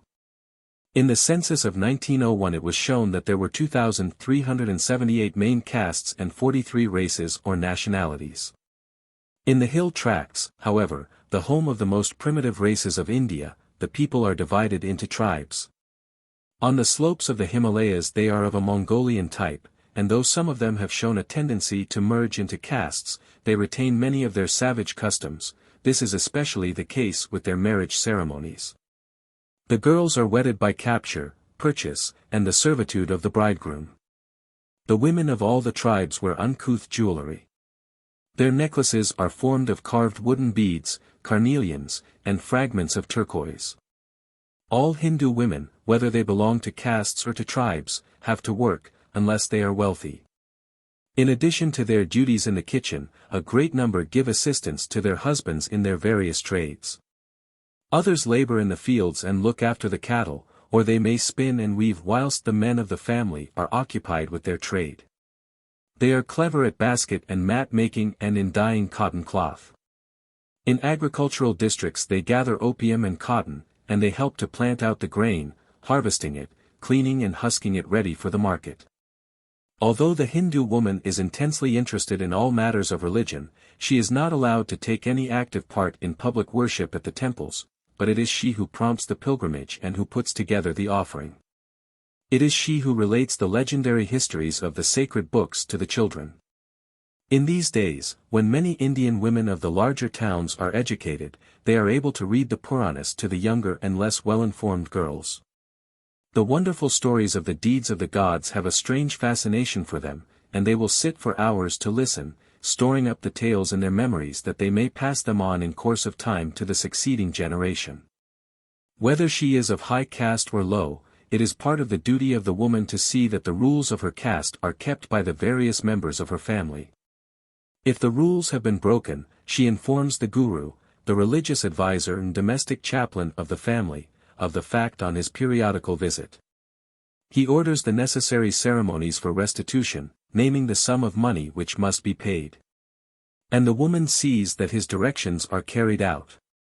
If there has been illness, he perhaps prescribes a pilgrimage, with an offering at the temple in some large town. If children are desired, he suggests that vows should be made, as well as the pilgrimage. The high caste Hindus of the north of India who are wealthy keep their women behind the purdah. The ladies are called Purdashan. This seclusion has the same effect as the Gosha system of the Mohammedans. It narrows their lives down to a little world that is confined within the four walls of a house. The windows are jealously screened with Venetian shutters or with pierced marble. Marriage is the most important occurrence in the life of a Hindu man or woman. It is the fulfillment of the sacred duty enjoined by their religion to raise children. Large sums of money are spent upon the ceremony, and it is talked of from the very birth of a child. Having settled on an auspicious day, with the help of the astrologer, a Hindu marriage proceeds according to the rites usual with the caste. Although the ceremonies vary, they have certain features that are common to all in the rites that are performed to keep away bad fortune and to ensure fertility. Another class of ceremony provides for the admission of the bride into her husband's family. The pair partake of food, and the forehead of the bride is marked with vermilion. This is a survival, says Crook, of the original blood covenant entered into by the pair. Thus the Haris of Bengal draw a little blood with a thorn from the fingers of the bride and bridegroom, and each is smeared with the other's blood. Lastly, they march round the sacred fire which consecrates the union. There is much feasting and wearing of new clothes and jewelry, which the women, whether shut up or in the zenana or allowed their liberty, greatly enjoy. Another pleasure connected with the wedding throughout India is the presence of the dancing girl and her musicians. As the Hindu finds the astrologer indispensable, so he considers the accompaniment of music equally necessary at every function. No ceremony can proceed without it. Marriages, funerals, religious festivals, must all have their drums and cymbals and their stringed instruments. The dance performed is not of the nature of an agile springing step, such as is shown on the European stage. It is a swaying motion, that recalls the movement of a graceful palm bending to the breeze in the sunlight, every leaf instinct with vitality and swinging in rhythm to the sighing of the wind. As the music rises and falls, the Nautch girl sways her body, lifting her arms, extending her hands, and treading on her heels, that, like the base of the palm, seem rooted to the ground. In spite of the slight locomotion that must take place in the Nautch, the Hindu women do not consider it respectable to dance themselves, although they have no objection to looking on, nor are they permitted to sing. They are content to leave such accomplishments to the Nautch girls. Of quite another character is the dancing of some of the jungle tribes. These performances are of a religious nature. They are executed at the sowing of the seed and the harvesting of the crops, in the belief that the earth will be gratified and will yield her fruits. The women of the tribe take part in them without any loss of prestige. The triumph of a Hindu woman's married life, be she a high-caste Brahmin or a member of one of the least civilized of the aboriginal tribes, is the birth of a son. It is the fulfillment of all things, and it places her in the highest and most honorable position possible to obtain in the household. In the north the family system has a firm hold upon the people. The zenana, whether Persian or otherwise, is always under the rule of one woman, whose word is law. She may be a mother or a grandmother or a great-aunt. Her office is to perform the domestic religious ceremonies, to make the daily offering to the household deity, to chant the hymn, and to light the little lamp before the domestic shrine. She is autocratic to her fingertips, and governs the destinies of a horde of relations. Although she may have suffered herself in the matter of child marriage, she does not spare the rising generation. Through her instigation, the tender, half-grown maid, perhaps her own daughter or granddaughter, is united to the middle-aged man, and handed over to him before she is ripe for motherhood. By her orders the unfortunate child widow is stripped of her jewels and degraded to the position of a slave in the house. The practice of magic is universal alike among the Hindus, Buddhists, and Mohammedans, and it is the woman who finds it most attractive. She consults the magician on every occasion and for every complaint or misfortune. She employs him to weave spells that she may obtain an influence over her husband or other members of the family, that she may cause personal hurt, in the shape of blindness, deafness, and disease, to those who offend her. That the property of her more prosperous neighbor may be destroyed. Most common of all is the demand for love potions. The magician finds a ready sale for amulets among the women, who not only wear them themselves, but take care to fasten them on the arm or round the neck of brother, husband, or son when he takes a journey. Magic squares written on paper are chiefly used for these, and enclosed is a claw or whiskers of a tiger, the feather of a particular bird, a tuft of hair, or a bone, sewn in a covering of silk. Foremost in civilization and culture stands the Parsi lady.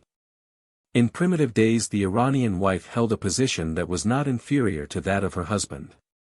In these times she comes nearest among Orientals to the European wife and mother. She is not secluded, but may be seen walking and driving abroad like an Englishwoman. The man marries late in life, and the woman is permitted to attain her full growth and maturity before she leaves her parents' house and takes upon herself the duties of motherhood. The advantage is seen in the fine figures of the ladies. The influence of Western civilization is shown in their dress, which is Europeanized, and also in their occupations. They pay visits to England and the continent, and are intelligently interested in most of the topics that attract the attention of their Western sisters. The Mohammedan is to be found in most of the large towns of northern India. It is to his advantage that he is not hampered by caste rules. There are no restrictions in the matter of food, and he eats meat as well as grain and vegetables. The remarriage of widows is permitted, and he is no advocate of the child wife. The girls are allowed to attain their full growth before they become mothers. The result is that families are larger and the children are stronger and longer lived. On one point the Mohammedan retains his conservatism, the seclusion of his women. It is not the master of the house so much as the mistress who insists upon it. The breaking of Gosha is a dire disgrace. It is only the very poor Mohammedan woman who cannot keep her Gosha, and she veils her face as much as possible when she goes abroad. South India. The races of Europe have been segregated under separate governments, and the line of demarcation can be drawn territorially. The races of India have never succeeded in segregating themselves in like manner. Until British rule was established, India had always been the scene of invasion, of the subjugation of one race by another.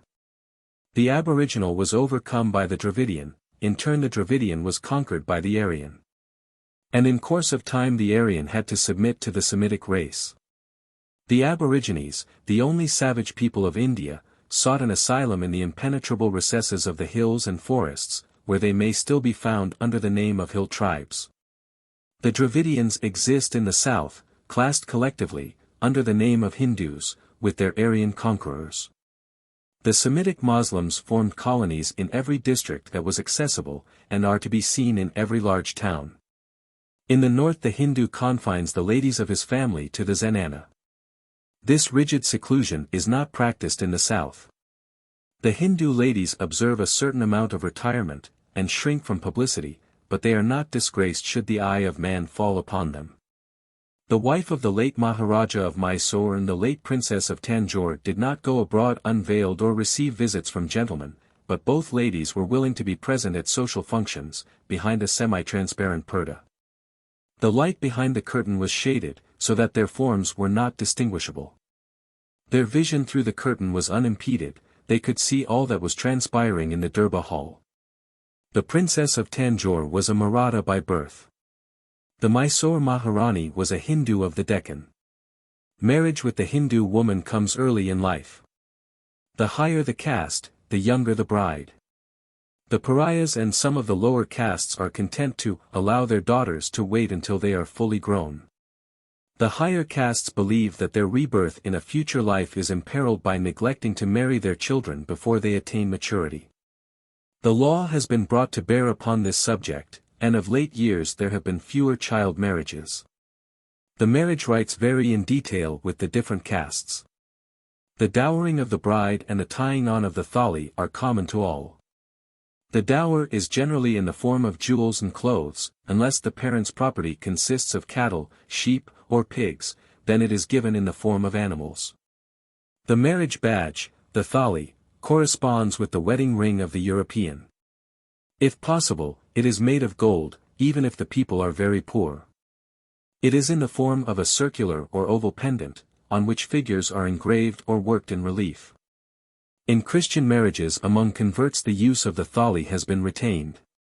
The heathen symbols, which are sometimes actually indecent, are replaced by others suitable to Christianity. At the ceremony it is attached to a wreath of flowers, and the bridegroom throws the garland about the neck of his bride, saying, "With this thali I thee Wednesday." In the heathen ceremony the bridegroom's sister or some other relative fastens the thali about the bride's neck. After the ceremony it is removed from the wreath and suspended upon a cord or necklace made of gold or glass beads, according to the means of the bridegroom. It is worn constantly, and is the very last ornament with which a Hindu woman will part, no matter what her caste may be. The Hindu, with whom polygamy is instinctive, as it is with the Mohammedan, is allowed to have more than one wife. If his first wife proves childless, he probably marries a second at the suggestion of his mother, or perhaps of the wife herself. His happiness in a future life is in jeopardy if he leaves no son to perform his funeral rites. The women of the lower castes and the pariahs have more liberty than those belonging to the higher castes, especially where there is poverty. The man cannot afford to keep more than one wife, and the pair spend their days in labor, he in the fields or at his trade, and she at her cooking and housework, perhaps assisting her husband in his occupation at busy times. The woman plucking tea on the hills comes from one of the villages on the plains. It is possible that the season has been bad, and that she and her husband are glad to find employment for a while on a tea estate. To every Hindu temple of importance is attached a certain number of women and girls called dasis. Desai means servant. They are better known, perhaps, under the name of Nach girls, as it is from their ranks that the dancing girls are drawn. A desai takes part in the daily puja of the temple. She has to sing and dance before the idol whilst it is being washed, anointed, and garlanded. She is bidden to every wedding and entertainment at the houses of the rich. She is at the service of every worshipper at the temple who can afford the necessary gifts. Men and women still continue to give their daughters, often the eldest of the family, to be enrolled in the band of dasis at the temple which they frequent. They wear the richest of silk drapery and jewels of great value, all of which belong to the temple, and are kept by the authorities for the use of the dasis. Although a Hindu wife sees no shame in the profession of the desai, and will even go so far as to give her own daughter to be trained as one, there must be an instinctive knowledge that the life is dishonorable. This is shown in her care not to imitate the manner and bearing of the Nach girl. She is careful never to sing or dance. To do so would be a sign of immodesty which would scandalize the neighbors and disgrace her family. It took some time to persuade the wives and daughters of India that education was not equally immodest and unbecoming, for the simple reason that dasis were the only women who received instruction in reading and writing. The aboriginal tribes of South India form but a fraction of the population. The most interesting are the Todas of the Nilgiri Mountains. Theirs is a kind of nature worship, wherein a shrine or image is not necessary. A sacrifice is offered to the ruling spirits, who are supposed to govern the elements. A marked and peculiar feature of the hill tribes on the Nilgiris is the practice among them of polyandry. The women are permitted to choose and to have more than one husband. Polyandry also exists on the west coast among the people of Cochin and Travancore. It has been suggested that the custom belonged to the Aborigines, and that it arose from the necessity of sending a certain number of the tribesmen out with the herds. It was impossible to leave the women unprotected.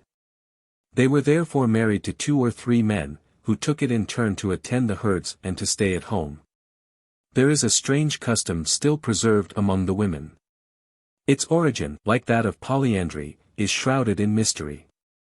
The supposition is that it was imposed upon their Dravidian ancestors by the conquerors. Women are not allowed to clothe themselves in public above the waist. Within her house the woman of the west coast may envelop her figure up to her neck. When she is abroad the sari must be dropped to the waist. If by chance she is covered, and sees a stranger of the same or higher caste approaching, she is obliged by long-established rule to remove the drapery until he has passed. Ceylon. The Sinhalese women are not secluded in the manner of many Orientals. There is, in fact, no purdah, or veiling, in Ceylon, except among the Mohammedan Moor men and the very few Malays, who are likewise Mohammedan in religion. Thus the women and girls of the lower classes may be seen passing amid the busy hum of the streets, going to market, to and from coir and plumbago mills, selling fruit and vegetables. Or plying their household occupations in the open verandas of their houses. Those who can afford it drive out in carriages to go shopping, or to give their children an airing. The mixture of races in the population of Ceylon is a matter of general knowledge.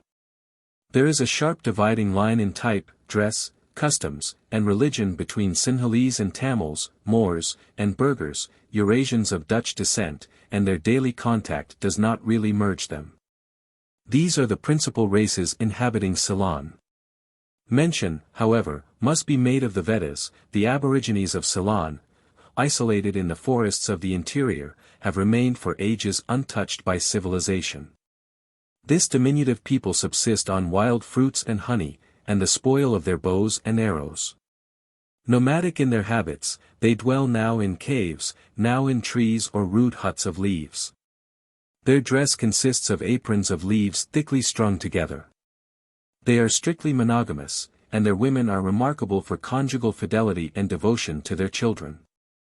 The Sinhalese population greatly preponderates, except in the north and east of Ceylon, conquered and colonized centuries ago by Tamils of southern India. The immigrant Tamils, especially those employed on the upcountry tea estates, are of the coolie caste, so that few Tamil ladies are usually met.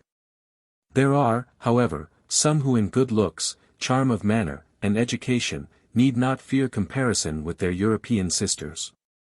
Their dress is rich and they are loaded with costly ornaments.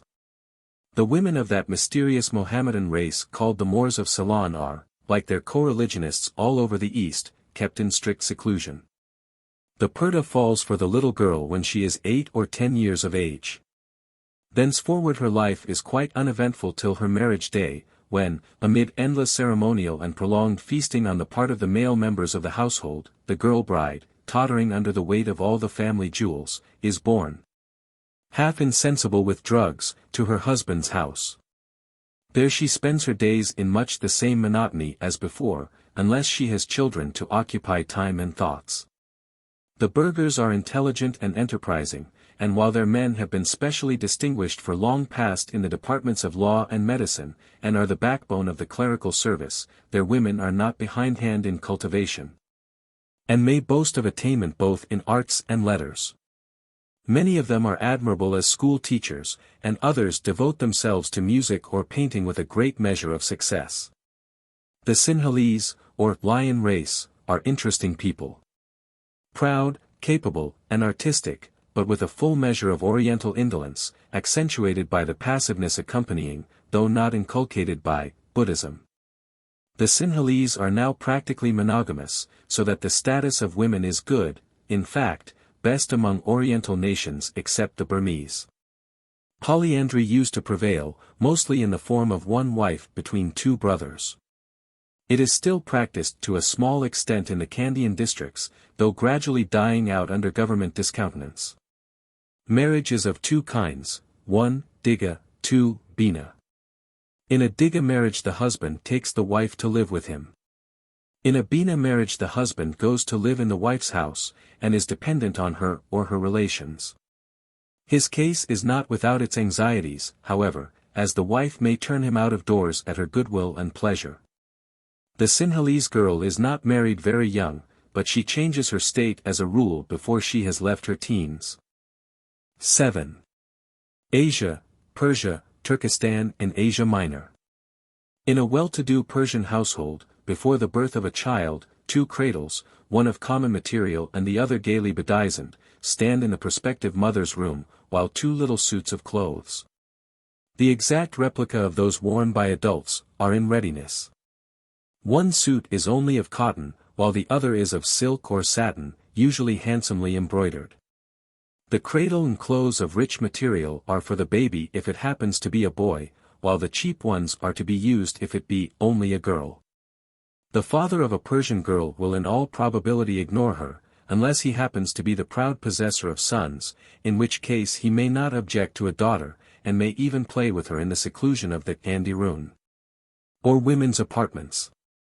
The little thing begins to grow up with her brothers, and is given some perfunctory schooling with them until she is 8, after which, save in the higher classes, her education ceases, at least in a literary direction. A Persian woman who can read and write is looked upon as a kind of wonder. Our little girl, however, is taught to sew and embroider, to make sweetmeats and sherbet, and she seldom leaves the house except to go with her mother to the public baths, or perhaps to picnics with her in some garden during the heat of the summer. Being carried there by a servant on a donkey, while her mother sits astride a horse which is led by one of the retainers. The Persian bath is practically the club of the women. Here they meet their friends and spend the day in the steamy, hot atmosphere, eating their lunch and indulging in any amount of gossip.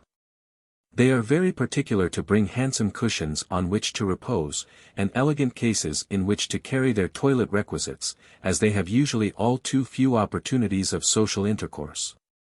Before bathing, a lady sits on a huge brass tray, and is covered from head to foot with fuller's earth, after which she descends into a tank of hot water.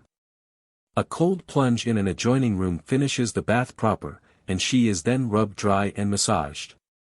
Her hair is dyed with henna and indigo, giving it a black hue, glossy as a raven's wing.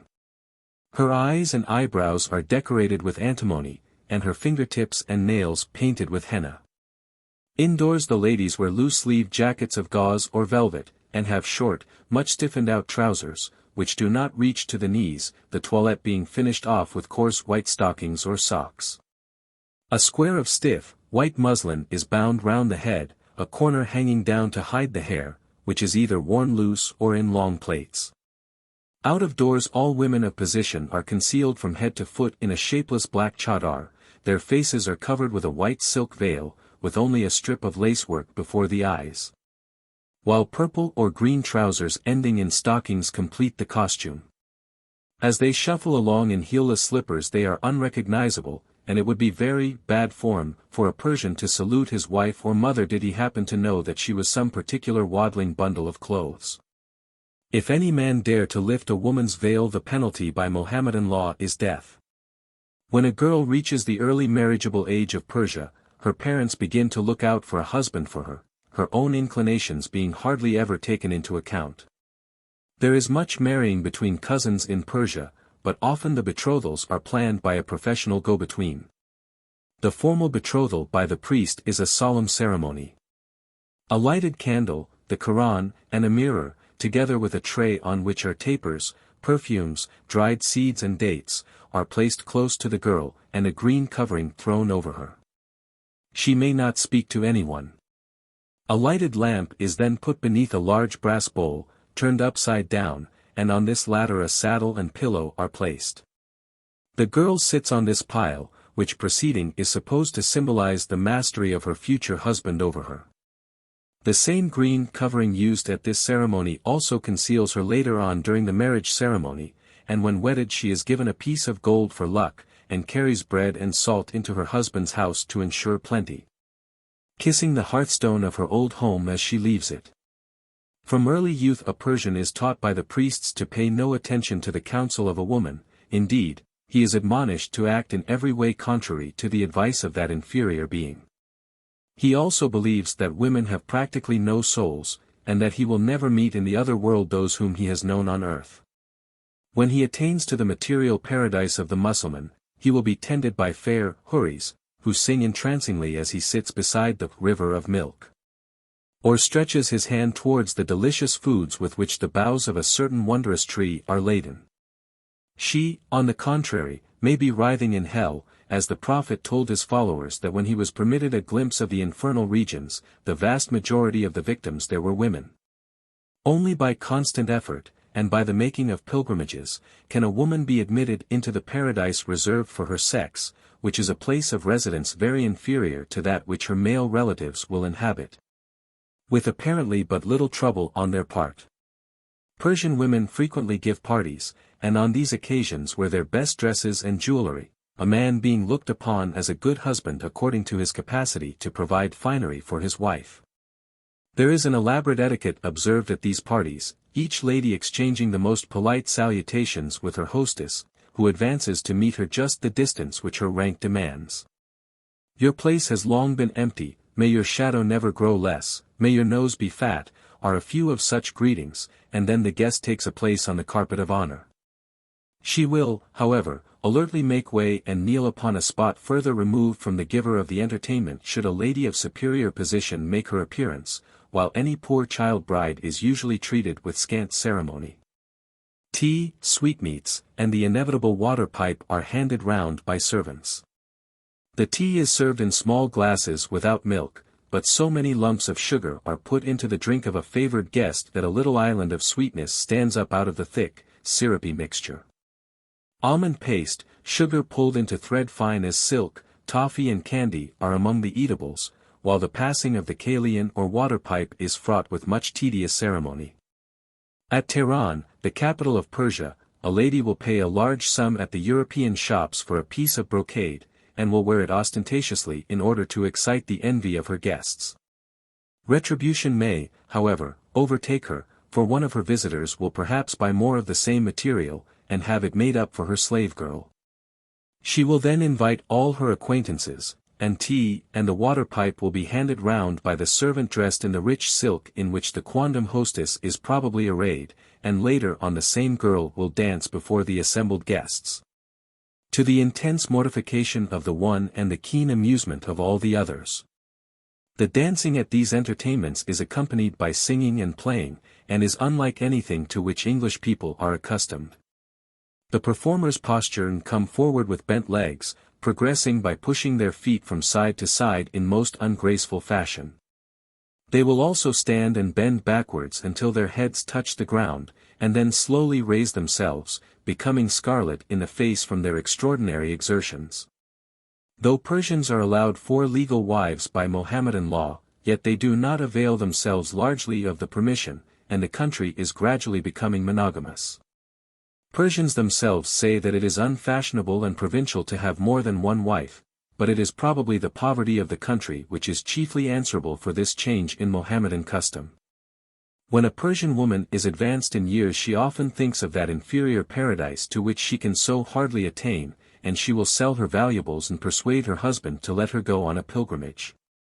If possible, Mecca or Kerbala will be her goal, though, if lack of means puts these shrines out of her reach, she will perforce renounce the coveted titles of Haji and Kerbala, and be content with that of Mashtadi, the title gained by those who visit the famous shrine of Imam Reza at Mesht. Turkestan. Russian Turkestan is peopled partly by a sedentary people called Sarts and partly by nomads. The chief Sart towns are Tashkent, Samarkand, Kokand, Marjlan, Andijan, Namangan, Chayist, and Bokhara. The Sarts are descended partly from an Indo-Germanic race, the earliest inhabitants of Turkestan, and partly from a mixture of other races that has taken place there during the last 2,000 years. Persian slave mothers have left to the Bokhara and Samarkand women a heritage of Persian beauty, but in most of the towns Mongol and Chinese features have been handed down from Uzbek and Chinese parents, and Sart women have, as a rule, high cheekbones and flat noses, with somewhat slanting eyes. The Sarts are Mohammedans. They adhere more strictly to the tenets of their religion than any people of Islam. Their women are kept in closer seclusion than any women in the world. No respectable Sart woman is ever actually seen out of doors, for when she does venture forth she is wrapped in a somber grey garment, and her face is completely hidden by a black horsehair veil. The women of every Sart home have their separate apartment, opening into a separate courtyard. No windows look into the street, but the rooms are open to the courtyard on one, and sometimes on 2, sides, so there is plenty of light and air. From fear of earthquake the houses are all built with a ground floor only. The reception room of a Sart lady is also her living room and her bedroom, and it invariably contains a gorgeously painted, metal-bound trunk, in which her jewelry is carefully stowed away except on high days and holidays. At one end of the room there is always a pile of neatly folded pillows and quilts, which at night are spread out on the floor to serve as beds. Elderly ladies swathe their heads in turbans of transparent muslin, the long ends of which are brought round over the shoulders like a shawl. Unmarried girls wear no head covering in the house, their straight, black hair is parted in the middle, and hangs down their shoulders in plaits. Black silk plaits are added to the natural hair, and these terminate at the ankles in a tassel of colored glass beads. On one girl's head the writer counted 55 plaits of her own hair. The hair is very thick and very luxuriant. It is never cut, and only brushed once a week. A Sart woman merely puts her hand through her hair for the morning toilet, but she washes her head regularly every Thursday. The hair is washed in boiled sour milk, and combed while wet. The richer women wash the milk out with warm water, but poor ones leave it in, and a strange odor is in their case very noticeable. Sart girls have beautiful teeth, and they attribute this to the fact that they eat very little meat. After every meal a finger is dipped into water and the teeth are rubbed with it. After 25 they begin to lose their teeth, and, to hide the gaps thus caused, the remaining teeth are often painted black, as in northern Japan. A herb is used to blacken the eyelashes, and the eyebrows are also painted and joined together by a black line over the nose. All Sart ladies wear trousers, and over these their high boots are drawn, stockings are unknown. Indoors the ladies wear many-colored silken tunics over long silken robes or loose jackets with wide sleeves. Silk weaving is one of the principal industries of Turkestan, and women and girls hatch silkworms' eggs in the folds of their dresses to make a little pocket money. They often keep fowls for the same purpose. Sart women are not good at plain sewing, but their embroidery is extremely beautiful. Kokand work is especially prized, and fetches a high price all over Central Asia. Embroidery is the only kind of work a Sart woman may do on a Friday, the Mohammedan Sabbath. The thimble is worn on the third finger. The Sarts never let their women engage in agricultural work, but many women of the poorer class go with the children to the cotton fields and help to pick the pods. The nomadic Kyrgyz, who settle in camps outside the towns in winter and wander in the mountains and the steppes in summer, are also followers of Islam, but they are far less fanatical than the Sarts. Their women are given much more freedom, and they do not mind showing their faces.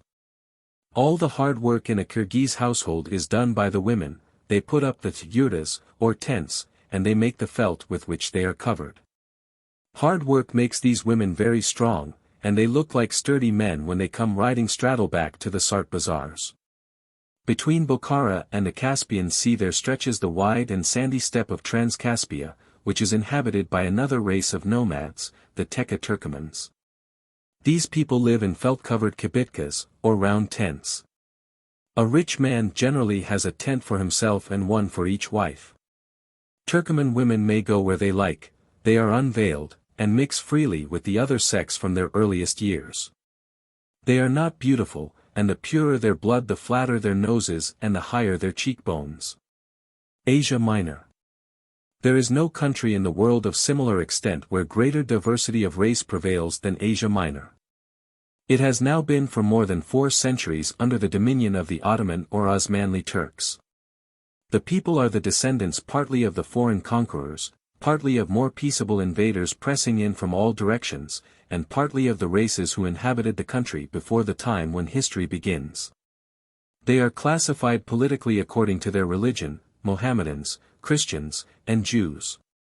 The Christians are the various sects of Armenians and of Greeks, the Roman Catholics, and a few adherents of other sects. Both the Christian and Mohammedan women of the wealthier class are often remarkable for their beauty, especially in Smyrna and on the shores of the Bosphorus. Whether dark or fair, tall or short, nearly all have fine eyes and eyelashes, delicately penciled eyebrows, and soft, clear complexions.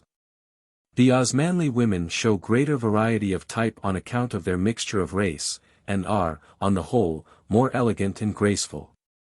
Mohammedan ladies have not yet adopted European fashions in their outdoor dress as they have indoors. The hat, to them, is still anathema.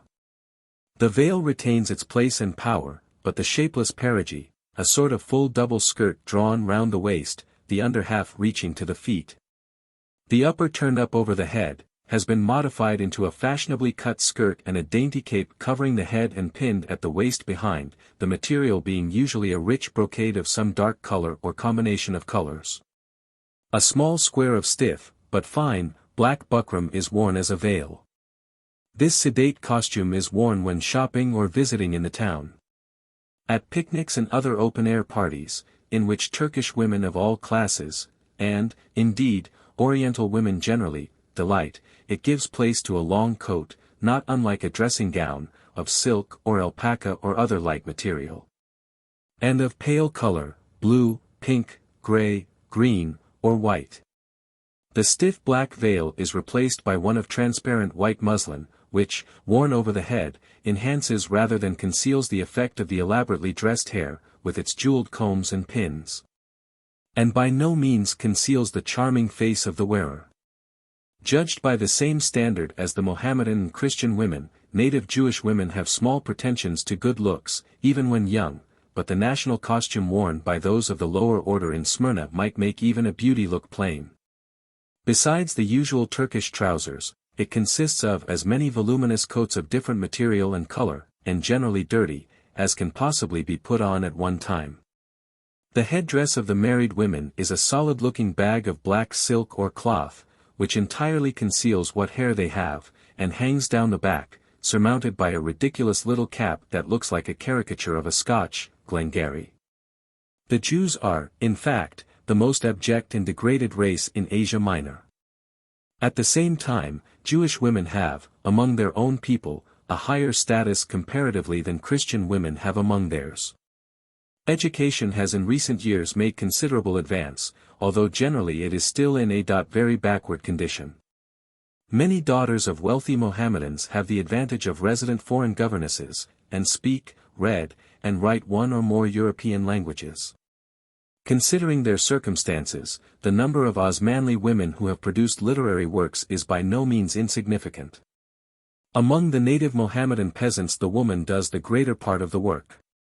She spins both wool and cotton by means of a simple distaff and spindle, she weaves the carpets and the material for clothing her family or for making tents and sacks. She grinds the corn and milks the flocks and prepares the yahort, a thick curd, which, with a paper-like bread that she bakes, forms the chief article of diet. She assists in the ploughing, and does most of the reaping and threshing.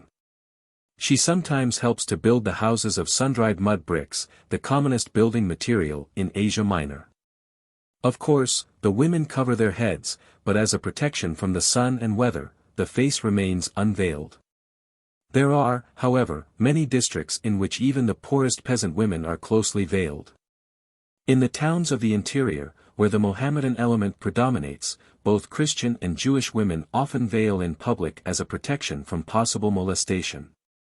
The condition of both Greek and Armenian women in agricultural districts differs little from that of the Mohammedan women. Early marriage is the universal rule. Girls of whatever nationality generally marry in their teens, sometimes when they have barely reached that period. The parents or guardians arrange the match, the girl having little or no say in the matter, though there are exceptions to this rule. The actual rite of marriage varies in character among the different races, but in every case the ceremonies and festivities cost a considerable amount of money, and occupy at least a week. The Jewish marriage ritual is long and complicated, and both the Armenians and the Greeks have an elaborate religious ceremony. Christians and Jews alike provide a dowry for their daughters. The trousseau in each case consists of personal clothing, bedding, carpets, pots and pans, and other household gear. 8. Europe, Turkey and Greece, and the Western Balkan Peninsula.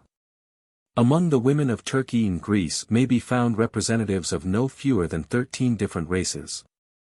The Mohammedan women include, in addition to members of the ruling race, Albanians, Kurds, Circassians, Tartars, Turkomans, and Uraks.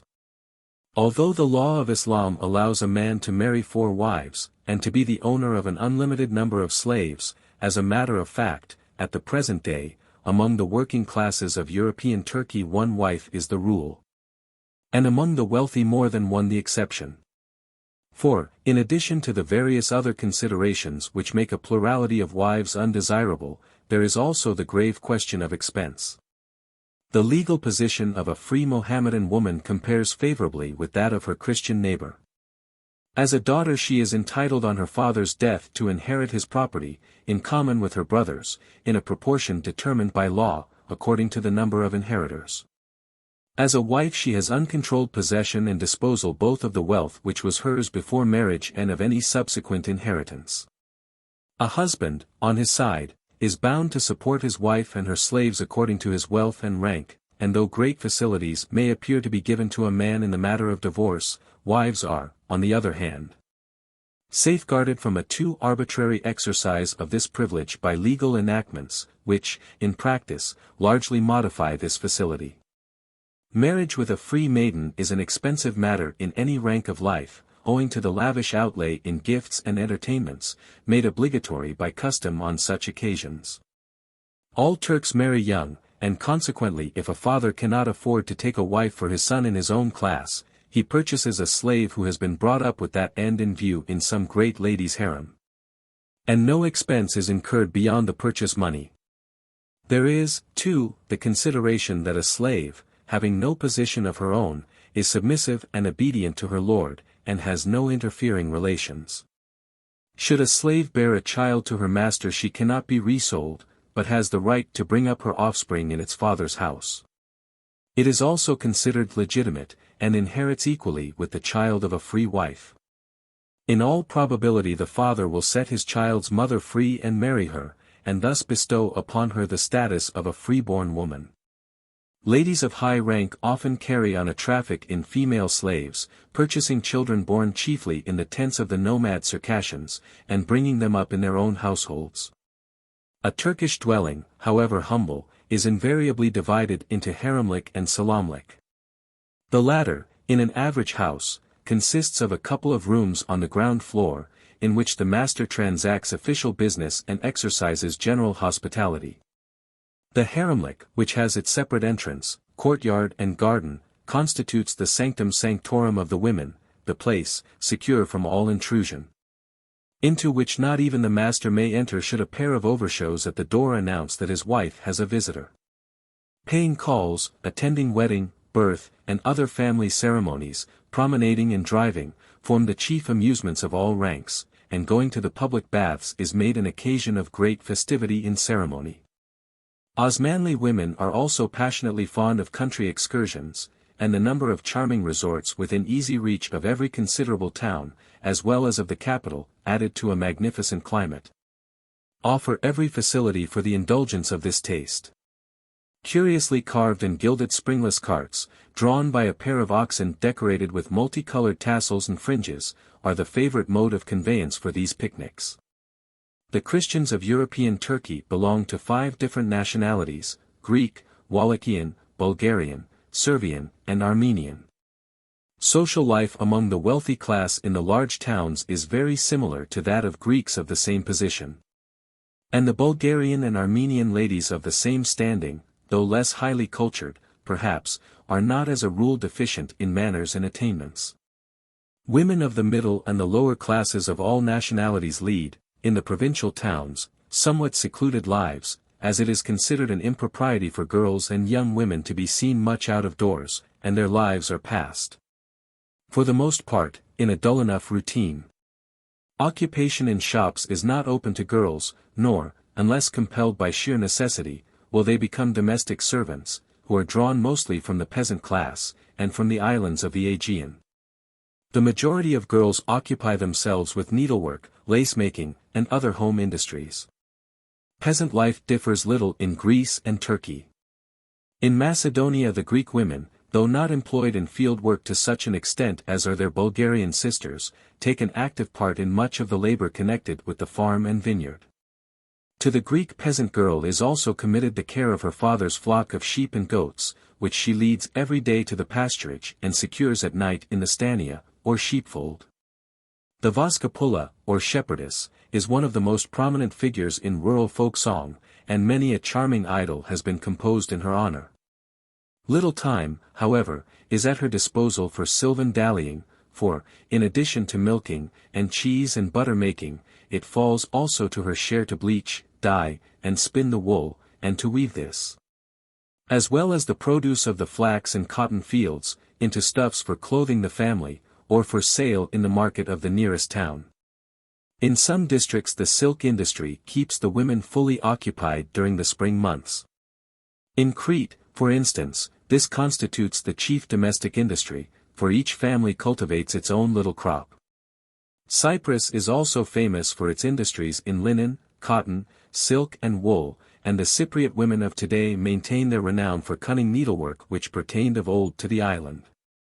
In some districts of Bulgaria the culture of the roses, of which the famous otto and rose water are made, forms an important branch of industry. Gathering the blossoms is quite a festal affair, for which the women don their picturesque gala costumes. The Western Balkan Peninsula. Serbia is by far the most advanced of the West Balkan peoples. Old customs are fast passing away. Modern methods of work and cultivation are spreading. And the nation desires to learn. In Bosnia and Herzegovina, on the contrary, the people cling closely to their old customs and adopt new ones with the greatest reluctance. In Montenegro, too, old customs have remained intact till quite recent days. By incessant fighting the Turks were kept at bay, and the Montenegrins in their mountain fastnesses were quite isolated from the outer world, and lived on primitive tribal lines. The tribes were and are divided into large groups of cousins, called bratstvos. Each bratstvo is made up of several large household communities, each with its head man and head woman, who direct all the work of the household. A man can marry within his clan, but not within his bratstvo. All the South Slavs are exogamous, as are also the Albanians, and there are bratstvos still existing that boast that they have never married into a drop of their own blood. As it was desirable to obtain strong allies, and as all a woman's relations were classed as the blood relations of her husband's relations, it was customary for all marriages to be arranged by the men of the bratstvo. Indeed, until modern days, it was of frequent occurrence for the bride and bridegroom never to have seen one another till they met in church. Infant marriages or betrothals were common, and children were sometimes betrothed before they were born. In those times, too, all the work, both domestic and agricultural, fell to the lot of the women. Men were occupied almost entirely in repelling and making frontier raids, and in guarding the flocks.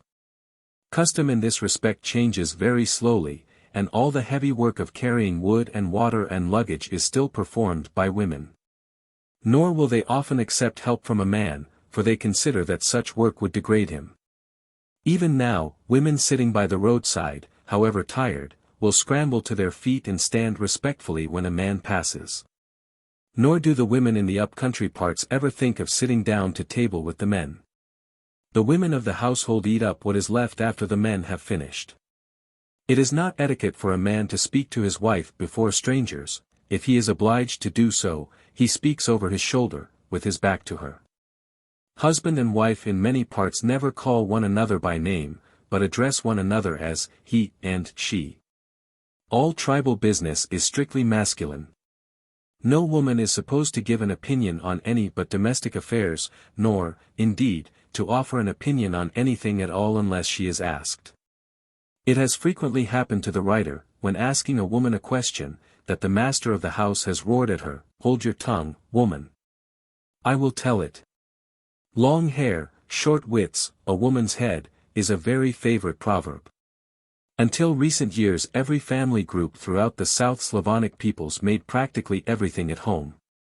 The wool was spun on a distaff, with no wheel or other aid. It was then woven on hand looms, and dyed with native dyes, many of them very stable and very beautiful. Particularly in Serbia, the art of weaving rugs and carpets has been carried to great perfection. Native traditional designs are used, many of them of high, decorative quality. Bosnia also has a native carpet industry.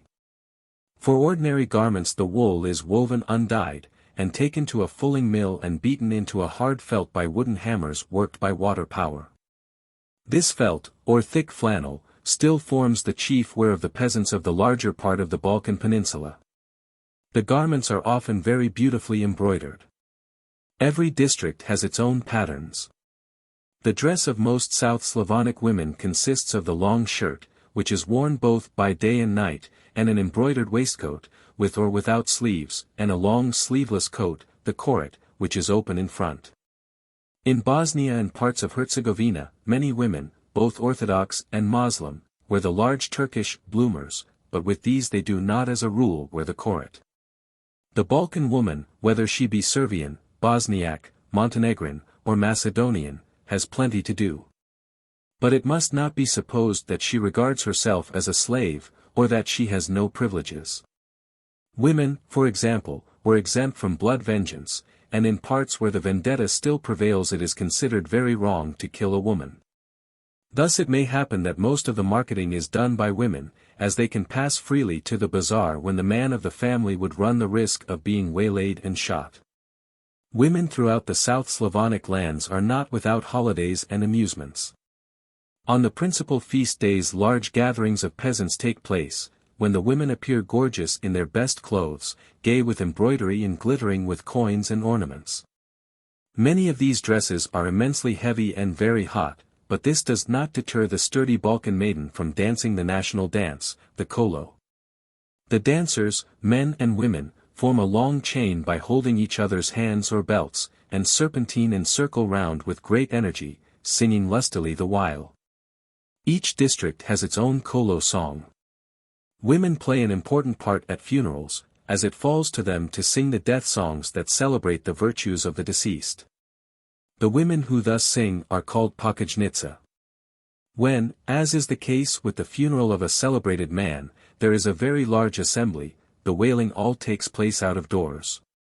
The guests sit in a large circle, 2 women of the tribe then walk quickly back and forth within the circle, chanting in a loud wailing voice. One corroborates the statements of the other, and they lament together. Many stock phrases are used, but many women are well known for their power of improvising, and their recitals are very dramatic. When 2 are exhausted, 2 others take their place. Only married women perform this duty. Until recent years women cut off their hair in sign of mourning, and hung it on the grave of the deceased. In some districts they still tear their faces with their nails. Medicine is largely practiced by wise women, who possess herbal remedies in great variety. Every disease has its herb, they say, they also employ many charms. In North Albania preeminently are preserved the primitive modes of life. The same tribal system prevails as in Montenegro. The women do all the heavy work, the burdens which they can, and do, carry are enormous. The men carry only their weapons. A man may often be seen riding, while his wife carries the luggage and the baby. The majority of Albanians are Muslim, and for the most part are very lax. In many villages where the people call themselves Muslim, the women are all unveiled, and go about freely among the mean. On the other hand, the Roman Catholic women of Scutari wear huge bloomers, and are closely veiled. The Muslim women of Scutari and neighborhood very often dye their hair a deep red. When Muslim women are veiled they are often most effectually veiled, completely hidden, in fact, under a huge hooded cloak. As we have said, women are exempt from blood feuds and vendettas, but among the northern tribes a woman can, if she please, rank as a man. She must take a vow of celibacy. She can then dress as a man, have her head shaved as a man, carry arms, and inherit property. When a man has several daughters and no son, he can allow one of his daughters to rank as a son. In case of the father's decease, she is then the head of the family, and has to make suitable marriages for her sisters. It is said that these women are not uncommon. We heard of one who served for many years in the Turkish army. They are not allowed to become women again and marry. Such a woman can carry on the blood feuds of the family. In cases where all the men of the family have been killed, they have often been avenged by a woman. 9. Europe, Russia and Austria. 200 years ago the women of Russia lived in as much seclusion as if they had been Mohammedans. It was Peter the Great who first commanded them to lay aside their veils. Every house had its woman's apartments quite separate from those of the men, and girls were prisoners until their marriage. In Russian villages there are still old women who act as professional matchmakers, and the peasant women still keep their heads covered out of doors, even in the warmest weather. But in the towns and in the vicinity of factories, modern ways have taken the place of old customs, and, discarding the neat handkerchief, girls now exhibit elaborate puffs. Curls and coils of hair stuck all over with combs of imitation tortoiseshell. It is to the rural part of Russia that we must look for the remnants of ancient Slav customs. And even then they are so mixed up with traces of Mohammedanism and with the ceremonies and laws introduced by the Greek Church that wide study is required before we can separate one from the other. One of the chief industries among the peasant women of Great Russia is lace-making. Girls begin to learn it at the age of 7, and at 9 they can almost support themselves with their earnings. Children may be seen working at cushions large enough to conceal them, but a good deal of lace is made by the needle. This is the lace par excellence of the aristocracy, while cushion lace is worn by all classes. Russia got her lace-making from Asia, long before the industry was known to the rest of Europe. The high headdresses, still worn by the great ladies of Russia, and even by the empress on state occasions, are mostly of lace covered with pearls. Chasubles and stoles of velvet, covered with pearl-stitched lace, are still presented to the monasteries by royal visitors. Some 50 years ago the women used to spin and weave most of the clothing worn by their families, but since factories have sprung up they find it cheaper to buy their material. Wives of artisans in western Russia still do a good deal of embroidery on frames, and by its sale help to support their households. The women of Little Russia have many customs quite different from those of Great Russia, and, indeed, they might belong to a different nation. They wear much brighter colors and clothes of quite a different cut. The young girls, who are often very handsome, wear the hair in a plait tied by long ribbons, and generally have several necklaces of glass beads or coral. A girl's wedding dress is got ready for her as soon as she is thought old enough to be married, and, in the event of her early death, it becomes her shroud. A few years ago we used to hear that there was no middle class in Russia, but today there is a large and increasing middle class. It is to this section of society that the numerous Hebrew and German families belong, and those once wealthy Russian families who were ruined by the freeing of the serfs in 1861. It is from this class that the Russian girl students come. Medicine is one of the most popular professions among Russian women, but they are taking up nearly all the callings formerly occupied only by men. Although they are not yet allowed to practice at the bar, numbers are studying for that profession in the full assurance that they will, ere long, be allowed to follow it. There are women clerks in many of the largest banking houses, in the custom house and in the post offices. The women of the upper classes in Russia are among the most thoroughly educated, the most intelligent, and the most charming women that can be met with anywhere. Their knowledge of 3, 4, and 5 languages, and their wide reading in those languages, have broadened their sympathies and given them a wider outlook than is often the case with English and German women. Convents for women are to be found in every part of Russia.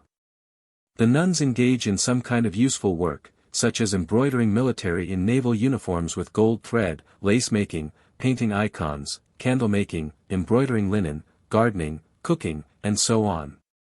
Russia is making great efforts to colonize Siberia with Russian peasants. Land is given to the colonists, and they are free from taxes for the first 3 years. Both the men and the women improve greatly in their new homes. They leave behind their Slav indolence, and become industrious and thriving. Austria. The German element among the women of Austria can soon be dismissed, since the Austrian German, whether Saxon or Swabian, generally preserves her native characteristics. It is rather the women of the Slavonic races, together with the Magyars or Hungarians, and the Romanians or Wallachians, who have most claim to be considered as the women of Austria.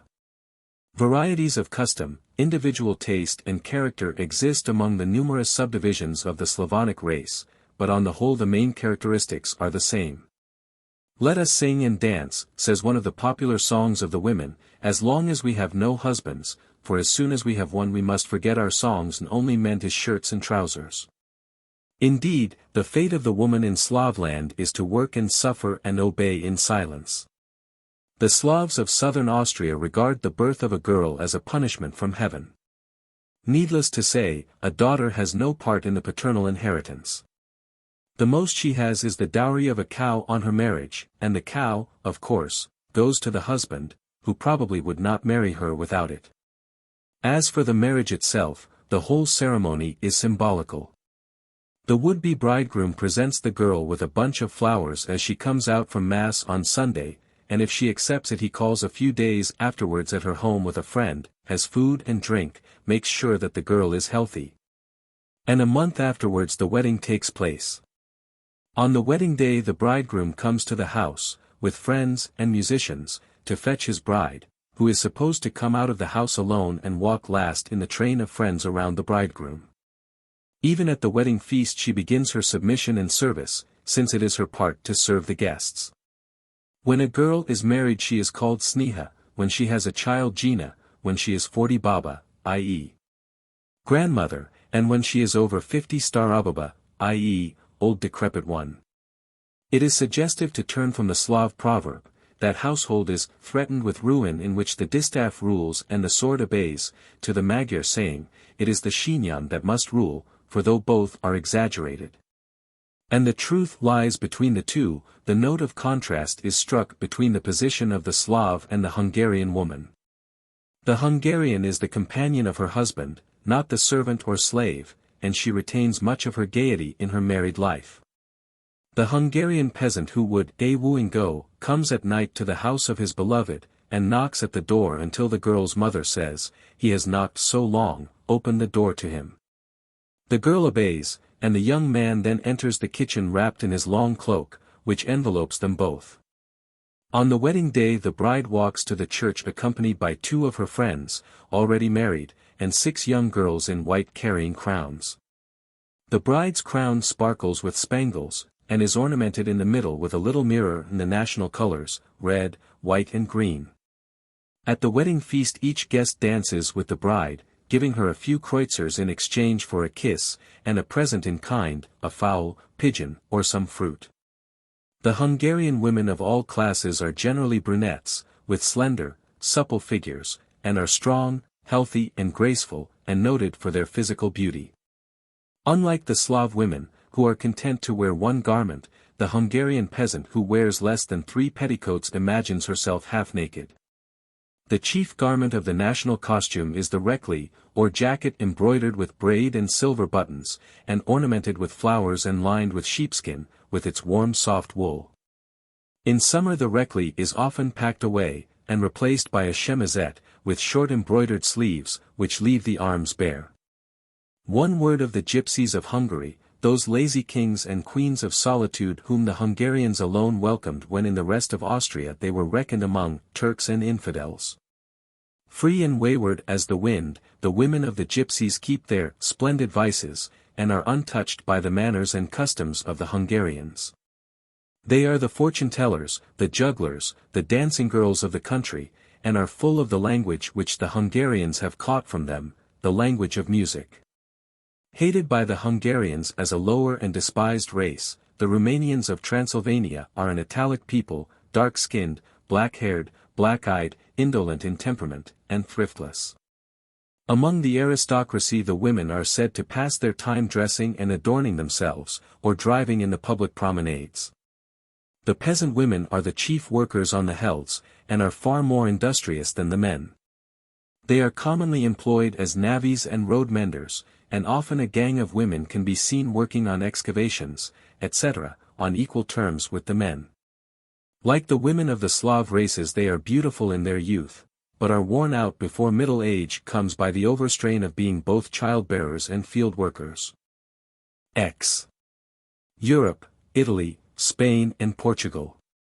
Modern Italy may be said to be preeminently a land of contrasts and anomalies, and in no respect, perhaps, are these contrasts more marked than in the social usages determining the position of women in the various provinces which have, since 1860, formed the United Kingdom.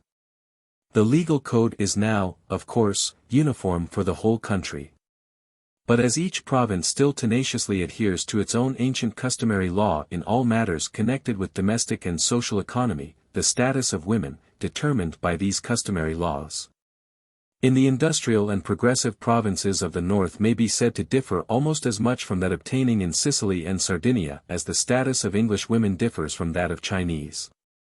By statute law a married woman's property is absolutely her own, and is immune from any interference or abuse on the part of her husband. She has a right to the guardianship of her children, and, as a daughter, to an equal share with her brothers in any patrimonial inheritance in case of intestacy, and only in a few instances are woman's legal rights inferior to those of a man. In Italy, as in other countries where few careers are open to women, marriage is looked upon as the end and aim of their existence, and old maidism as something of a disgrace. It is only also as a wife that a woman obtains any degree of personal liberty, as custom does not allow a spinster to traverse the public thoroughfares without a duenna, even if she have attained the respectable age of 40.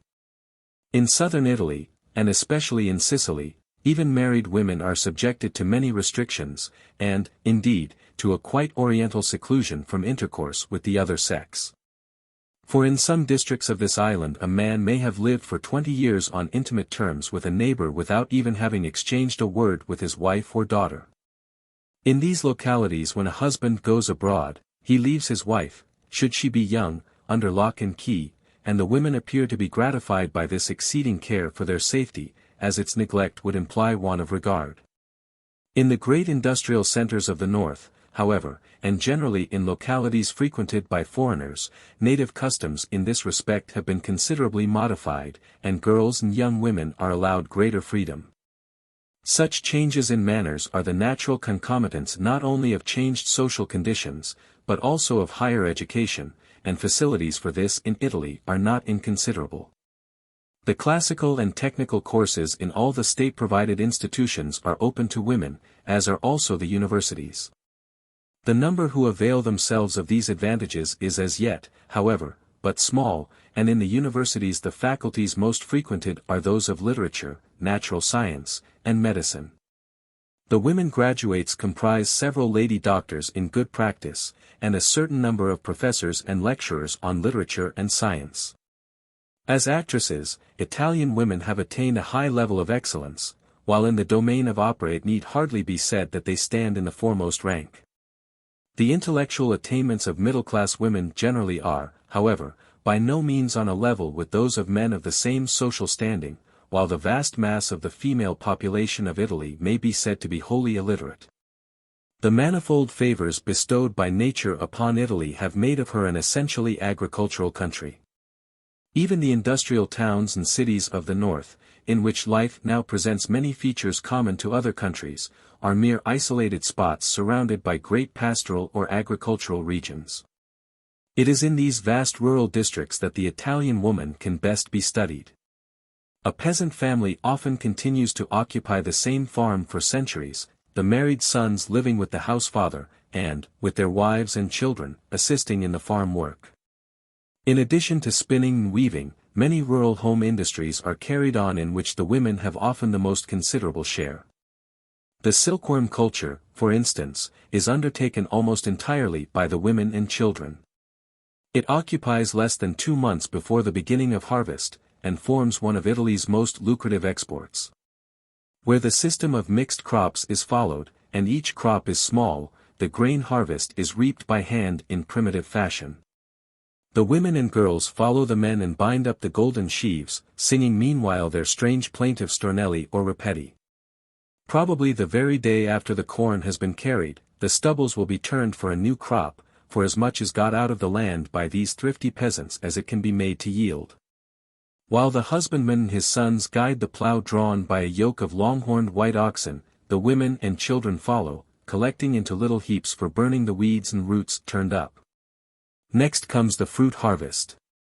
The daughters of the soil, with wide circular baskets poised securely on their heads, carry into the historic marketplace of the ancient hill towns their figs, plums and pears, their peaches, pomegranates and apples, or, it may be, nature's wild crop of strange fungi, unknown in our isles but much appreciated by the Tuscan and Umbrian housewife.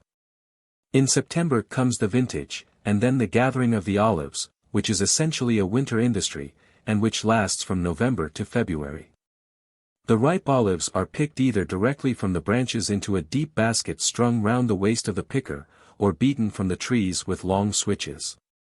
As the crop is gathered, the olives are carefully sorted by the elder women into 3 categories, as on this depends the quality of the oil they will produce. The first, according to a Tuscan saying, is gold, the second silver, the rest nothing. The olives are then conveyed to the mill to be crushed, and, after undergoing some further processes, the oil is stored for household use, or sale, in orsi, great earthenware jars of classic shape.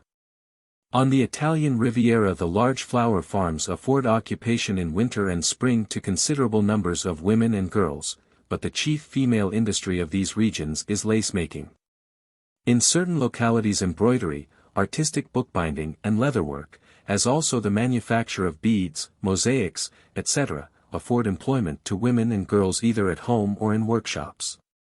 The chief industry of the women of Tuscany, however, is straw plaiting. The straw market of Florence is the great center of the trade. Whether standing at their doorways gossiping, or walking along the country roads, with their burdens poised on their heads, the fingers of the Tuscan women and girls are ever busy weaving the yellow straws. For so small is now the return for their labor, owing to Japanese competition, that it is only by ceaseless industry that a living wage can be earned. Spain and Portugal. There is a legend current in Spain that at the creation of the world the Spaniards begged 3 boons of heaven, a beautiful country, beautiful women, and a good government. But the last boon was denied by Providence lest that happy land should prove a serious rival to paradise. Physically the women of Spain are long-lived, healthy, vigorous and well-developed. They are generally about middle height, and are renowned for their graceful carriage and the beauty of their feet and ankles. Black hair and eyes are not nearly so general as is commonly supposed. Soft brown eyes and hair of a rich glossy brown are much more common. Gray and green hazel eyes are also numerous. Blondes are fairly numerous, especially in the northern provinces. The complexion of the Spanish woman is one of her greatest beauties, the transparent texture of her creamy skin, through which the red blood glows brilliantly, defies the heat of the climate, and is often retained long after childbearing and advancing years have spoiled the beauty of her figure. It has sometimes been suggested that the high standard of beauty in Spain was due to the charming national costume, and that a basquina and mantilla would make a plain woman pretty and a pretty one irresistible. But though the basquina has practically vanished, and the mantilla is relegated to special occasions, the beauty is still conspicuous. Women of the upper and middle classes now wear the ordinary Paris fashions. The lower classes and the peasantry are still faithful to the picturesque costumes of the different provinces. As her waving feather is to the English coster girl, so is the bright flower in her hair to the Spanish workgirl. The wearing of a hat is the badge of the upper and middle classes. The writer heard a manservant proving the superior station of his promised bride by calling her a señorita de sombrero, a young lady with a hat.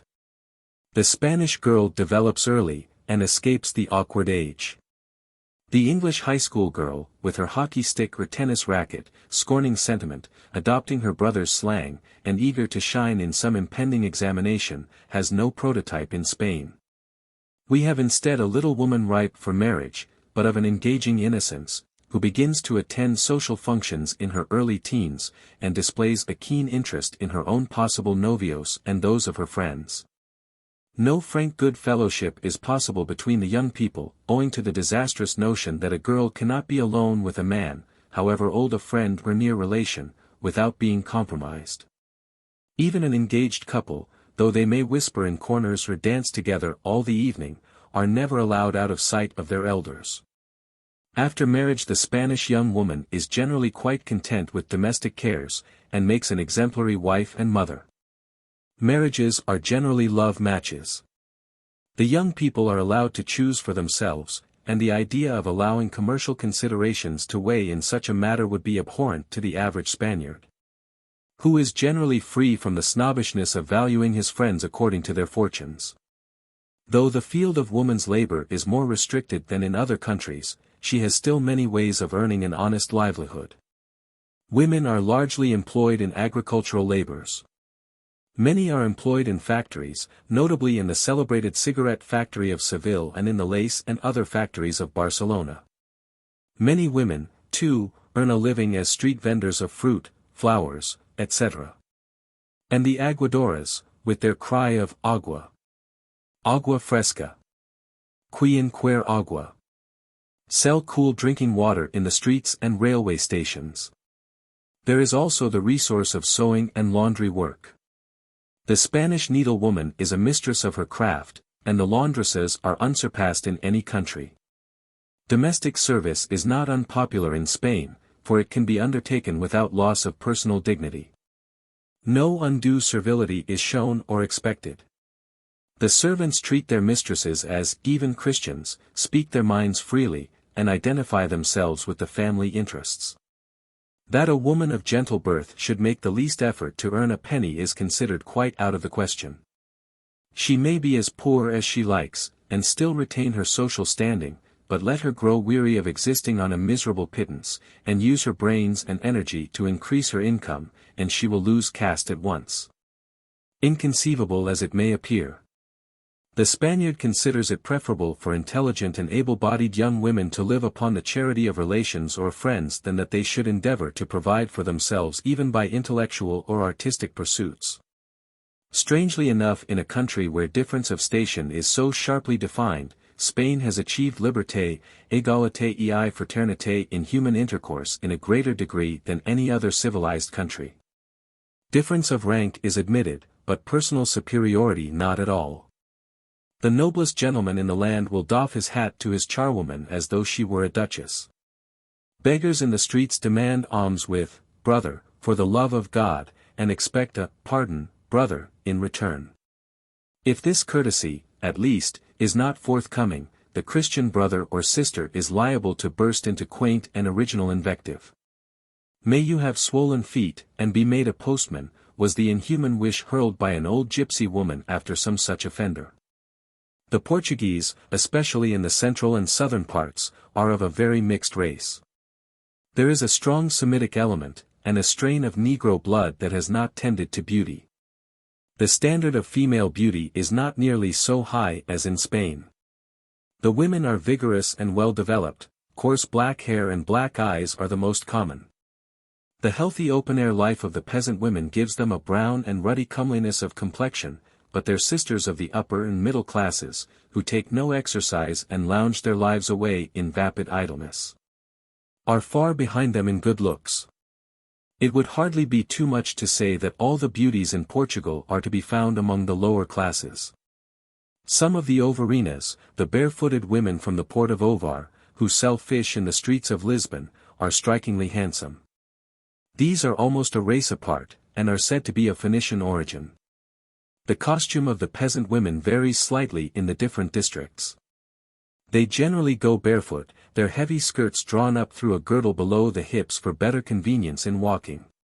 A bright-colored kerchief is worn over the shoulders, and another twisted round the head under a soft round black hat, very unbecoming, but convenient for the carrying of heavily laden market baskets.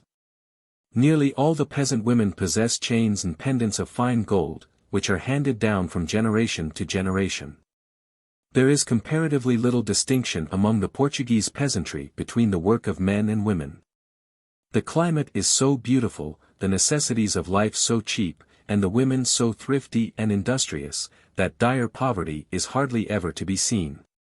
Though the women work hard, they find leisure on Sundays and holidays for many simple open-air amusements, and are generally pictures of health and contentment. 11. Europe, France. Speaking roughly, one may say that, so far as physical types are concerned, the French are divided very sharply into at least two sections, those of the north and those of the south.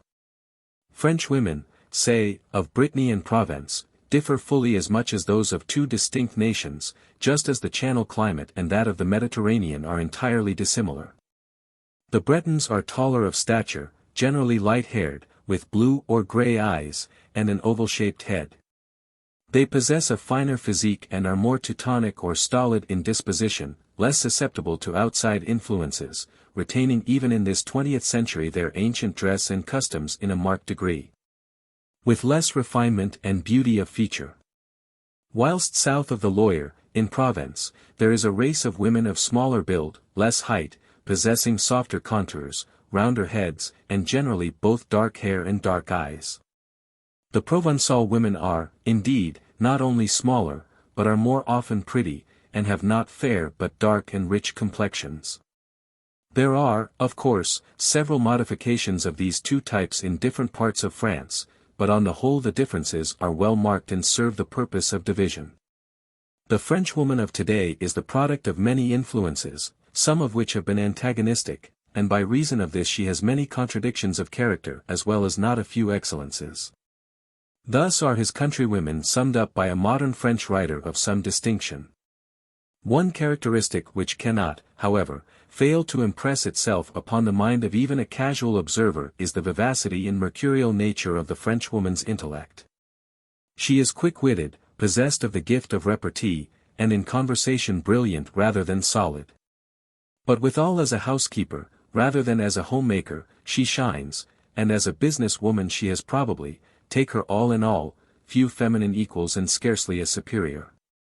By the changes which France has undergone since the Revolution of 1789, the aristocracy, as such, has practically disappeared, and left remaining only the great class known as the bourgeoisie, which comprise the professional, mercantile, trading and public official classes, and the peasantry. The bourgeoisie form the great backbone of the nation in the towns, the peasantry in the country. And whether they be men or women of those classes, their lives are much more conventional and more closely hedged round with less convenances than are ours. In a word, the Frenchwoman has much less freedom than her English sister, and is more a slave to custom, more subject to the opinions of her relatives, friends and neighbors. It is the Parisienne proper, however, with her air of chic, whether she be a society woman, spending annually a large fortune on dress, or a workgirl earning 10 to 15 francs a week, who may be considered typical of the women of France as a whole. Let us consider for a moment the woman who is well off, is married, and has an assured position in society. Her life, provided she enjoys good health and is of an even temperament, is not far from ideal. She has been trained for her ultimate place in the world at the convent school, or at one of the fashionable finishing schools, and then she is launched on the sea of married life to sink or swim as her fate or temperament ordains. She becomes, as a rule, a finished woman of fashion in an astonishingly short time. The Parisienne dresses well, not only from any innate good taste, but because she has been taught to recognize the fact that dress is a potent weapon in the defeat or discomfiture of other women. As for the types of the street, which are met in most large provincial towns as well as in Paris itself, how many there are. First, there is the superior demoiselle de magasin, or shopgirl, who trips along with a huge paper carton slung over her arm. Not less picturesque is her sister the little milliner, who, in a neatly fitting dress and as often as not hatless, with carton also on arm, comes from some tiny slip of a shop where skill in designing and trimming fascinating hats makes up for lack of plate-glass display. The flower girls of Paris are another well-known type. They stand with their trays or baskets of buttonholes and posies, almost always neat and smiling, and in sharp contrast to their frosy sisters of the London streets and pavements. Other types are, the bonne, or servant, neat as her mistress, generally wearing a spotless linen cap with goffered frill and equally snowy white apron. The bonnes d'enfants, with their neat distinctive dress and wide ribbon streamers to their close-fitting caps, the sisters of charity, sometimes in pairs on some mission of mercy bent, or at the head or end of a procession of schoolgirls. But one could multiply almost endlessly the types of the Parisienne, and one well-known type must close our list. The blanchisseuse is truly national, she of the spotless cuffs, apron and cap, trim of figure even though stout, making her way along the street, with her basket of snow-white starched linen. The French peasant proprietor and his womenfolk are probably the most independent and self-respecting class of toilers in Europe. With them one seldom finds any aping of their social superiors in either dress, pretensions, or ambitions. The French peasant woman, like her husband, has been accused of meanness and of having a miserly nature, and there is some ground for the accusation. Doubtless, as a general rule, she is close-fisted and keen at a bargain, who would rather part with some of her own blood than loosen her fingers which have clasped themselves tightly over a franc. But however such miserliness is to be condemned, there can be no doubt whatever that the peasant's frugality and stern economy have largely made France what she is. These things materially helped her after the terrible national tragedy of the years 1870 and 1871, to regain her financial status. Saving in all departments of the household is the one guiding spirit of the womenfolk of France, whether they be wives and daughters of peasants, artisans, or bourgeoisie. Amongst the peasants and artisan classes in the country districts honesty and sobriety are of a high standard. There is very little extreme poverty or drunkenness. And although marriages are very frequently contracted early, thrift and industry prevent the disastrous results that so often follow such unions in our own and other lands. 12. Europe, Switzerland, Belgium and Holland. Swiss women are, as a rule, of medium stature, stoutly built, and generally plain. The reason for this general unattractiveness of type is doubtless the terrible hardness of the life lived by them in the past. By way of compensation, the Swiss woman shines most in all the qualities that are best and lovable in woman. The one ideal of duty prevails. The Swiss woman's place is in her home, and here she lives and works. Not only does she have the care of the children and of the house, but she frequently aids in the breadwinning by embroidery, lace-making and weaving. Swiss women of the better class are noted for the general tone of intellectuality which prevails among them. They can, as a rule, talk intelligently not only on politics, but on literature, science and education. The latter is a favorite topic. This is natural among a people who have played so important a part in the mission of education, and whose daughters, from necessity as well as predilection, devote themselves to the art of teaching. No country in the world produces better governesses than Switzerland. The educational system of Switzerland is very near perfection. All children must go to school, but their curriculum may be settled by the canton which saw their birth. Geneva exacts that 3 hours a week shall be devoted to manual work. The girls are instructed in the occupation which will surely be theirs, whatever be their individual destiny. In most of the cantons dressmaking is a compulsory subject, and from 2 to 8 hours a week are devoted to cutting out. In wandering through the forest cantons, one may find the distinctive dress now and then, though even in the more conservative of the cantons, such as Unterwald and Schwyz, it is not often that a glimpse is obtained of the cantonal costume. Except for the headdress of the women. Generally speaking, the girls wear short skirts and elaborate bodices. The mountain maid of the Bavarian Tyrol still treasures her tracht, the national dress for gala occasions, and more particularly her wedding day. But in Switzerland the traditional costume is worn by few but waitresses and itinerant musicians. In certain districts, when engaged in agricultural work, women wear a distinctly masculine costume, trousers included. Belgium. The present-day inhabitants of Belgium are undoubtedly a mixed Celtic and German stock. The Celtic ancestry is traceable chiefly in the Walloons, who are thought by many to have descended from the ancient Belgi. Whilst the Flemings, who form the other part of the population, are as Teutonic today as they were many centuries ago. Thus in Belgium we still have two distinct races living side by side, though differing entirely the one from the other in blood and language, forming a single nation, and even a united one.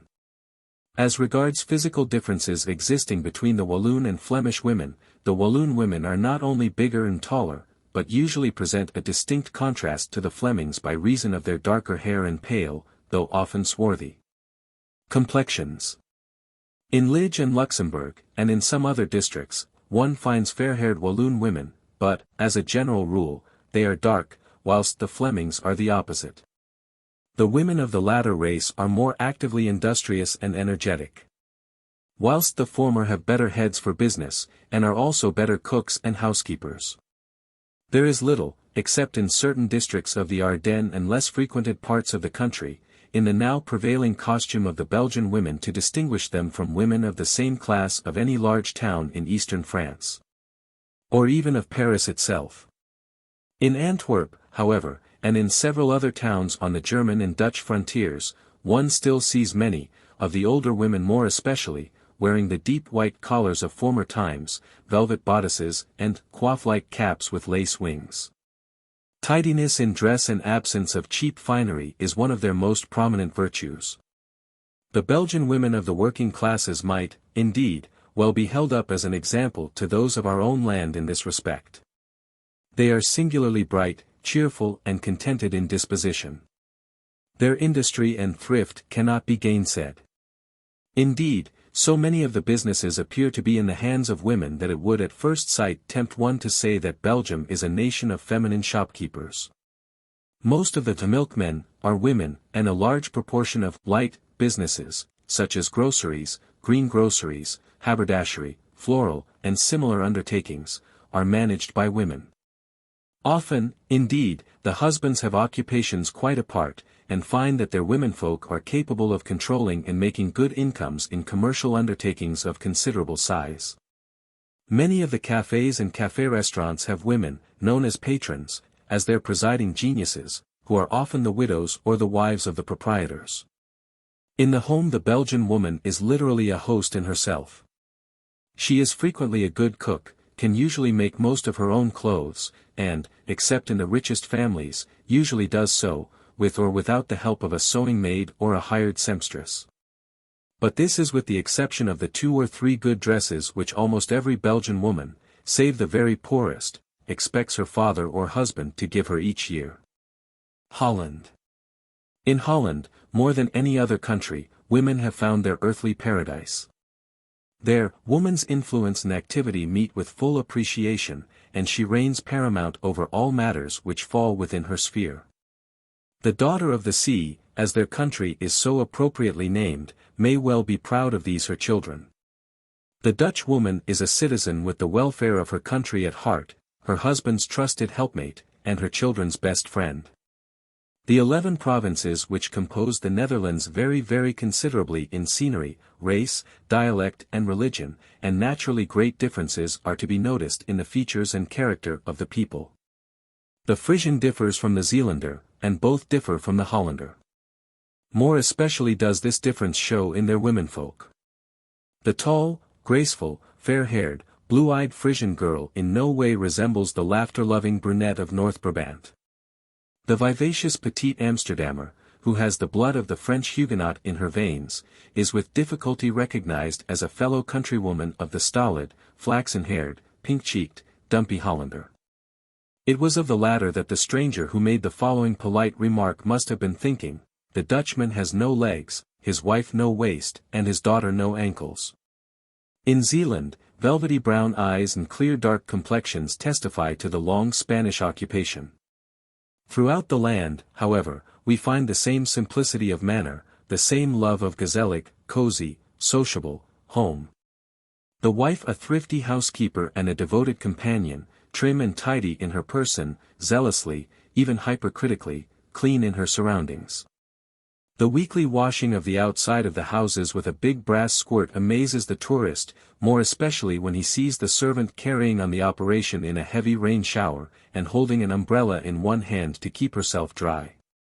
In spite of her domestic capability, the Dutch woman must not be considered a mere household drudge, she invariably takes an active part in some branch of public work.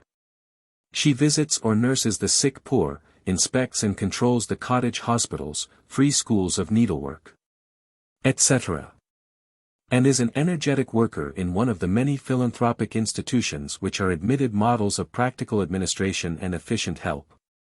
The helmets of Friesland, the imposing caps of Brabant, the gay kerchiefs, and the voluminous petticoats of the islanders of South Holland are known all over Europe.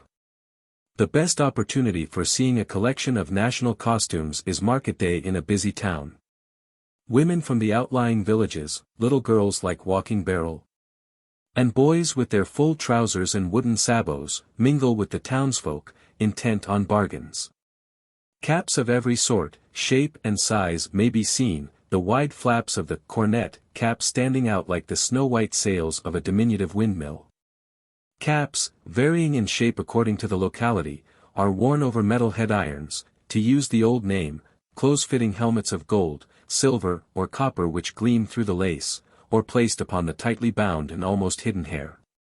The present Frisian headdress is a modification of the crown or headring worn 10 centuries ago by their ancestors. The headdress is still worn by all classes in the northern province, contrary to the custom in other parts of the Netherlands. There are distinctions, of course, and the helmets vary considerably in value, but even among the peasants the gold casque is a cherished heirloom, and real lace caps are a matter of family pride. The aristocrat is distinguished by the pin with its long end coming down over the forehead, against which it fits closely. The women of the islands of South Holland pay particular attention to the knobs of their head irons. In Zeeland a Protestant may be recognized by her round knobs, while Roman Catholics are square. Of the 2,819,000 women in Holland, 80,000 are engaged in husbandry and agriculture, their average wage being 1 shilling a day in summer, and from 8 pence to 10 pence in winter. Robust-looking women may be seen towing barges, at work in the brick fields, in the peat beds of Drent, and in the Zeeland oyster pits dressed like men.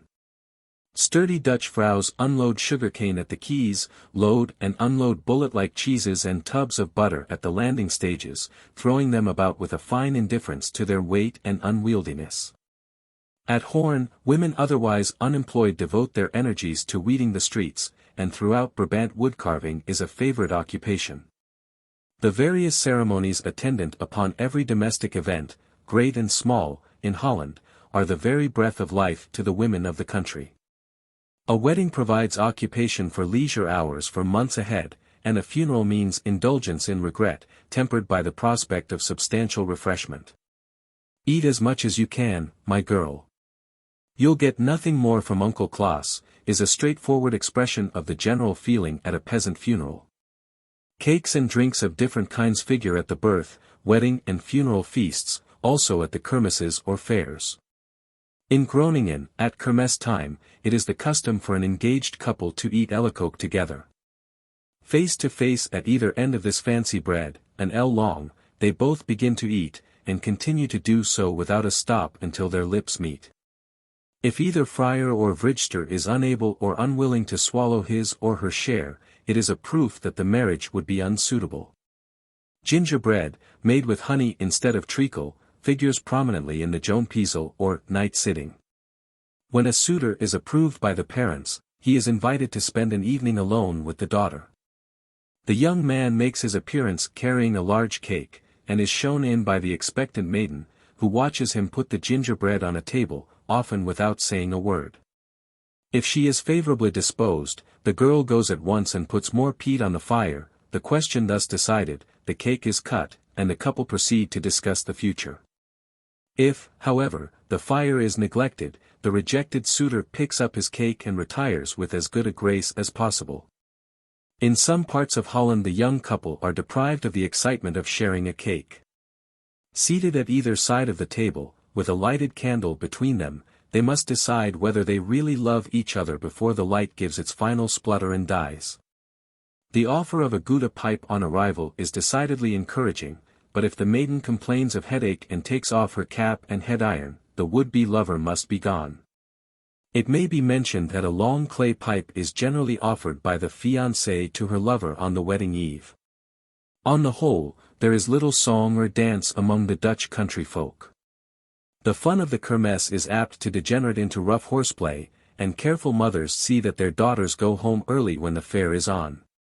The art of growing old gracefully is not yet a lost art in Holland. The old ladies depicted for us by Rembrandt still remain the best portraits of their descendants of today. 13. Europe, Germany. It is necessarily difficult to generalize as to the women of Germany, since the connotation of the word German covers such varying types as Prussian, Saxon, Bavarian and Rhinelander.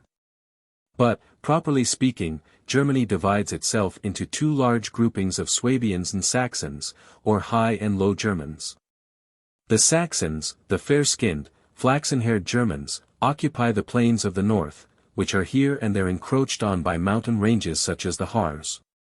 The Swabians, the swarthier, dark-haired type, occupy the mountainous tracts of the south, mostly in Bavaria. But whether Saxon or Swabian, there is no race of women more thrifty, more frugal, more hard-working than the German peasants. However poor or hard-worked they may be, their own clothes are scrupulously clean and mended, their children's stockings are darned, and their cottages clean and tidy. Then, besides their thrift and cleanliness in their homes and persons, the way the women work. The barefooted carrier women bent under their heavy baskets, tramping in and out from the neighboring towns or larger villages. The workers in the fields, threshing, plowing, yoked with the oxen, digging potatoes or harvesting, are familiar sights throughout Germany. In former years women were still more terribly overworked in the fields than they are now. They used to begin at 4 in the morning, and work on until 9, 17 hours of solid work. When the family at the manor house had a half-yearly wash, the village women were called in to help, and were kept at the washtub from the midnight of one day to 8 o'clock the next evening. In 1880 the working day was shortened, and the normal hours are now from 5 in the morning till 7 at night, with 2 hours for dinner and shorter pauses for breakfast and vespers. Among all classes in Germany the betrothal ceremony is of great importance, and among the upper classes the event is announced on silver-printed notices, sent round to friends and acquaintances. Between the betrothal and the wedding, the bride and bridegroom, for they are bride and bridegroom in Germany as soon as they are betrothed, are royally entertained amongst their friends, if they both happen to be living in the same place. If, however, the bridegroom lives far away, the bride is invited to no parties, and is expected to join in no dances, but to live quietly and in retirement until he comes again. A few days before the wedding, the young friends of the bride and bridegroom portray in scenes and dialogues, composed for the occasion, all the events they know of the past lives of the two, before a large gathering of friends and relatives. Laurel leaves and bouquets are brought in abundance to the bride, and in some districts bunches of flowers are brought by her friends and relatives on the day the austur is hung on the line for good luck's sake. The bridal wreath of myrtle is woven by 2 or 3 of the bride's best girl friends. The bride herself gives a bride chocolate, or bean coffee, to all her girl friends. At this function the cake of honor has a bean in it, and the girl who gets the bean in her slice is supposed to be destined for a brought herself before the year is out. For the civil marriage the bride was in former days attired in a black silk dress, and she still wears a dark, plain costume. In the religious ceremony the bride wears the conventional white silk or satin, and white veil with a wreath of myrtle. The wedding guests wear evening dress, and no hats. A familiar sight among the peasantry is to see the Brautwagen, an open cart, in which the bride herself often sits among her furniture and wedding presents, going to the new home. The Hochzeitsmahl, the feast and dance after the wedding, is a great institution among the peasantry. Dancing is, in fact, a great feature of their every gathering. Singing is also one of their forms of enjoyment, especially among the young girls of the richer peasantry, who often ramble about the fields and hills arm in arm, singing part songs that they have learnt at the village school. According to Tacitus, the Germans esteemed something sacred and prophetic in woman, followed her counsels and exalted her as a goddess. But the stern evidence of the early laws shows another side. Woman was treated as a household slave, bought and sold, and let and lent. Her life was given her, as it has been said, by the capricious generosity of her father, and when her husband died she was expected to burn herself on his body as of no more use in the world. And this, with the semi-refined moderations that necessarily came with later civilization, has been the typical attitude of the Germans to woman. She has been the wise angel and goddess of the poem, the submissive Hausfrau of real life. German marriage, cries Heine, is no true marriage. The husband still goes on living his intellectually isolated life, even in the midst of his family. In the higher and middle classes, of which Heine was then speaking, this is changing with the awakening of the women of the 20th century, and the growth of their moral and intellectual independence. Yet even so, it is rare in Germany to find a man who has not some sneaking, if not open, sympathy with the attitude expressed in Hurrell's Die Family, in 1854. The family, he says, is all important. The individual, if a woman, is of no importance at all. As long as a woman is working for the family all well and good, but she must not enter any profession which would make her independent of the family. Even Goethe, in spite of his spiritual insight, and in spite of 10 years of intellectual companionship with Frau von Stein, had the typical German ideal for woman, that of service, self-sacrifice and submission. Let woman learn betimes to serve, he says, for by service only shall she attain to the command and authority in the house that is her due. 14. Europe, Denmark, Sweden, Norway and Iceland. The Danish woman usually stands on a high intellectual plane. As a rule, she is more the equal of man than in other civilized countries. In the course of the last 20 or 30 years she has developed with astonishing rapidity. When in 1877 the university opened its doors to women students, the other colleges in the country followed suit. It was not only in academical studies, however, that the young woman sought to advance, but in all branches of practical life she tried to obtain independent occupation. Nowadays it is considered almost reprehensible of a young girl, even if she be rich or belong to the higher circles, to have no occupation by which she can earn a living. And this not only in the higher professions, but in bookkeeping or general office work. These workers have organized themselves with remarkable ability, and have formed their own unions and clubs. Danish women, as indeed Danes generally, are of a gay and bright temperament, quick of comprehension, and with a well-developed aesthetic sense. In no other country is there such a sale for the works of belles lettres as compared with the number of the population. However, the Danes are not exactly hard-working. They like to take life easily, and it would be better if the English proverb, "time is money," were more widely recognized. The high school founded by the famous Bishop N.F.S. Grundtvig exerts great influence in the country, and almost every young man or young girl has attended for 1 or 2 terms. Much as the high schools have raised the status of the rural population, they have also contributed in part to the deplorable fact that manual help on the farms is becoming more and more difficult to obtain. In many cases the daughters and sons of the wealthier peasants who are studying in towns are called home to work, most unwillingly, on the parental farms. Farm work is much lightened nowadays by the presence of cooperative dairies, which are found in each village, and by machinery. The women, nevertheless, find plenty to do with housekeeping, cooking, and attending to the poultry, for eggs are an important article of export. The celebrations of weddings on the large farms in many parts of the country last for 2 days or more. The ceremony takes place on the first day, and is followed by the great wedding dinner. The men and women, groom and bride excepted, sit apart, arranged according to rank and degree of relationship to the bridal couple.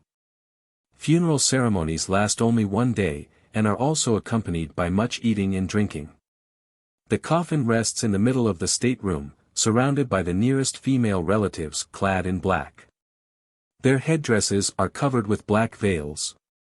The chief among them stands at the head of the coffin and removes the eye-cloth, gencladet, every time a fresh guest approaches. As the old customs are gradually disappearing, so also is the national dress. Of this, originally, there were many varieties, for each district had its own. Common to all is the heavy gathered skirt of homespun wool, and the large apron of black wool or silk, with broad, flowing ribbons. The head-dress, which entirely covers the hair, is usually richly embroidered with gold, silver, or linen thread, and bears long bows of colored ribbon. The costumes are now only found in occasional use, but in most places at festivals the elder women may be seen in them. Strangely enough, most of the women in 2 villages quite close to the metropolis, Amager, called the Kitchen Garden of Copenhagen, and Skovshoved, a fishing village, retain them, and so dressed bring their goods to market.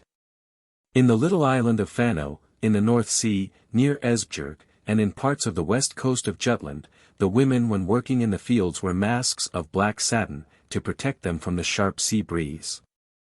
In the numerous fishing villages along the Danish coast the women help the men to mend the fishing nets, a task which involves considerable labor. They also sell the fish not suitable for export or for the great markets. They carry it in baskets on their backs, and go from house to house, often for long distances. Sweden. The Swedish woman shares her chief characteristics with other branches of the Germanic race, and her nearest relative is undoubtedly the Finn. Both Finn and Swede are honest and fair-dealing, frank and loyal, perhaps rather phlegmatic in temperament, but at the same time of a lively fancy, and gifted with a great propensity for dreaming. If there is a difference between the two, it lies in the most earnest nature of the Finn, in her more serious view of life and her deep interest in social questions. While the Swede is more refined, more highly cultured, and takes broader views of things in general. If we compare the Swede with the women of less closely related races, we may say that while both she and the Norwegian are industrious and independent, the woman of Norway is more wide-awake mentally, and has a more breezy manner.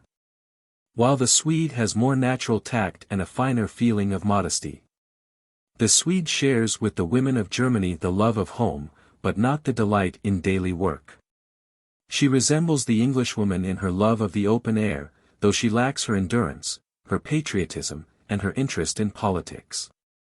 The hair of a Swedish woman is generally brown, her eyes are gray or blue, and her active love of sport gives her a fresh complexion and a well-developed figure above medium height.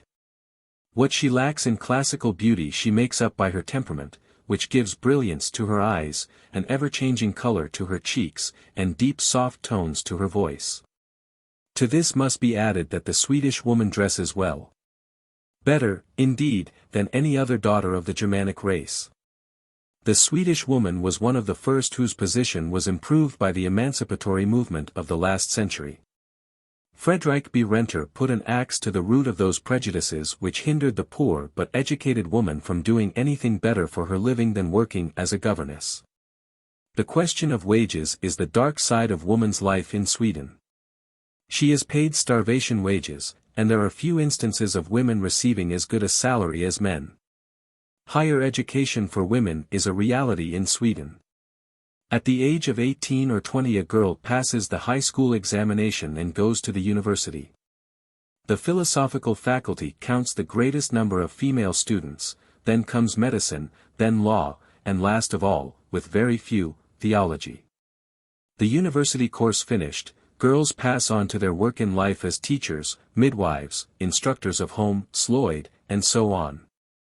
Few beings are more pitiable than poor Swedish peasant women. Their whole existence is children and cooking, children and mending, children and children without end, and withal not the shadow of a notion of how to care for children or household as they should. In places where home, Sloyd, has begun to blossom again, there is some dawning of prosperity. Weaving or lace-making brings in a welcome addition to the pittance to be earned by agriculture. But in some places the soil is so poor that the married women have to leave their homes and children in winter under the care of the old women, and themselves go away to richer parts to earn money, returning in spring to till and sow the land. Sweden, by the way, is not rich in women of distinction. A few of its authors and singers are known outside the frontiers, but most enjoy, at best, a home reputation only. Such artistic ability as there is utilized mainly in the arts and crafts, especially the textile industries. Many women devote their lives to art embroidery, lace-making, tapestry weaving, etc. Another field of work in which the Swedish woman stands first is gymnastics and massage. If the married woman in Sweden is overburdened with household duties, it is not because she has too many children, but because of the unpractical way in which she arranges her life. Her spheres of interest become limited, and in social life she has a dangerous rival in the wide-awake, interesting young spinster. There is nothing more characteristic of Sweden at the present day than the growing influence of the Tmamsel. Norway. A free, untrammeled comradeship between the two sexes has always been a distinctive feature of Norwegian life, and this, together with the newly won social independence and outdoor life of women, has set its mark upon the younger generation. Those who visit Christiania in winter will see a sporting life in which the young women share to an extent that is unknown in other countries. They are to be seen going out in troops, accompanied by friends and brothers, or the women by themselves, as the case may be. 2 or 3 together, sitting on the long, sleigh-like toboggan called a kjolka, steering with a stick, 15 feet in length, they rush down the steep roads and round the neck-breaking curves. But skiing is the favorite amusement. It was first introduced into the towns from the outlying districts, where skis are often necessary as a means of getting about, and it has won the chief place among winter sports.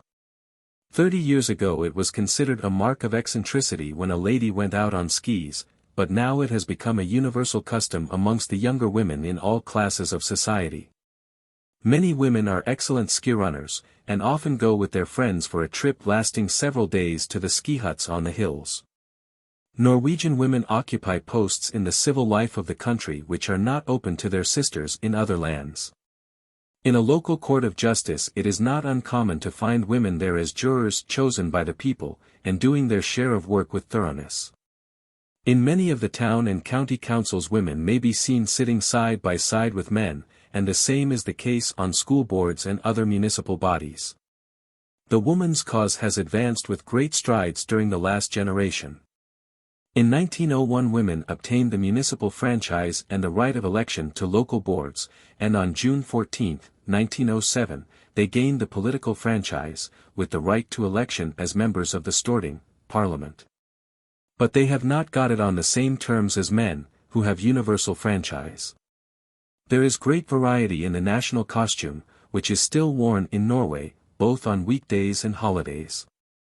In some of the country districts of the West the bridal costumes are very beautiful indeed, they are trimmed with silk ribbons woven in colors, or in gold and silver with long chains. Other ornaments are worn round the neck and a crown upon the head. In olden times there were numerous customs connected with courtship and marriage, of which only a few remain. But the marriage ceremonies still occupy several days, and the evenings are spent in dance and merriment. It generally happens that the bride enters upon a life of hard work, for during the last few years it has become more difficult to procure laborers to do the farm work, and the women are kept hard at it from morning till night. As St. John's Eve draws nigh, the mountain districts are filled with life and merriment. The cattle have to be driven up to the mountain pastures, and the girls are delighted when it falls to their lot to live at the teeters, where their voices can be heard echoing among the hills as they call the cows. Sometimes a girl is obliged to live quite alone in one of these setter huts, but she does not mind it in the least, she enjoys the mountains and the solitude. Saturday evening is a holiday for her, and she takes pride in seeing that everything is tidy and in good order, then if the right man comes, he is sure to be well received.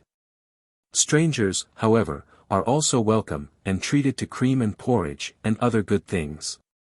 Women lead a very different life on the sea-coast, among the fisher-folk, from that passed at the farms and cedars. When the herring fishing is in progress the women take their share of the work, and crowds of them may be seen standing in their yellow oilskins, cutting up herrings with a speed which is almost incredible.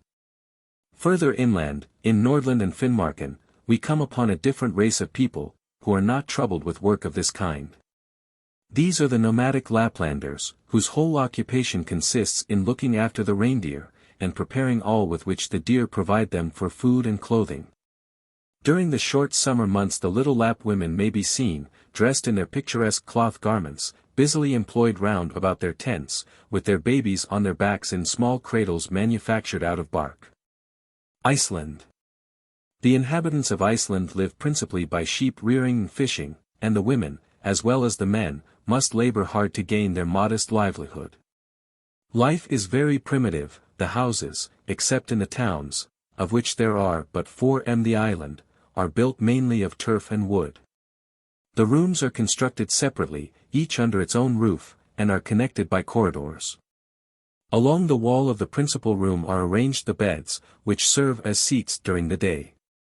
2 individuals sleep in each bed, the men on one side of the room, the women on the other. For the head of the family and his wife a corner of the room is screened off. The food is prepared in the apartment called the Ildhuset, Ild, fire. Huset, house, and the women, who eat by themselves in the kitchen, serve the meals to the men in wooden bowls as they sit on their bedsteads in the badstofa. The fare is very plain, consisting of porridge or milk soup, fish, and sometimes meat, which is nearly always dried, salted or smoked. Cows are found on every farm, and these are milked by the women, who also make the butter and cheese. From the sheep's milk they prepare, during the summer, the national dish, called skyr. The whey is separated from the curd and the latter stored for the winter when milk is scarce. The work of a woman is very hard in winter.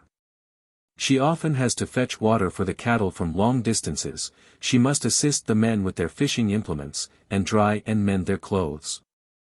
In the evenings and in her spare time she is busy spinning, weaving and embroidering in gold and silver, for the stateroom is decorated with woven carpets, and the woman's dress on festal occasions is richly ornamented.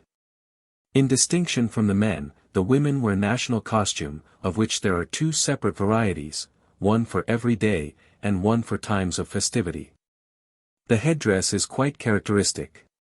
It consists of a small circular piece of black cloth, formerly tightly knitted, 6 or 8 inches in diameter, which is fastened with pins to the crown. In the center of this is a projection of cloth, like a glove finger, ending in a brass or silver tube, which terminates in a black silk tassel, about 12 inches long, hanging down over the ear. Common to all Icelanders, men and women alike, is a strongly developed independent nature. They have a natural antipathy to subordination, and but little respect for authority. They are remarkably democratic, and cling to their individual rights. 15. Europe, the British Isles. The Englishwoman, it has been said, lags behind her husband, the American woman strides ahead, the Frenchwoman walks beside him. Of the American and the Frenchwoman the reflection remains true. Of the Englishwoman it is becoming less true, and of the Welshwoman apparently scarcely true at all. Taunts, that had the sting of truth some years ago, that women could not initiate, could not organize, could not hold together, now fall impotent to the ground. Not to mention the women's colleges at Oxford and Cambridge, the high schools for girls have revealed a wealth of private enterprise on the part of women that is the constant theme of praise.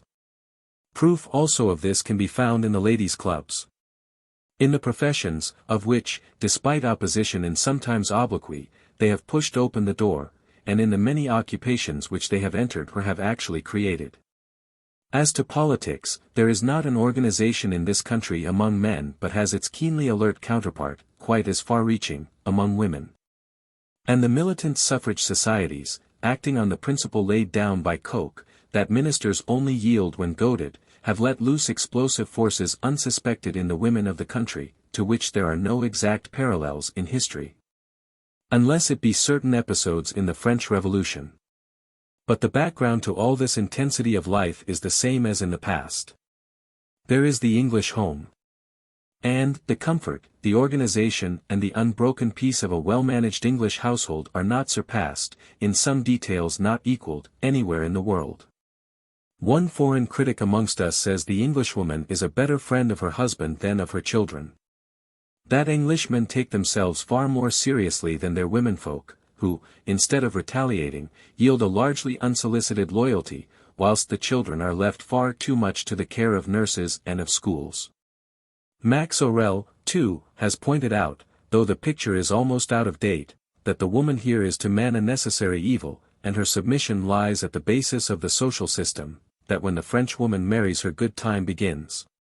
When an Englishwoman marries her good time, which might include flirting, ends, her function is to give d'enfants, not de conciles. She knows nothing of her husband's business. When he fails he simply says, "We must go to Australia." "Yes, John," she replies submissively, "just give me time to get my hat." On the other hand, a well-known woman worker, who is constantly moving amongst the mothers, rich and poor, of our land, declares that they are better as mothers than as wives. They are good at making nets to catch husbands, but not cages to keep them. As to the unmarried woman, it is they who show what women can do in any career they seriously take up. It is they, also, who screw salaries up to a higher level. However, the bachelor woman has done much to lengthen the prime of women's life. Formerly the maiden was finished at 17 and old at 30. Now the university woman of 22 or 23 is as fresh and callow as her brother undergraduate, and as full of revolutionary ideas. To sum up, the change in type has been most marked in, as it has certainly been pioneered by, the upper middle or professional classes, who have had the advantage of a good secondary education, leading in many cases to the university. It is worth while emphasizing this fact, because the influence of these women is spreading to the class above, and in a more organized degree to the classes below. Among the aristocracy one feels that change has been less marked. The type of highborn women today is not very dissimilar from the type of highborn women painted by Sir Joshua Reynolds and Romney. There has been less change, it may be, because less was needed.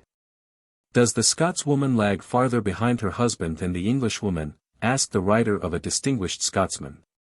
No, he replied, she sits at his feet. The Scotch family, then, retains a certain patriarchal atmosphere. At the same time, the enormous share the Scotswoman has taken for ages in agriculture and in fishing, and for many years in the textile industries, has not been without influence in placing her on terms of equality with men. Glasgow, Edinburgh, Aberdeen, St. Andrews, each with a character of its own, have done much to build up the professional woman as we know her today. For other strong types, not newly evolved but old, one must turn to the smaller towns, to the fishing villages, to the farms. The town's wife is proud, self-respecting, exclusive, keeps herself to herself, and is reserved beyond the reserve of an Englishwoman, who, distant at the outset, will, once the barrier is removed, reveal everything. The Englishwoman, on the whole, is freer in manner with her husband, where the Scotswoman would defer to him. In dress and coiffure she is not so attractive as the Englishwoman, and though thrifty in many things like the Frenchwoman, yet, unlike her, her culinary acquisitions leave much to be desired. The fishwife is always picturesque, with her short winsey petticoat, plaid, shawl, much, or hood cap, and her creel suspended by a broad band from the top of the head. Physically big, muscular, healthy in character, she is the soul of honor, of truthfulness, but she is unprogressive and her outlook is limited. On the other hand, the farmer's wife has her horizon bounded only by the ends of the earth. She is a woman of affairs. Not only does she bake, cook, wash, sew, knit, but will take a turn in the field and help stack the peat. Her influence also is felt in church work, in business, and even in local government. A voracious reader of the weekly paper, she is always well informed. The poise in English society is found in the great progressive middle class, the hyphen between the lower and upper. In Ireland there is practically no middle class. The small tradespeople approximate to the peasantry, the professional class and gentlefolk approximate to, and in many parts form, the only aristocracy. Turning to the gentry, a word common enough in Ireland, though, like many other words and prejudices, political and religious, out of date in England, one finds their condition too characterized by poverty, which, in face of public opinion, they are unable to mitigate. A professional man, for instance, would in many cases lose as much as he gains by letting his daughters take up a career. Women are supposed to lose caste by engaging in any but certain old-fashioned, overstocked employments, such as companion housekeeper, or invalid attendant. Hence the Irish Central Bureau a year or two ago found itself unable to find ladies qualified to fill posts, the aggregate salaries of which totaled 3,000. Yet educated Irish women are not without enterprise. But to find the necessary social conditions in which to exercise the quality they must leave the country. Taking the finer examples of educated women, they have, perhaps, a greater quickness of perception, a wider versatility of interest, keener love of argument, and more highly developed sense of humor than is revealed by the non-Celtic. Like the Irish climate of brilliant sunshine alternating with clouds and showers, they, too, reveal the grave and gay. For underlying their mental alertness, vivacity, conversational power, there is a strain of sensitiveness and melancholy making a sum total that is not rightly comprehended by the less imaginative and comparatively unemotional Englishwomen. Just a supplementary note concerning the Welsh. The races of mankind, it has been said, can be divided into masculine and feminine. The Welsh then, with their delicacy of feeling, their adaptable and tractable ways, and their shy sensitiveness, are obviously feminine, and, as in other races where the feminine virtues are emphasized, the woman counts for very much. In a third-class carriage in England, crowded with working men and their wives, the former would talk together about politics, trade, etc., whilst the latter would remain silent or would talk apart. In Wales they would all talk together on terms of equality, for women take a very ample share in the life of the country. In passing, one might remark that the Welsh are shorter than the English, although there is a tall dark variety. They have often small, beautiful hands and feet. Again, they are not clannish like the Scotch, nor aggressively nationalistic. Like the English. It is characteristic that the privileges and responsibilities of the Welsh university and colleges are open to women equally with men, and it is worth mentioning that the women, like the men, discuss with keenest intellectual alertness the gravest theological, ethical and philosophical problems. 16. Africa, Algeria, Morocco, Egypt. The main part of the population of Algeria and Morocco is formed of Berbers, the less important divisions of the inhabitants being comprised of Arabs, Jews, and Negroes. The Berber race is essentially white, though in past ages it has been modified locally by Arab influences. The divisions or clans of the Berber race alone in Algeria are very numerous. The coast tribes are known as Kabyles, together with the Rif pirates, whose depredations in the past caused them to be one of the scourges of the Mediterranean.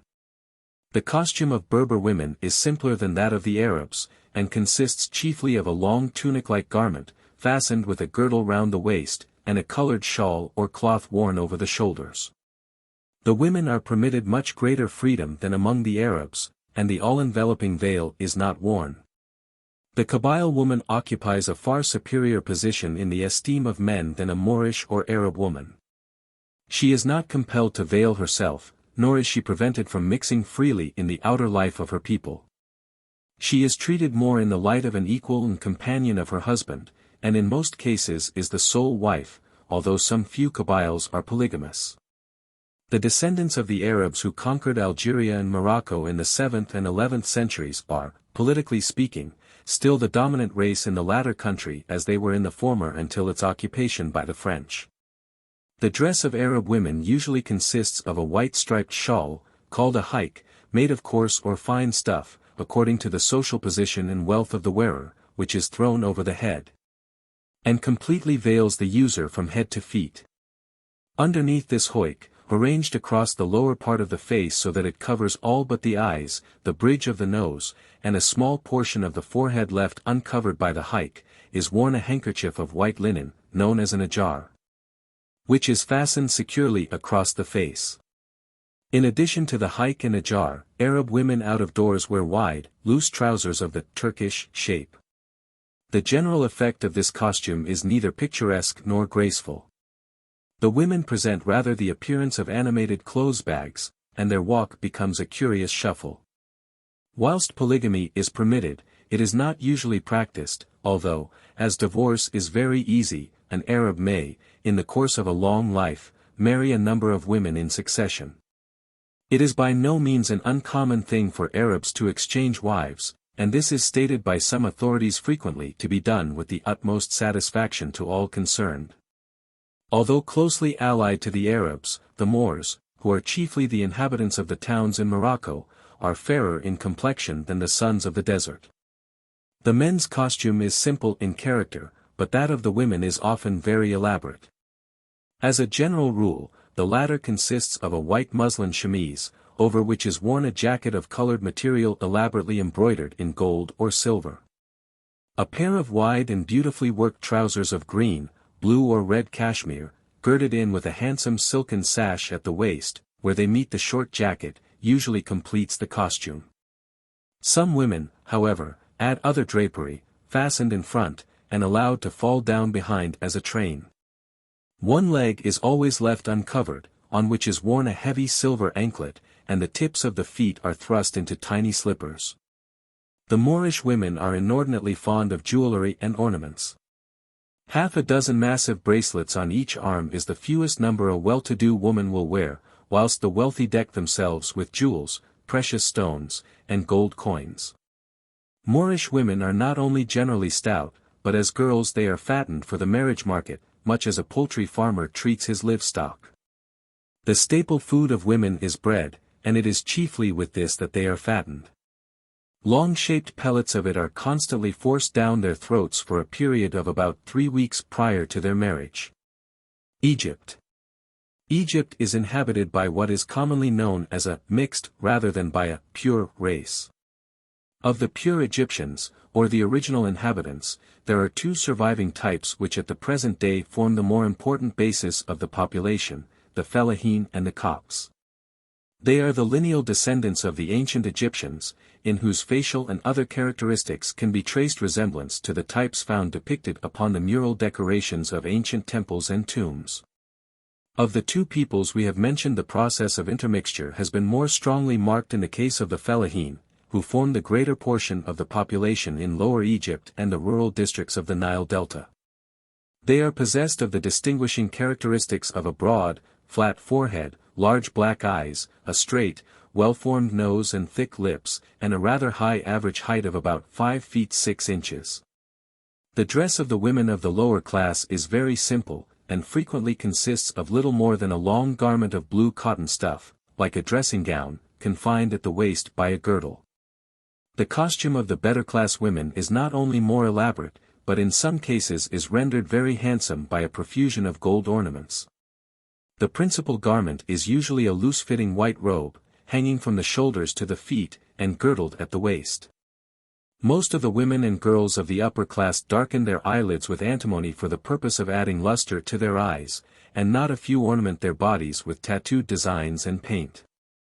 Their hair, which is often very luxuriant, is plaited into thin tails, some of which are dressed at the side of the head, and others are allowed to hang loosely down over the shoulders at the back. The plaits of hair are secured at the ends with silken cords, to which are attached gold coins and fringe. The women of the better class are never or seldom seen, even though closely veiled, in the public marketplaces, and only in the streets when so muffled up as to be quite unrecognizable. As a general rule, marriage in Egypt is undertaken earlier than in European countries. Girls marry at any age from 14, and boys at 16 or 17. Owing to the fact that there is practically no intercourse possible between young people of opposite sexes, when a young man wishes to marry he is compelled to employ a marriage broker, who is known by the name of a khotbeh, or betrother. This woman, who is in the way of her business acquainted with many families, visits those who at the particular time happen to possess daughters of suitable age and rank still unmarried. As for the bride-to-be, although she has a traditional right of refusal, it is seldom exercised. She has no reason for thinking the marriage unsuitable, for, unless the intended bridegroom is her cousin, and she may have known him when a small boy, she will probably never have seen him. The khotbeh is eloquent in her praises of him, and so the girl generally accepts the position without demur. Of course, amongst the lower and laboring classes, whose daughters work in the fields, and cannot in consequence be always veiled and shut up in harem, men who wish to marry select their own wives according to their own ideas and without any intermediary. Owing to the fact that the upper-class women in Lower Egypt, more especially of the towns, lead such secluded lives, there are few occupations of at all a public character open to or followed by women. The peasants do a considerable amount of agricultural work, but amongst the shopkeeping classes the women are conspicuous by their absence. The Copts, the second great native division of the people, are nowadays chiefly the inhabitants of Upper Egypt.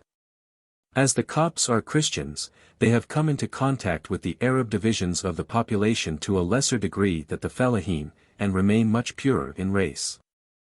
In many of their customs, however, and in attire, they have become little distinguishable from Moslems, although in dress they prefer the darker colors. 17. Africa, East Africa. The tribes treated in this chapter live in the area in Central and East Africa comprised in the British protectorates, as well as those living south of latitude 10 degrees south. N, which are under the Anglo-Egyptian rule.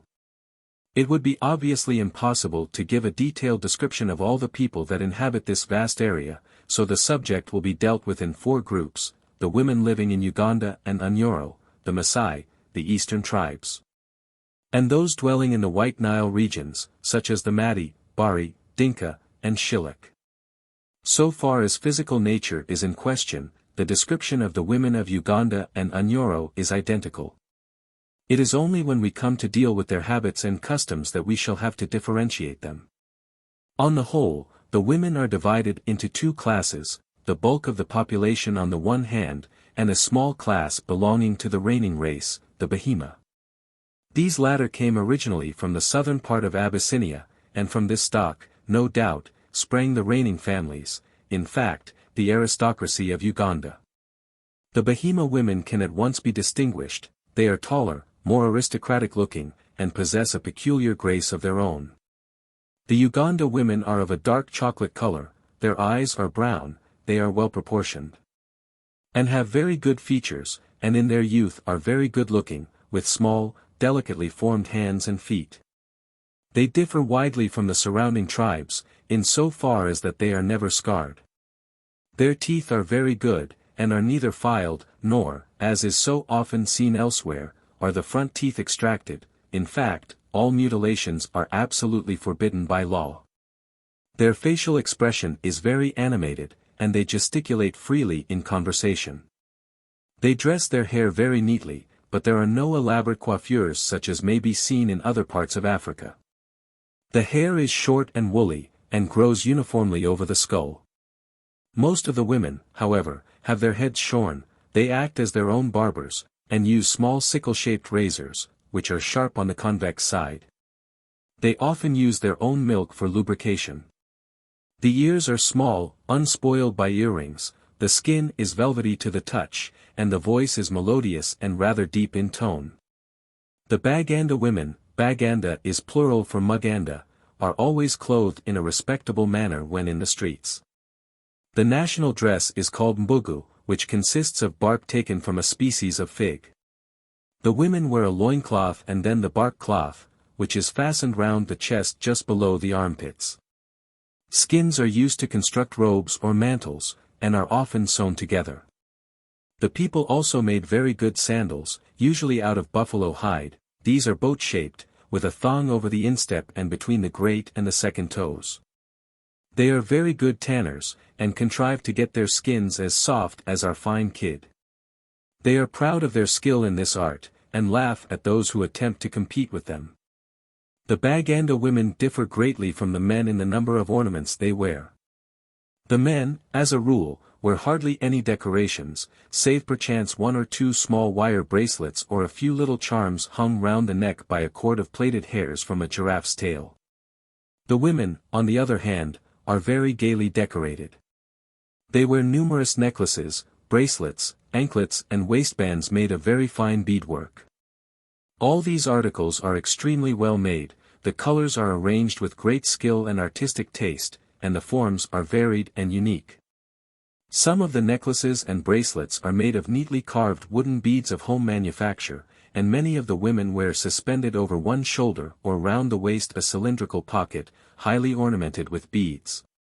In these they carry their tobacco, for they are great smokers, coffee berries, which they chew, and various odds and ends.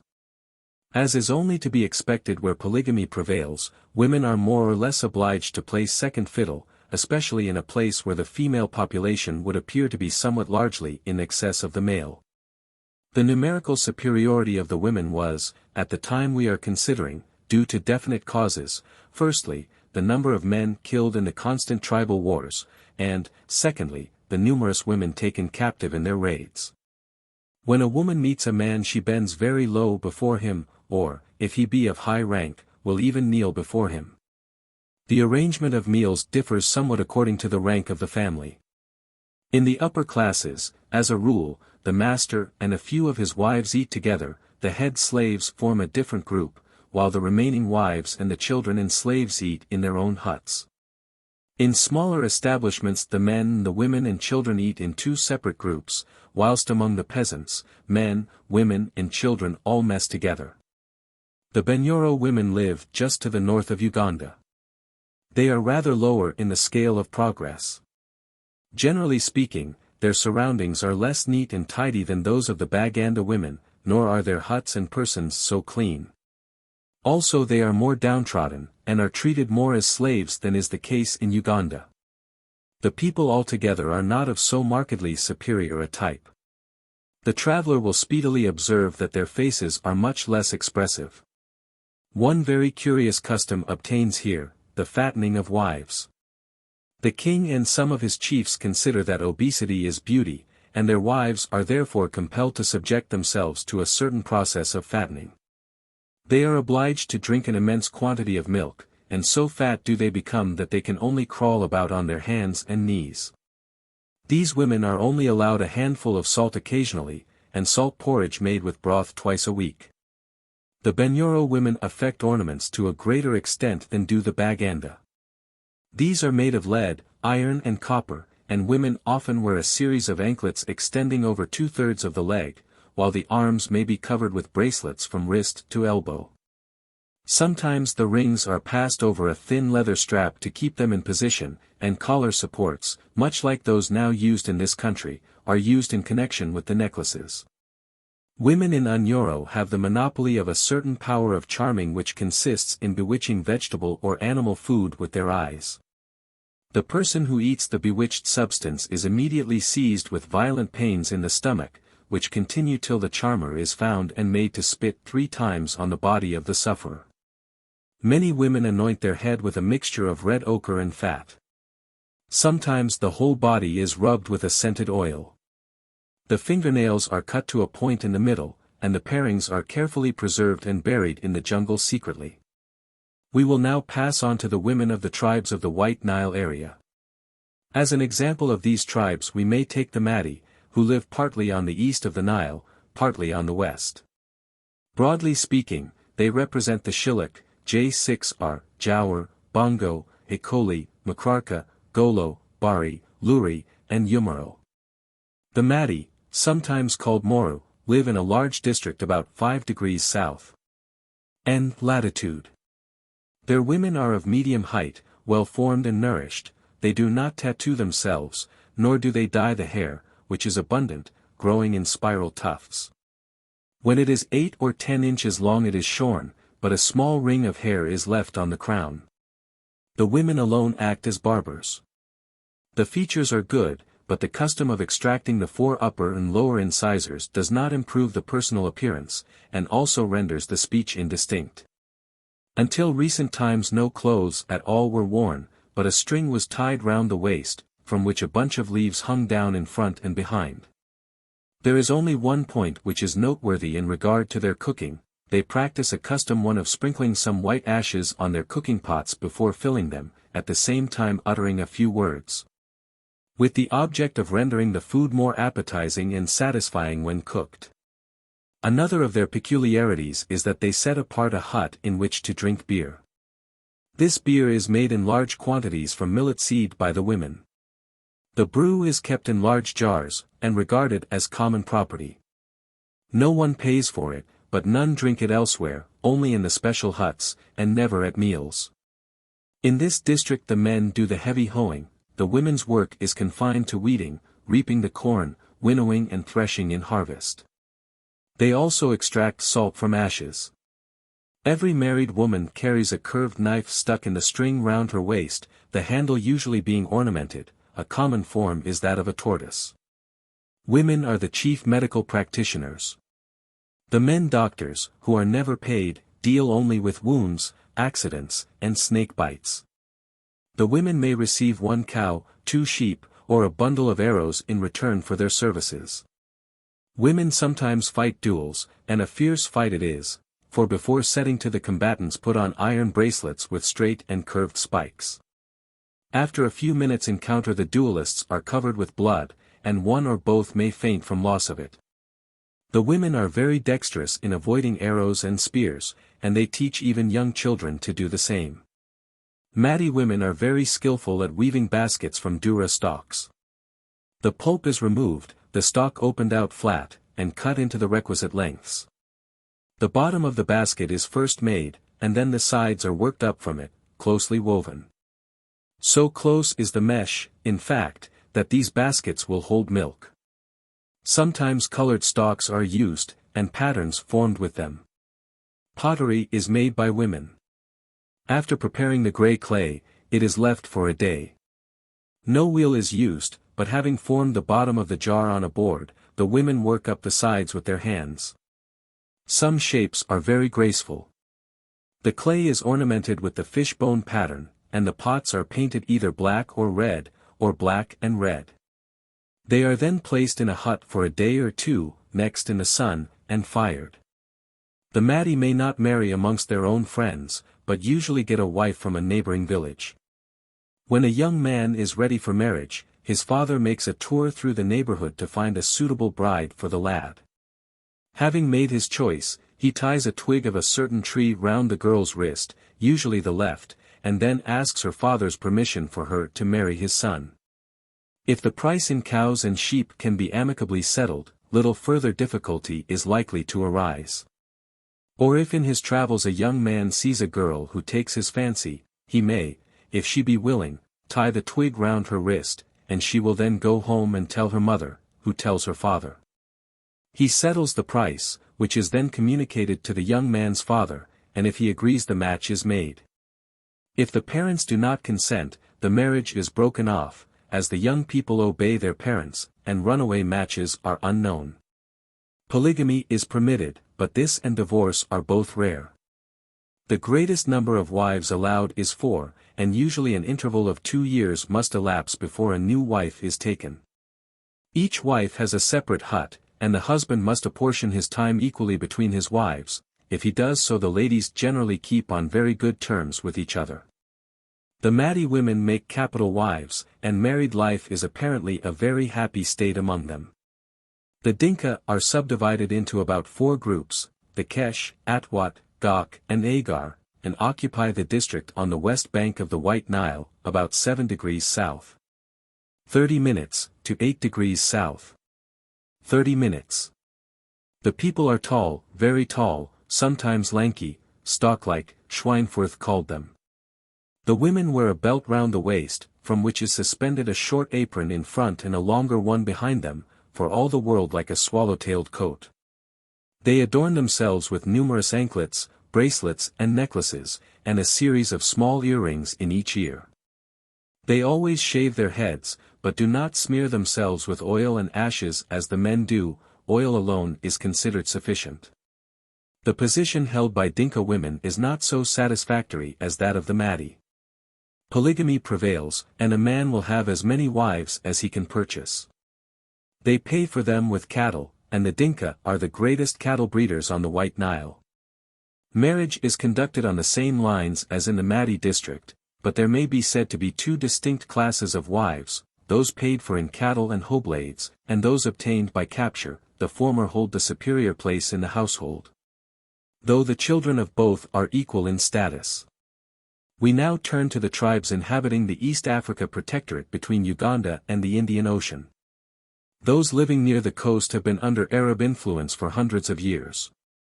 Still the Maasai, Kikuyu, Kamba and other tribes have not much altered their habits and customs until within the last 10 years. We are indebted to Mr. H.R. Tate for the greater part of what follows. The Kikuyu people are a hardy, prolific, well-built race, dark reddish-brown in complexion, living as they do amongst the hills. Their legs are much better than those of other tribes. They are hard-working, thrifty, and moral. Agriculture in this district is very well conducted, the field work being done by women. As the women do most of the manual labor, they age early. Comparatively few cattle are kept, and are never used for food, so that the women must work hard to keep the household well fed. They have a larger variety of food than some of the tribes, as they cultivate sweet potatoes, yams, semsem, bananas, and sugar cane. The only use made of the cattle is to buy wives or to settle fines with them, or to pay blood money in case a man has committed murder or some great crime. For clothes the women wear 3 garments made of skin.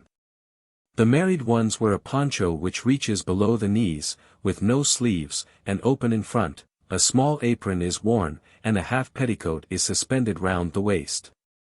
Before marriage they adorn themselves with innumerable bracelets, anklets, and earrings. The ears are pierced and stretched to admit large discs of wood, which greatly disfigure them. A triangular notch is also filed in the 2 upper incisors, while the 2 lower ones are frequently extracted. After the birth of the first child most of the ornaments are discarded. Curiously enough, the women in this tribe do not make their own clothes, this duty falling to the lot of mere man. Both men and women are tattooed, the latter being the operators. The Maasai, the great warlike tribe of East Central Africa, are not unlike Europeans in facial configuration, for the nose is less depressed, and the lips are thinner than those of other tribes. The head is broader than in Bantu races, and the face has almost a Mongolian look, with slanting eyes, pointed chin, and rather prominent cheekbones. The nose is often beautifully shaped, with high bridge and delicately curved nostrils, which obey sensitively the passing feelings of the owner, quivering and dilating with pride and rage, or widening or relaxing with good humor. Naturally large, the ears of the Maasai are distorted and rendered more noteworthy by the ornaments they affect. Even small children pierce holes through the lobes of the ears and place twigs in them, till at last the lobe can contain a disc of wood some 5 or 6 inches in diameter. At times a wooden stretcher with a groove on each side is used to extend the ear. Iron chains, changed after marriage to copper wire discs, are also suspended from the ear. The hairs of the eyebrows are pulled out, and beards are scanty or absent. The notch file between the 2 upper incisors is used for spitting through, for to spit at a person is a mark of great respect and friendship, and it is reckoned an insult to wipe off the saliva one. The men marry somewhat late in life. After their fighting days are done. Then, having bought a bride, a betrothal takes place, but the marriage is deferred till the following calving season, as a great deal of milk is considered essential to the honeymoon. During the period of engagement, the girl lets her hair grow, and wears round her head a band covered with cowries, from which hang a number of strings forming a bridal veil. The marriage ceremony itself consists in discarding the chain earrings and substituting the copper wire discs, shaving the head, and for the first time donning real clothes. These garments are an apron in front, and a skin suspended on the shoulders behind. The husband wears his bride's discarded apron for a month. 18. Africa, South and Southwest Africa and Madagascar. South Africa, indeed, all Africa as far north as the equator, and a considerable area beyond it, is mainly peopled by the Bantu race, so that we shall have to deal chiefly with Bantu tribes. It is popularly supposed that the African woman is a poor, degraded, downtrodden being, with no rights and no morals, subjected to constant ill treatment, and, it is added in some cases, deserving little better. Mistaken views like this, arising, in the first instance, from imperfect or careless observation, are repeated by one writer after another, till they come to be accepted articles of belief. When native customs are taken as a whole, and looked at in their true light, it will be seen that the position of women is by no means unfavorable. The law makes no distinction between the sexes, except that, in some cases, a wrong done to a woman is more severely punished than one done to a man. Many religious ceremonies can only be performed by women, particularly among the Hirtu and the Anyanja. Among the Bololo, on the Congo, women take part in the public councils of the tribe, and their influence unofficially counts for much. The mother of a chief is nearly always, and his sister very frequently, a person of great importance. That agriculture should chiefly fall to the lot of women is the natural result of a primitive state of things, in which men are usually occupied with war or hunting. Women also do the field work where the men are in the habit of going on long trading journeys, or engaging themselves to work for Europeans at a distance, but the system is only completely carried out in warlike and pastoral peoples like the Zulu. Among agricultural tribes, such as the Bechuana and Anyanja, the men and women cultivate the fields together.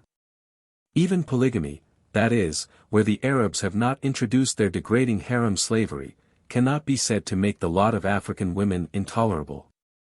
Each wife has her recognized position, and, as a rule, their relations to each other, and of each to the children of the rest, are friendly and even affectionate. The great Zulu race are to be found, not only in the country called Zululand, which lies north of Natal and south of St. Lucia Bay, but in the south and east of what is now the Transvaal, and through the greater part of Natal itself. The people generally known as Cape Kaffirs, properly Amaxosa, are very closely related to the Zulu. So probably are the Amampondo, Pondos, Abatembu, Tambukis, Pondomasai, Amabaka, and others, though some of these have a considerable proportion of Bushman blood. Having intermarried with the earlier inhabitants when they first settled in the country, between 200 or 300 years ago. The genuine Bantu, especially the Zulu, are tall and well-made.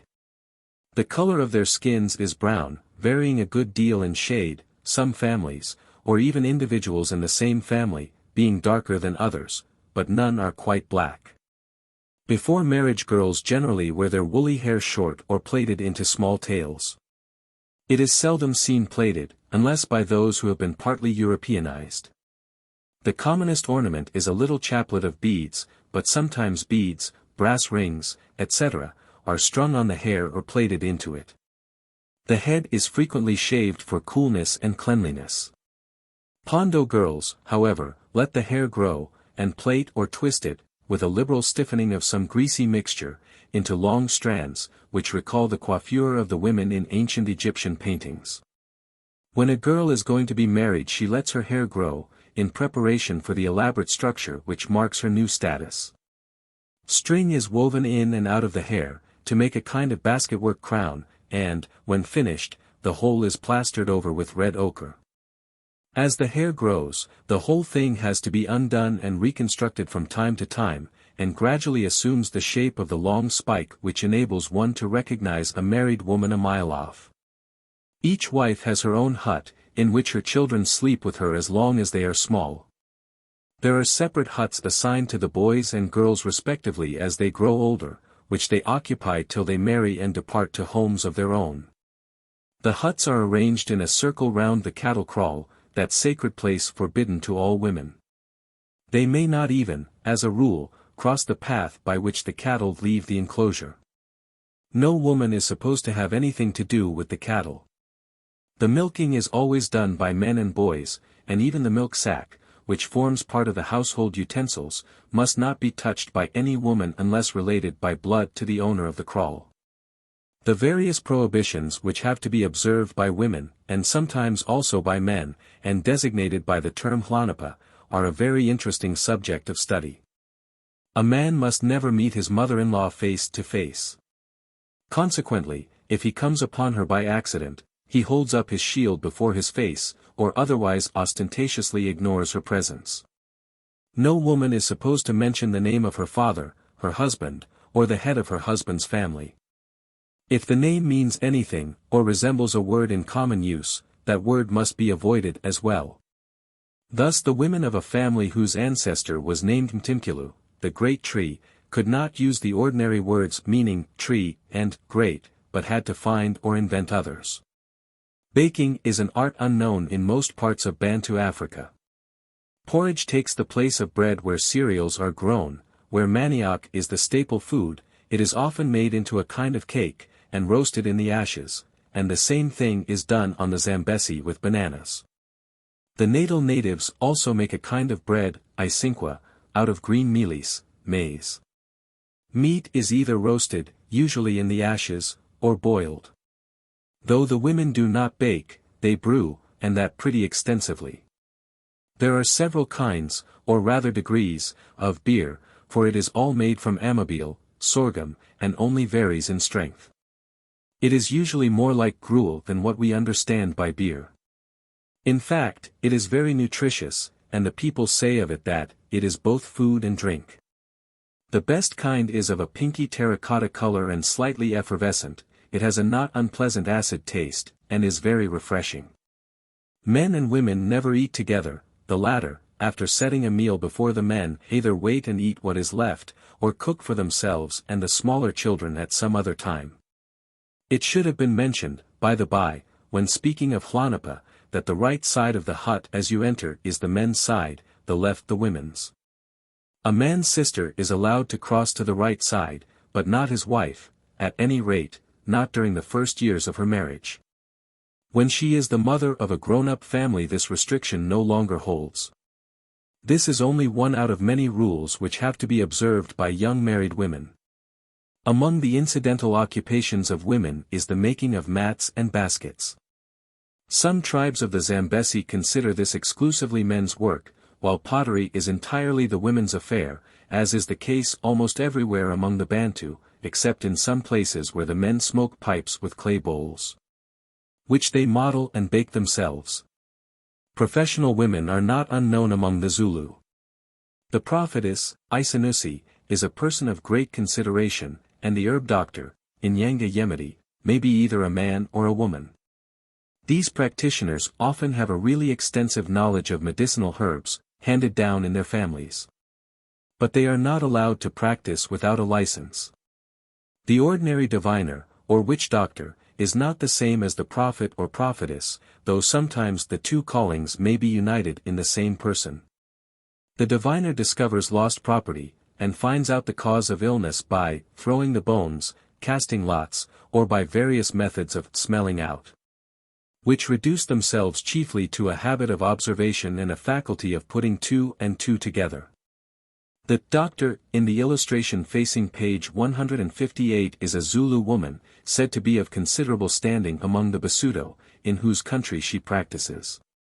She is wearing a large collection of charms, and also, probably, though these are not conspicuous, a number of small bags containing real medicines. The string of bead-like objects hanging below the rest on her right side are the bones used for divining. They consist of the knuckle bones of goats and sheep, and some other animals, with other objects, each of which has a certain meaning assigned to it. And when they are shaken up and thrown down, their relative position one to another is interpreted according to the rules which have to be learnt by everyone initiated into the profession. If the doctor can make nothing of the dice as they have fallen, there is nothing for it but to throw them again. The objects on the doctor's head are the gallbladders of goats, which have been killed for her in the course of consultation. This lady received most of her fees in cattle. The Basuto are a branch of the Bechuana, which name includes a vast number of tribes, extending from the Drakensberg and the Orange River more or less to the Zambesi. Most of these tribes are agricultural rather than pastoral. The Basuto, as well as most Bantu tribes of Cape Colony, have the institution of the Baal, or boy ale, called by the colonists school, for girls entering on womanhood. All those of the same age in the neighborhood are isolated for 1 month in a hut set apart for the purpose, and only the instructresses and the old women in the village are allowed access to them. At the end of the month they are daubed with white clay from head to foot and dressed in aprons of goatskin, with a coil of grass rope round the waist. The old women are supposed to drill them in all the duties of married life.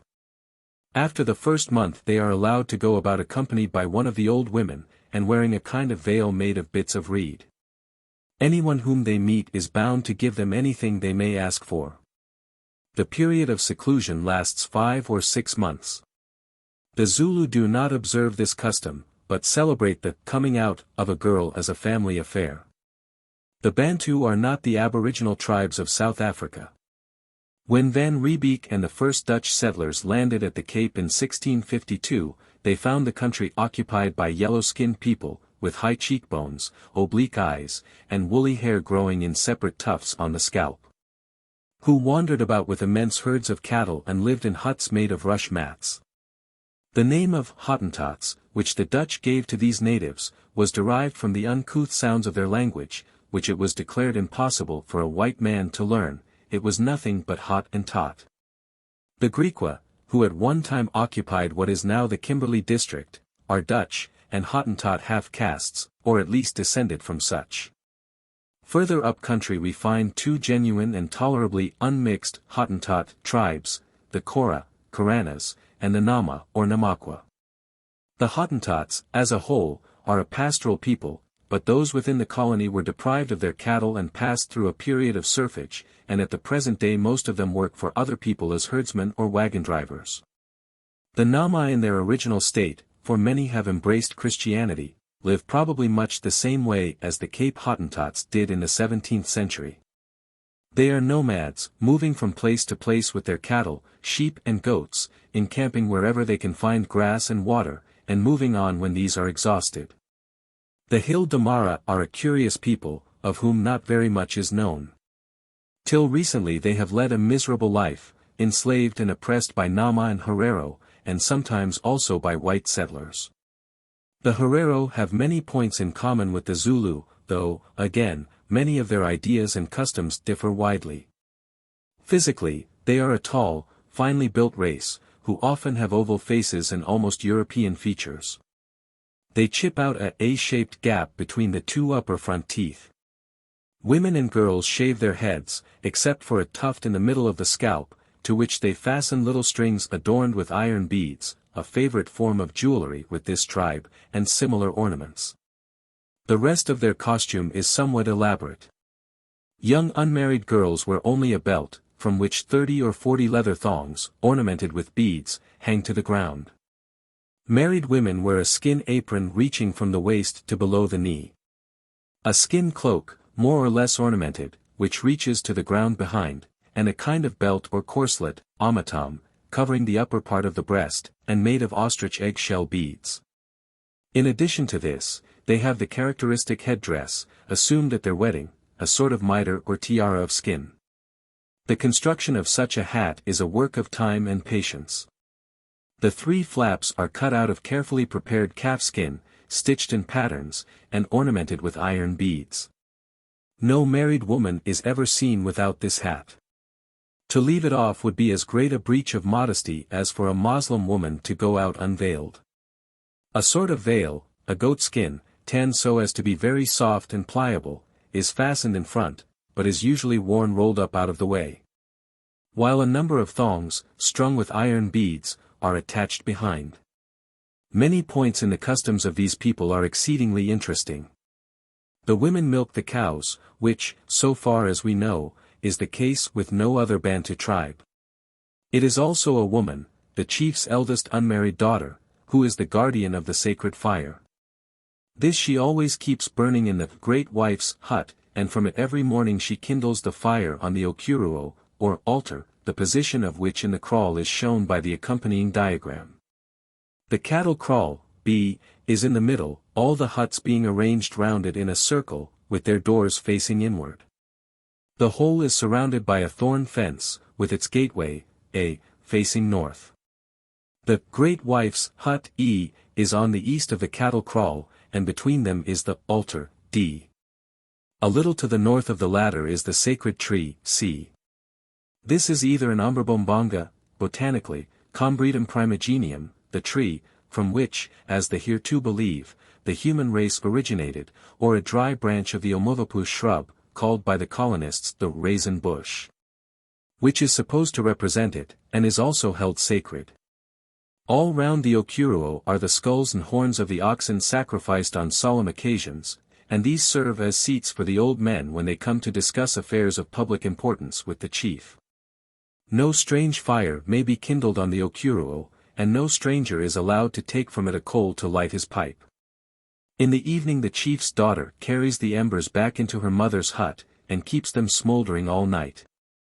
If by any chance the fire should go out, it may only be relit by rubbing certain sacred sticks. If the kraal is removed, the family carry the fire with them.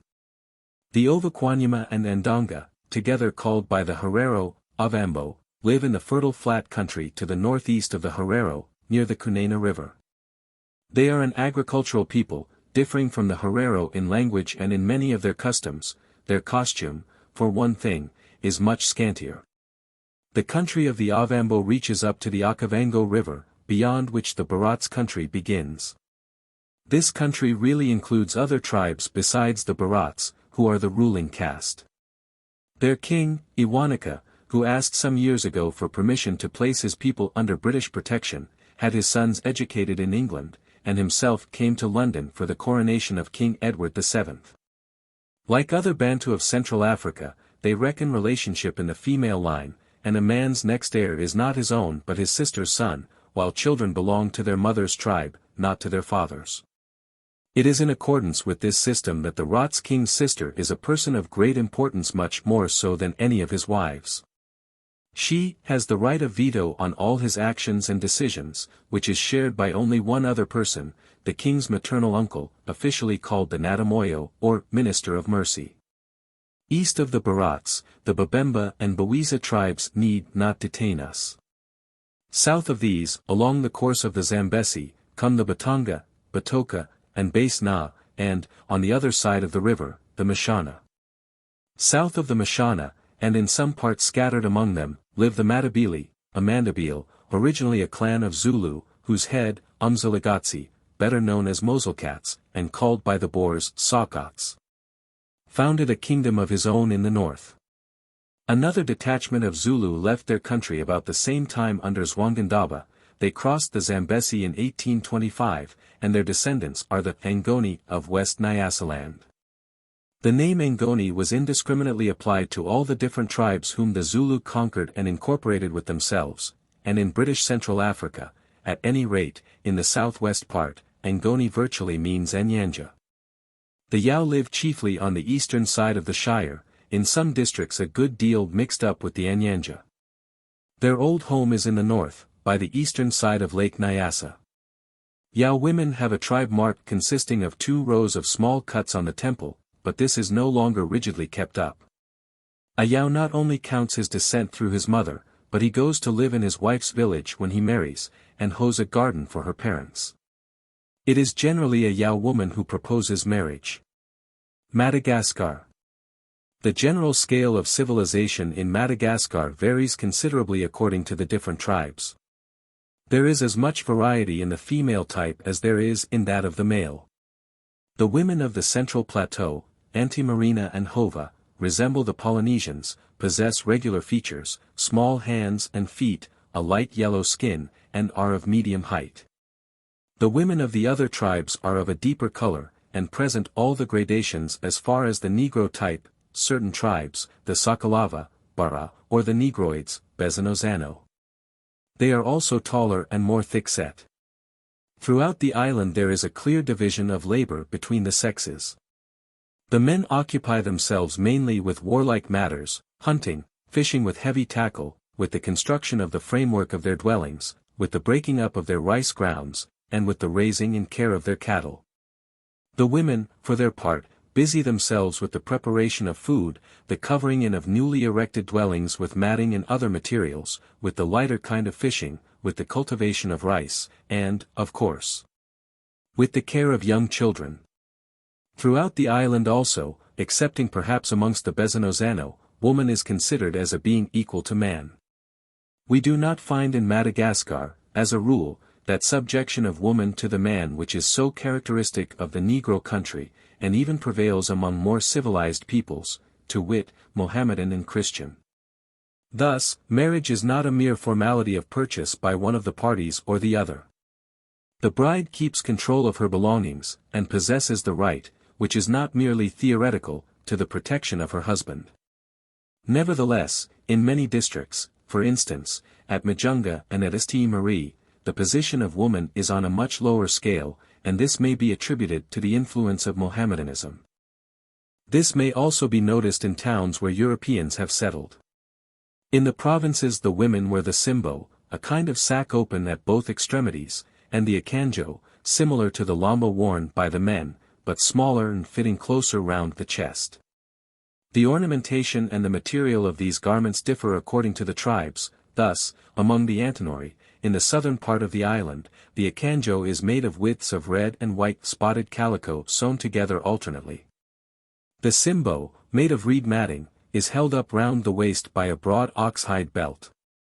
In addition, a broad band of plaited grass is worn round the chest and breasts, and held in position by strings of raffia behind the back.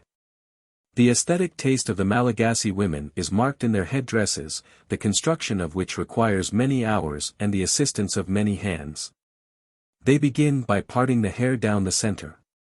Then they plait 10 or 20 little tails on each side, commencing very tightly, and tying the ends in such a manner as to form a sort of crimp. Finally, with the ends of these tresses they make round knots, varying in size according to their tribe. Generally they plaster the whole edifice with clay or beef fat, so that the hair need not be redressed more than once a month.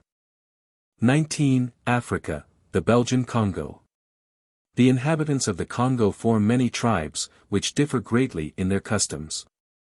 The original inhabitants of the country were probably the Pygmies, of whom some specimens were seen a few years ago in London. Few of these interesting little people are now left, and these are spread in diminutive colonies in all parts of the country.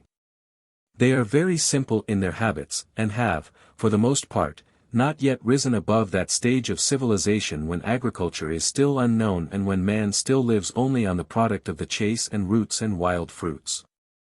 Their physique is slight, their height varying from 4 feet to 4 feet 6 inches. All other inhabitants of the Congo are invaders.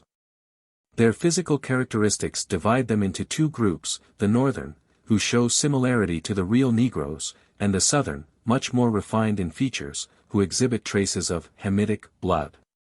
Slavery has always existed among the Congolese, but, where they have been left to themselves, the slaves are considered as the children of their owners, and are treated, as a rule, with great kindness. Where the natives have been brought into contact with Portuguese or Arabs, they have been taught to consider their wives and children as a source of wealth, easily exchanged for articles of comfort and luxury. When a child is born, the greatest interest is taken in the event by all the inhabitants of the village. Old and young women bustle round the mother, men stand outside the hut and discuss gravely with the father. Everybody compliments him, and declares that never has such a strong and fat child been seen before. Congolese children are very playful, and it may be new to the reader to know that games are found here similar to those in England. Blind man's buff is in great vogue, and a form of snapdragon is much in favor. Any round fruit will serve as a ball, and the gom game is not unlike lawn tennis. When arriving in a village, it often struck the writer that a few of the girls were more carefully dressed, oiled and painted than the others. On inquiring the reason of this from some old woman, the reply was invariably given: she is in love, the dear child, and of course wants to be beautiful. The most important form of ornamentation consists of cicatrization, which is performed by making cuts in the skin. The wounds are prevented from healing for a time by inserting some irritant substance, and the resultant scars form a more or less artistic design. Cicatrization differs greatly from tribe to tribe. The Batik make parallel longitudinal cuts in their cheeks, descending in a column from the temples to the mouth. The Bayansi ornament the forehead with a single or double row of crosses, and a similar design is worked on the breasts. Several incisions of varying forms run from the throat to the abdomen, passing on each side of the breasts. The Basoko cicatrize the face only. The Bapoto do the same. The Wangata have a straight column formed of parallel incisions running from the top of the forehead to the nose, and a design representing a palm leaf on each temple. The Bangala have the same marking, only more pronounced, the central line being carried from the nose to the summit of the head. Their marks stand out in high relief, and form a kind of crest. The Sango and Sakara ladies pinch up knots of skin on their foreheads, tying them round until they become permanent. They have about 5 of these skin beads arranged in a perpendicular line between the nose and the forehead. Most of the women have their backs elaborately scarred. Painting is practiced nearly everywhere. The favorite pigment, a bright red, is obtained from a tree, and is called tucula, but other vegetable and mineral pigments are equally used. Mourning is, as a rule, indicated by white paint, but an exception is formed by the Ubangi women, who, on these occasions, blacken their faces, while the Bambala women paint theirs brown. Among the Buja, Bapoto, and some other tribes no dress whatever is worn, the tattooed decoration being all that is considered necessary. And when one comes from a sojourn among them into the country of the Basoko, where a costume of 1 bead fastened round the waist is found, where even elderly women wear a small piece of plaited cloth nearly as big as one's hand, or to the Sango, who find a hair from an elephant's tail all they desire, one feels already again in the civilized world. And one must incline with respect before the rich costume of a Banza lady, which consists usually of a few leaves or a bunch of grass. But it must be mentioned that décolletage is not unknown amongst them, since on festive occasions, these ladies remove their everyday costume and wear a dress consisting of a feather stuck into the hair. Clothes made of native or imported cloth differ considerably. The size of the garment varies from a scrap of cloth 4 inches square to a piece extending from the armpits to the ankles. Married Bakongo women even have a dress composed of 3 pieces, 1 in front, 1 behind, and 1 over the breasts. The Bangala women wear a kind of short ballet dancer's skirt, which is made by hanging quantities of dried palm leaves round the hips. The Bokal women wear similar dresses, but only behind. It may be considered the rule, that the less dress a Congolese woman wears the more ornament she requires. Thus the Budja, who wear no clothes, have, around their necks, collars of forged brass, often weighing as much as 30 pounds, and anklets almost as heavy on their feet. Bracelets are worn nearly everywhere. Those of the Kasai, made of iron, are especially beautiful. The legs are also ornamented with brass circlets. Rings of iron, brass or ivory, are worn on all fingers, and often on the big toe, and the Banza women wear a ring in the nose. Many women of the province Oriental have one side of the nose pierced and wear a button of iron or silver in the hole, while the Bubu in the Ubangi carry in their upper lip a piece of crystal 2 inches in length. Necklaces are made of all kinds of teeth, human included, beads, feathers, iron trinkets, wood, ivory, seeds, shells, etc. In the lower Congo, the hair is cut short, greased with palm oil, and powdered red. The upper country headdress varies from tribe to tribe. The Bangala shave the hair in front and behind the ears, but let it remain on the occiput and on the side. The Sango women have very long locks, but they make them longer still by adding to them quantities of hair from the dead or from prisoners, or by twining them with palm fibers painted black. The Sakara form their coiffure plates literally covered with beads. These plates are parted on the nape of the neck, and are brought to the front to form a kind of cap, or they are sometimes built up like mitres. The more complicated coiffures take many weeks to complete, but once brushed, last for a long time. Nearly every lady wears in her hair a long pin of wood or ivory, which she finds very handy to scratch with at times. There are many marriage customs in the Congo. Polygamy is nearly universal and often practiced to the furthest limits. Thus, certain chiefs provide themselves with several hundred wives. One honorable exception are the Banza, who never take more than a single wife, and pride themselves on their conjugal fidelity. The Musarango have a complicated nuptial ceremony. 3 months before the date fixed, the bride retires to a hut outside the village, where she is painted red with tucula wood.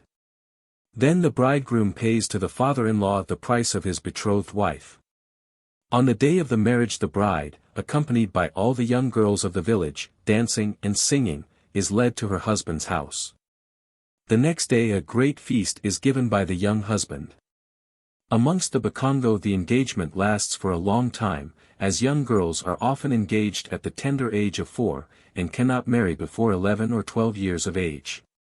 This involves great expense to the bridegroom, for, whenever he visits his bride, he must take considerable presents to her parents. The Azan deserve to be specially mentioned. Here the chief allots wives to his people without consulting their tastes.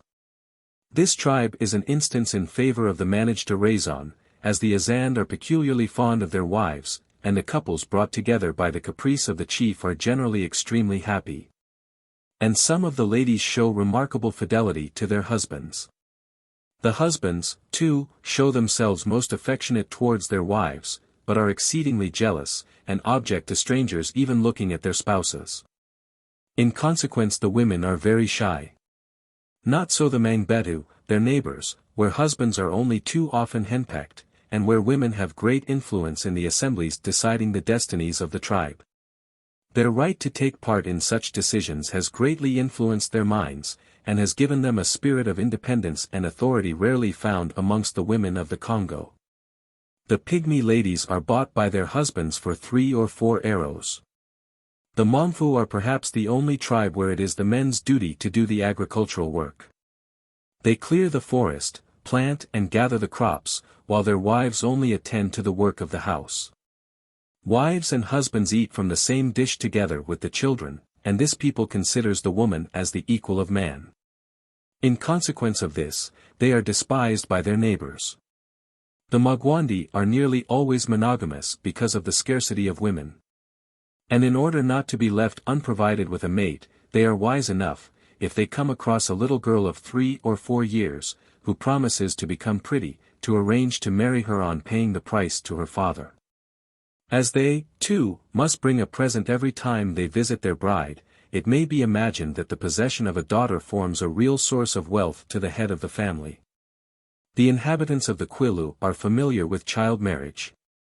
Any little boy may declare a little girl his future wife, and then, when she is of age, he may marry her.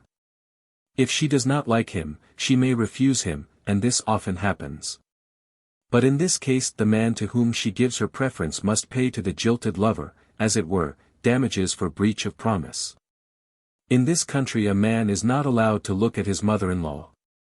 A curious kind of child marriage exists among the Badatella. When a female infant is born, a man may drop an iron bracelet into the water in which she has been washed for the first time, and present the mother with a fowl.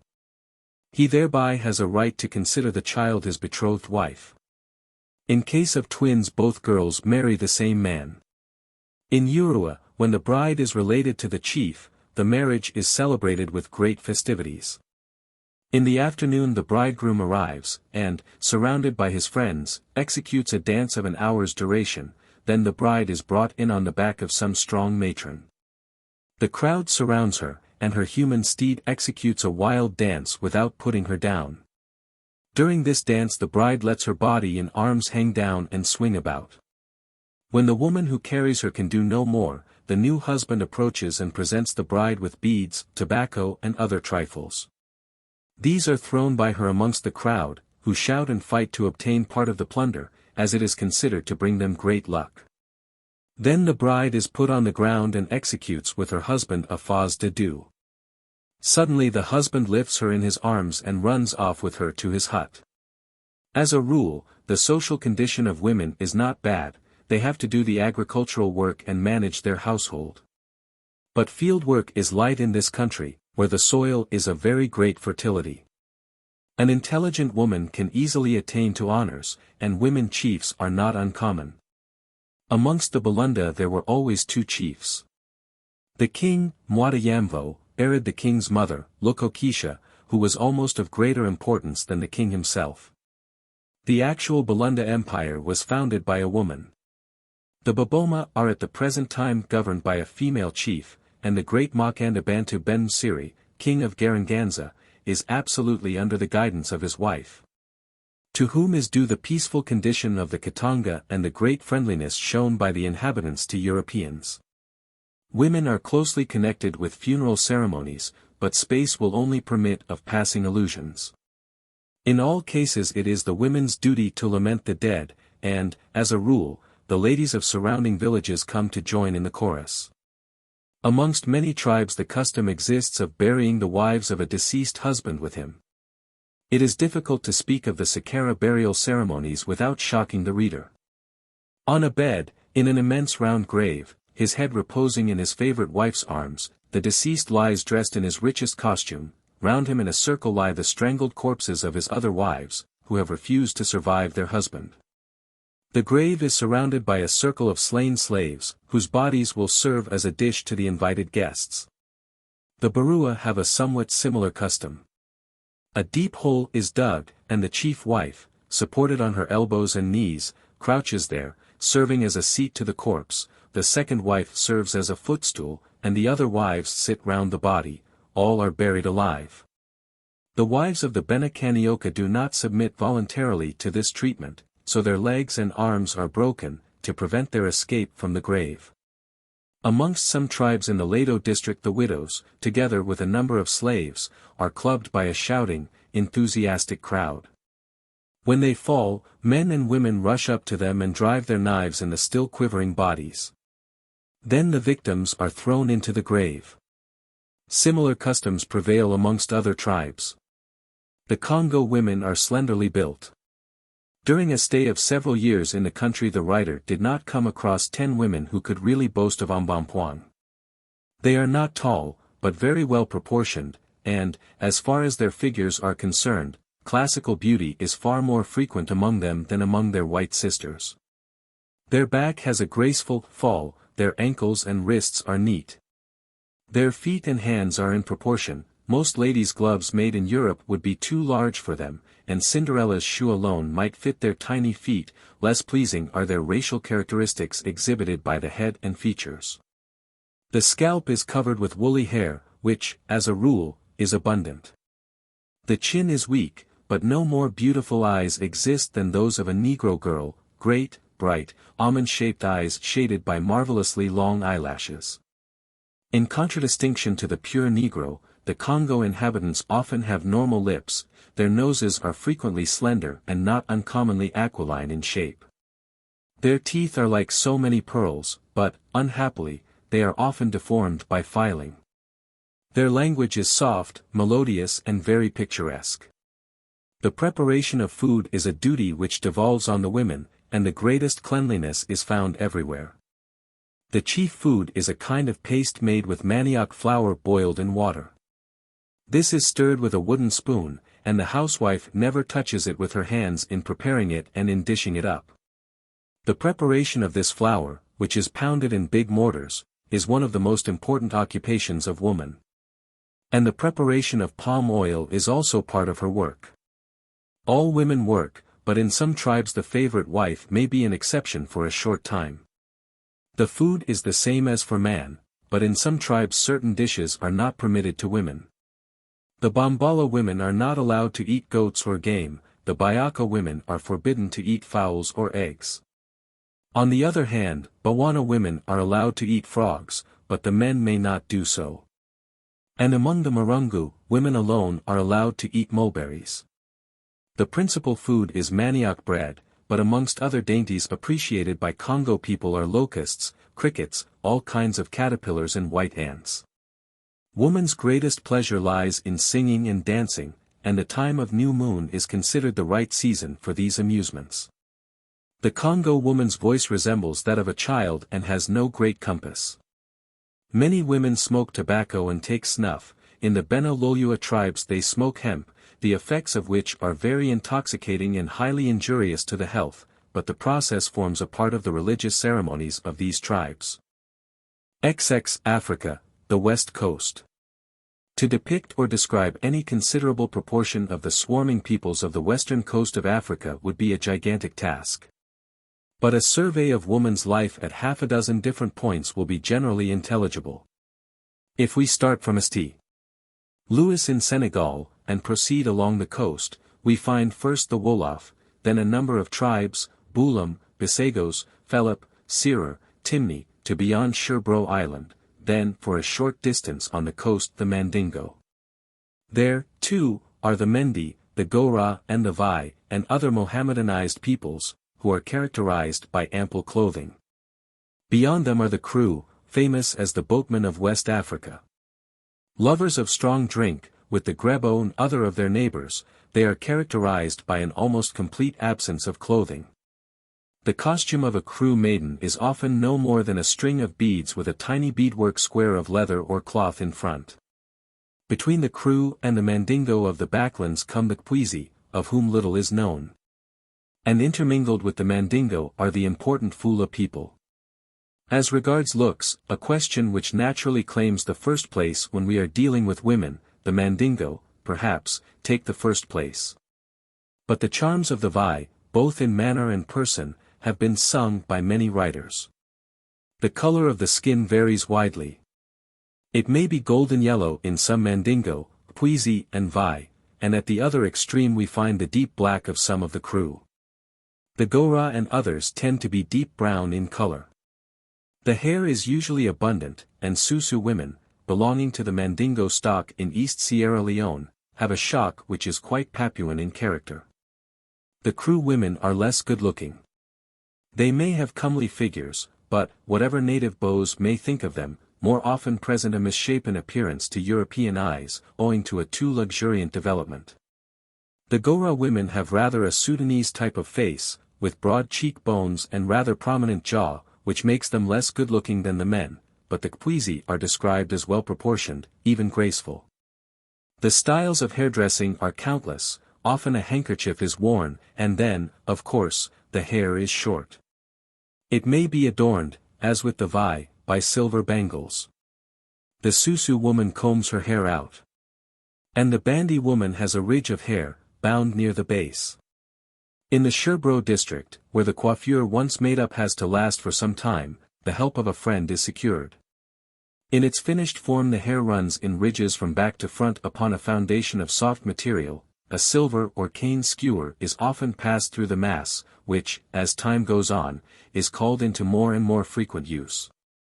In the way of personal adornment we find both cicatrices and tattoo proper in vogue. Another favorite form of adornment is to daub the body with white or colored clay mixed with animal fat, or with stripes of indigo. A Kru woman, in putting on her gala costume, will not fail to smear her face with brown clay, and draw a circle of white kaolin round each eye. In the matter of clothing proper, we find that the Mandingo women are usually naked to the waist, but from this point cloths of great length and breadth are wound several times round the body. Weaving is generally looked upon as women's work, but, African fashion, it falls to the lot of the men among the Mandingo, though the carding and spinning are done by women. The manufacture of pottery is almost always the work of women. The implements are simple, for the wheel is unknown. In the Sherbro district the woman seats herself before a wet slab of wood on which she puts a lump of clay. Her tools are her hands, supplemented by a couple of palm canes and a supply of water. But a few minutes suffice for her to turn out the finished bowl. The most important event in a woman's life is in most tribes her initiation. Before that time she has little to do save, perhaps, to look after the younger children. But as she goes to the bush school at the age of 8 or 9, this is hardly surprising. If she has already been betrothed, a matter of money payment, £3 or so among the Mendi, her fiancé bears the cost of her education till she is of marriageable age. As an example of the customs connected with these schools, we may take the practices of the Mendi, with whom the training serves as an introduction to the Bundu, or women's secret society. The girls are under the control of elderly women. As a rule their costume is very scanty, and is composed of ropes of bugle beads, piso, made of cane. On the top of their high coiffure they wear seeds as large as grapes. A leopardess tooth indicates that they are free-born, not slaves. They wander freely about under the guardianship of their duennas, for few men care to incur the wrath of the Bunda society. Their dancing costume consists of a net covering the body, short knickers of cotton cloth, and bunches of palm fiber hanging from armlets of the same material. To their dress are attached fragments of iron, and as they move these give out a melodious sound. The music of the dance is provided by the segura, a woman's instrument. It is a gourd covered with a loosely fitting cotton net, strung with hard split seeds. The long loose ends of the cotton are gathered over the bulbous end of the gourd and held in the left hand, the right hand holds the narrow neck.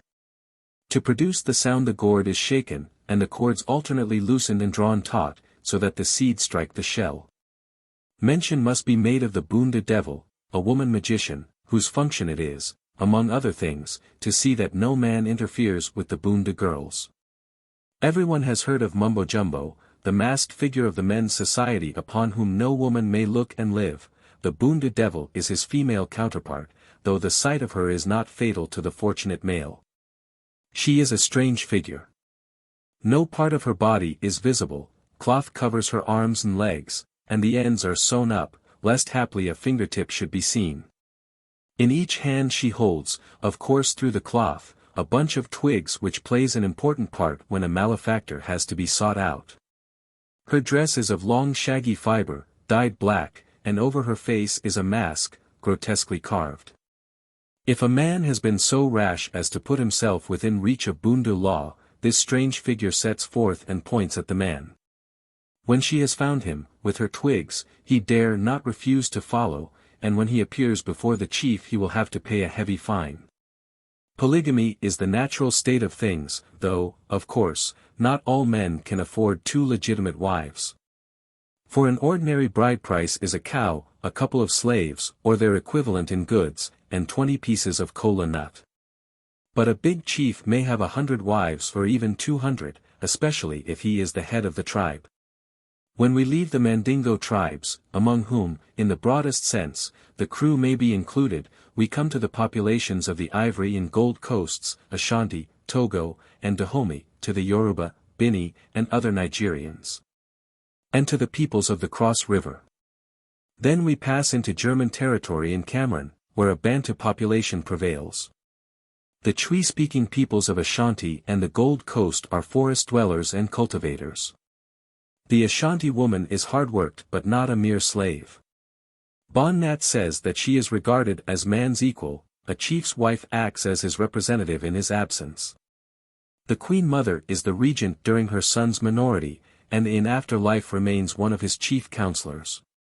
She is the guardian of the royal treasure left by the preceding sovereign, and only gives up the charge of it when the new king has sufficiently proved his wisdom. The woman of the Gold Coast is often a trader. In Soku market she sits on a little stool or mat with her goods in large baskets or small grass sacks. The young women of the Gold Coast have, of course, to undergo various initiation ceremonies. The caps and other ornaments worn by these women in honor of the fetish Otufo, consist of Gold Coast silver and valuable beads. It is said that the market value of the dress of each girl is at least £200. The Mamprusi of the Gambega country have a unique wedding custom. Unmarried girls wear little or nothing in the street, and, perhaps, it is just as well, for when they get married, an important part of the ceremony is to bathe them in public. On the eve of the wedding, in 2 pots, 6 gallons of water are boiled with herbs, and during the process drums are beaten, and continual watch is kept. At noon on the auspicious day, a bath is made ready in a public place, with the water, which has been kept boiling. Cold water and native perfumes are added, and the bride is bathed for 5 hours or more, while kolanut and cowries are distributed to the guests and musicians. Then the bride is covered all over with perforated native cloth and conducted home, to be led at midnight to the house of her husband, who has also undergone ablutions, though not in public. Unmarried girls may not cover the head, and it is a sign of the estate of marriage when a woman wears a cloth upon her head falling down over her back. Beyond the Ga-speaking peoples come the U-speaking peoples, whose district embraces the old kingdom of Dahomey, where, contrary to the usual practice, the king's eldest son was his heir. For the ordinary rule of succession is that a man is succeeded by his sister's son. Strangely enough, this exceptional practice was associated with an extensive system of women officials and warriors. For while the officers of the kingdom were male, those of the palace were female, and within their own domain took precedence of the men, perhaps because they were in name, the king's wives. By a quaint turn of phrase the female officials were the mothers of the male officials, and there was an English mother for the benefit of English visitors.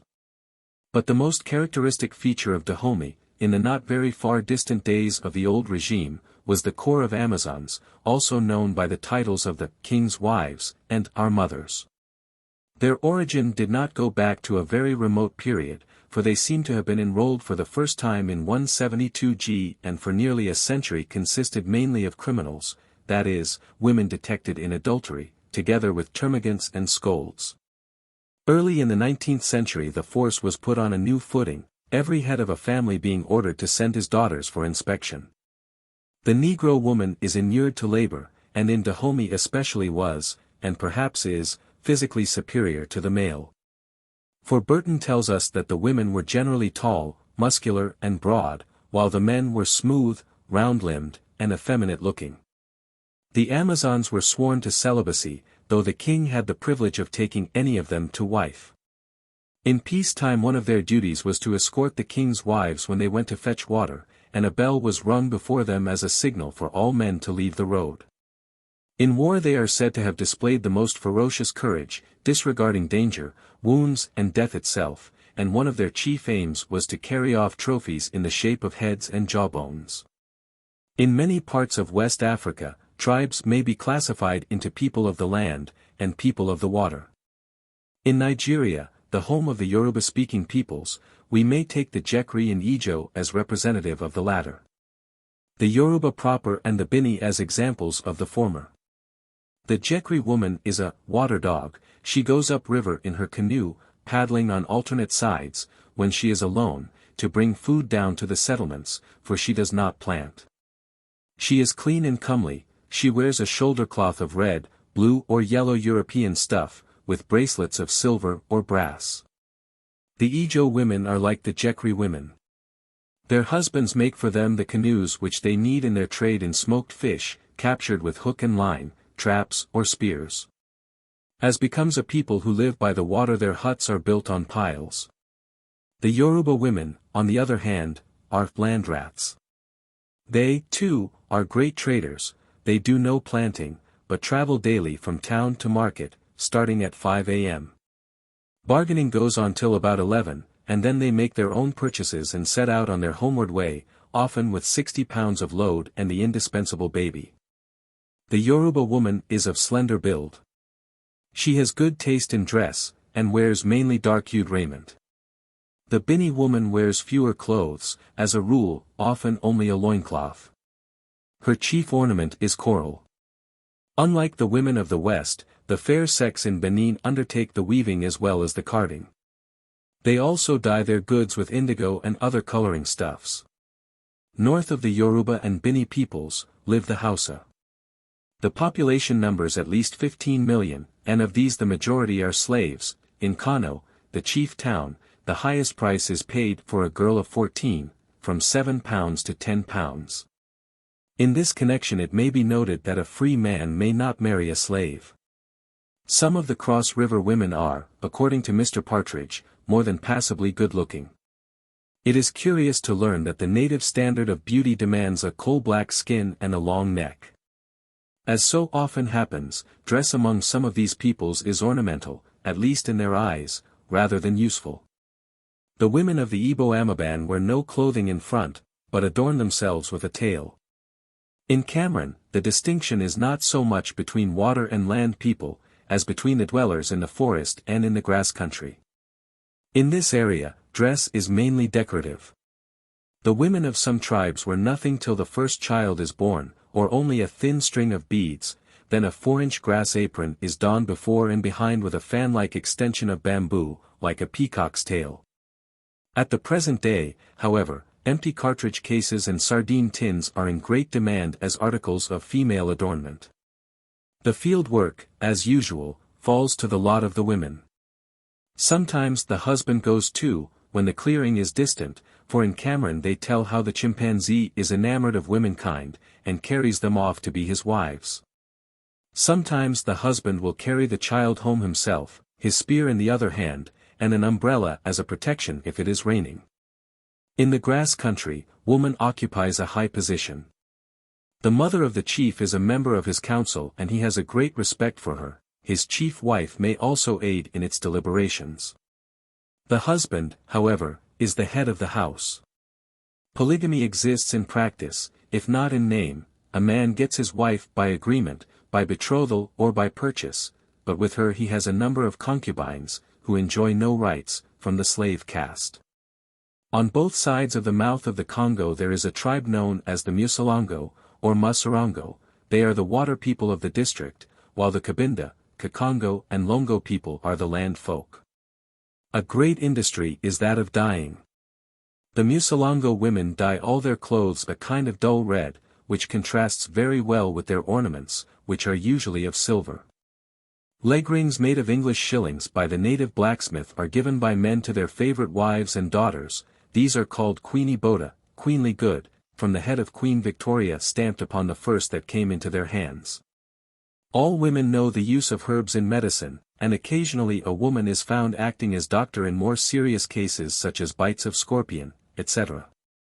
The surgeons are always men. At death the woman is buried simply. She is not wrapped up and smoked like a man. The Angola women are great wanderers, and when they leave their native land they retain their commercial instincts. In fact, they form the petty traders of all the districts where they are found. Luanda, being the capital, the women look down on the people among whom they go, and the fact that they are baptized and have some white blood in them, adds to their prestige. Here, as almost everywhere in the south, the height of good fortune is to bear sons. Wives often leave their husbands altogether if they have daughters only. In their dances, when a woman may wish to deride another, in the accompanying song a line is introduced, so and so has no children, and never will get any. The insult is felt so keenly that it is not uncommon for the victim to rush away and to commit suicide. XIII, South America. By many travelers, especially those of early days, the South American Indian woman was represented as an inferior being, a slave of her husband, degraded to the position of a soulless beast of burden. Such descriptions are based on superficial observations. The traveler, however, who looks on the Indian as a fellow man soon gets glimpses into the family life of the native, and learns how great is the part played in it by woman. She enjoys respect both as wife and mother. She is the equal of her husband, and in diligence and artistic skill perhaps even his superior. When the time comes for the girl to put off childish things and take her position as a member of the community with full rights, she has sometimes to undergo a severe probation with rites and ceremonies which differ according to the various tribes. But the girl who has come out does not enjoy her liberty long. Children are betrothed quite in infancy. The maiden becomes a wife in some cases as soon as her ordeal is at an end. But sometimes the future husband has to give to the girl's parents proofs of his capacity to support a family. The test of the bridegroom takes various forms. The wakaras of the Yups require the man to submit to a trial of skill with a bow, and if he does not show himself to be a good marksman, the girl refuses him on the ground that he will not be able to shoot fish and game enough for the family. Among the more primitive Mura, all the girls' lovers assemble, and the one who comes out top dog in a game of fisticuffs carries off the girl. Among the Yagans of Tierra del Fuego, the man lives with his wife's parents, and serves them till he has made a boat and earned the right to run a separate establishment. In many cases the bride is simply bought. The Goajiro father fixes a price, usually in cattle, and, this paid, the girl is a wife and must supply her husband with food and clothing. Among the tribes of British Guiana the payment consists of axes, knives, cloth, etc. Or the father may hand over the girl in return for services rendered, and the husband removes to his father-in-law's hut with all his possessions. Polygamy is comparatively infrequent in South America, and often is the privilege of the chief alone. The custom of the Kobua requires that a second wife may be taken only if the first gives her assent. The Karaya have, as a rule, only one wife, but sometimes a man is compelled to take a second when the first gets old. This is due to the peculiar custom according to which young men marry old women and vice versa. The Warao and other British Guiana tribes permit polygamy, and every man takes as many wives as he thinks necessary to take care of him. In Thumb writes of the Guiana Indians, woman's work may seem to us heavy, but it is, for the Indian, part of the natural order of things. The man's work of hunting and clearing is no less heavy, though more irregular. Moreover, the physical strength of the two sexes is about equal, and it is by no means certain that the average man would be the master of an average woman in a fight. Musters, who lived long in the midst of the Tehuelche, praises, as one of the finest traits in their character, their love of wife and children. Husband and wife never quarrel, wives were never struck, and the real sorrow with which the loss of one was mourned had nothing civilized about it, for the widower destroyed all his property and burnt everything he possessed. Important as is the role of woman as spouse and counselor of her husband, she is even more important as mother of his children, for that is her natural province, and she alone has the care and education of the children. Even before the little stranger puts in an appearance, its parents are concerned for its health. Spix and Martius found the diet of parents before the birth of a child strictly regulated in some Brazilian tribes. Both abstain from the meat of certain animals for a time, and live chiefly on fruits and fish. Amongst the Mo, pregnancy involves a considerable amount of fasting for both husband and wife, who live only on fungi, ants and guarana. The purpose of this abstinence is to prevent the bad qualities of the various animals from being imparted to the child through their persons. A month before birth a Kobua woman eats all kinds of birds and fish, save the Silurus pirarara, enjoyment of which would entail many ill consequences. All four-footed animals are forbidden to her. One of the most singular usages, reported by the earliest authors, is the so-called kavad. This custom demands that the mother shall resume her household duties as soon as the child is born, whereas the husband must lie up and allow himself to be coddled. Thumb found this remarkable custom among the Indians of Guiana. A few hours after the birth the mother gets up, washes the child and herself in a neighboring stream, and takes up her ordinary work, while her husband lies for days, and perhaps weeks, in his hammock. He may eat only a decoction of manioc meal, he may not smoke, and may not wash, he may touch no weapons, and enjoys the services of all the women in the village as nurses. Any infringement of these rules is held to cause the death or lifelong illness of the child. If, for example, the father eats capivara meat, the child's teeth will grow like those of the animal and be prominent. If he eats the meat of a spotted animal, the child's skin will be spotted. There are very youthful grandmothers among the Indians, many marry at 10 or 12, and are grandmothers at an age when the European girl is thinking of marrying. Though girls are strong and healthy enough in northwest Brazil, good looks can hardly be reckoned among their advantages. But in other parts of South America the graces of the maidens are sung by many travelers. The women of British Guiana are noted for their beauty, the symmetry of their figures, the sturdy swell of their limbs, and their charms of face, but those who sing their praises lament that they grow old too soon.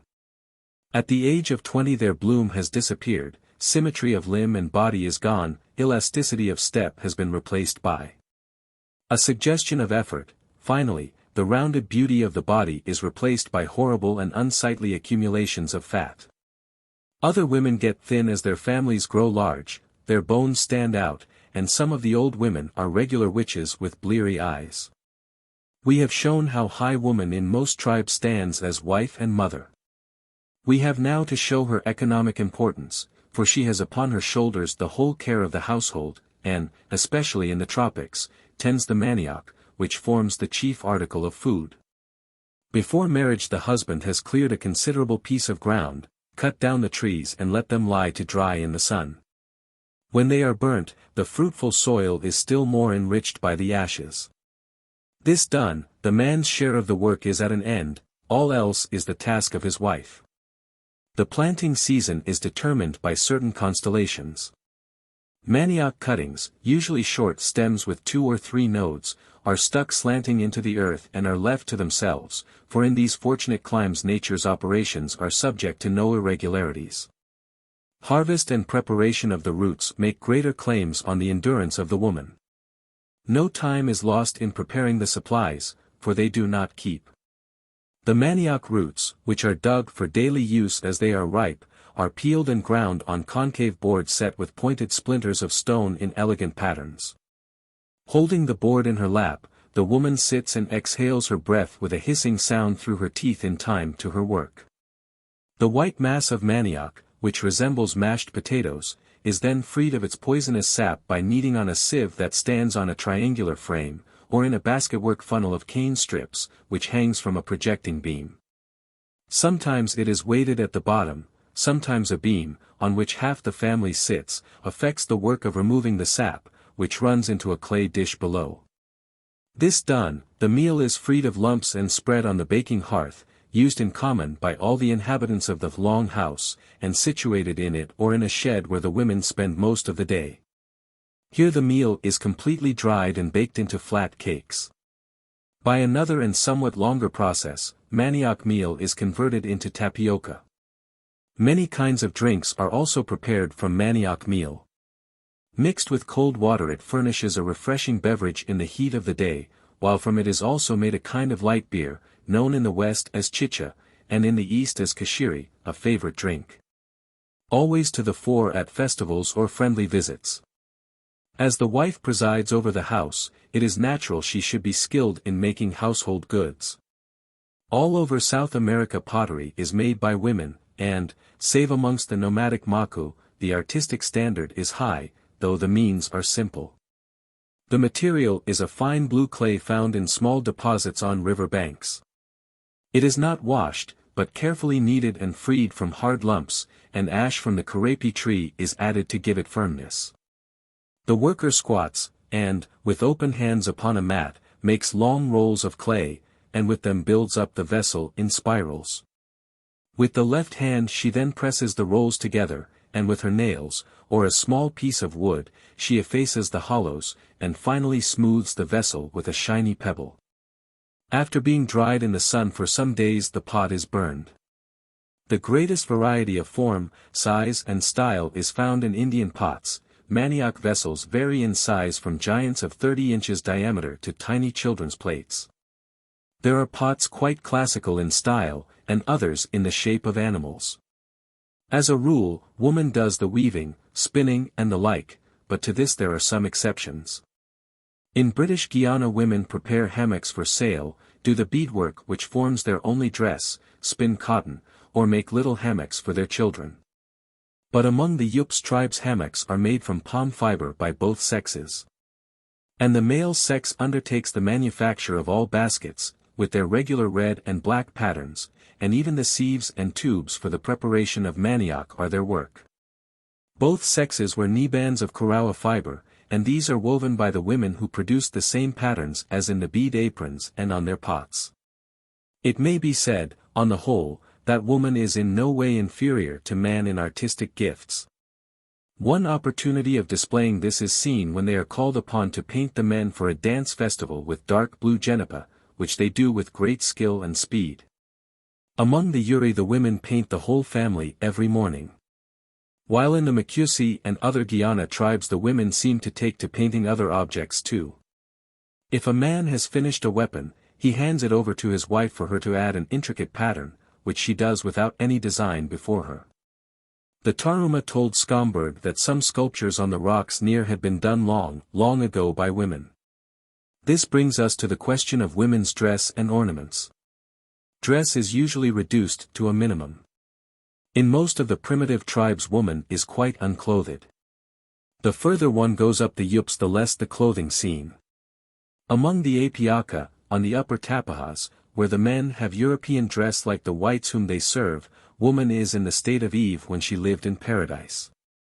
When a small covering is worn, as amongst the Bakeri and other Xingu tribes, it is intended as a protection against insects, not as a covering demanded by modesty. Long glossy black hair, combed and oiled every day, is in many tribes an envied possession. Tewelche girls wear their hair in 2 plaits. It is coarse and hardly so long as that of the men, but on festive occasions they supplement it artificially, probably with horsehair decorated with blue beads. The ends are adorned with silver ornaments. As we have seen, face painting is a favorite occupation. On ordinary days the color is red and no patterns are used, but for a festival the whole body is covered with patterns in jenipa juice. For a dance a woman's adornment is far simpler than a man's, and is limited to a tasteful bead apron. The lobe of the ear is usually bored, and oval pieces of wood, cane, or even European earrings are worn. In the under lips is a disc, or, as among the Caribs of British Guiana, a needle, point outwards, is passed through it. Some tribes pierce the septum of the nose, and pass through it a piece of cane, bird's bone, or, on festive occasions, a colored feather. The tattooing of the face is often an important process, produced with a palm prickle and jenipa juice. In British Guiana the Warao and Akawoi pull out their eyebrows and tattoo the places, as well as the corner of the mouth, with curved lines, which give them a characteristic and not uninteresting appearance. As regards meals, the first is at daybreak, in the long houses, on the Isana and Yups, immediately after the morning bath. All the married women bring flat baskets, with flat manioc cakes and a pot with a very peppery dish of fish, and put them in the middle of the house. The men squat round it in a circle, and fall to on the warmed-up fragments of yesterday. The meal over, the women hand round big bowls of manioc drink, and, last of all, calabashes for washing of hands and mouth. Not till the men have gone do the women sit down. A second important meal is taken shortly before sunset. Among the Guiana tribes, too, men and women eat apart, and the latter get only the crumbs of the feast. But they know how to look after, number 1, and keep a heap of little pots filled with dainties stowed away in every corner of the hut, and these provide them with a hearty meal when the males have withdrawn.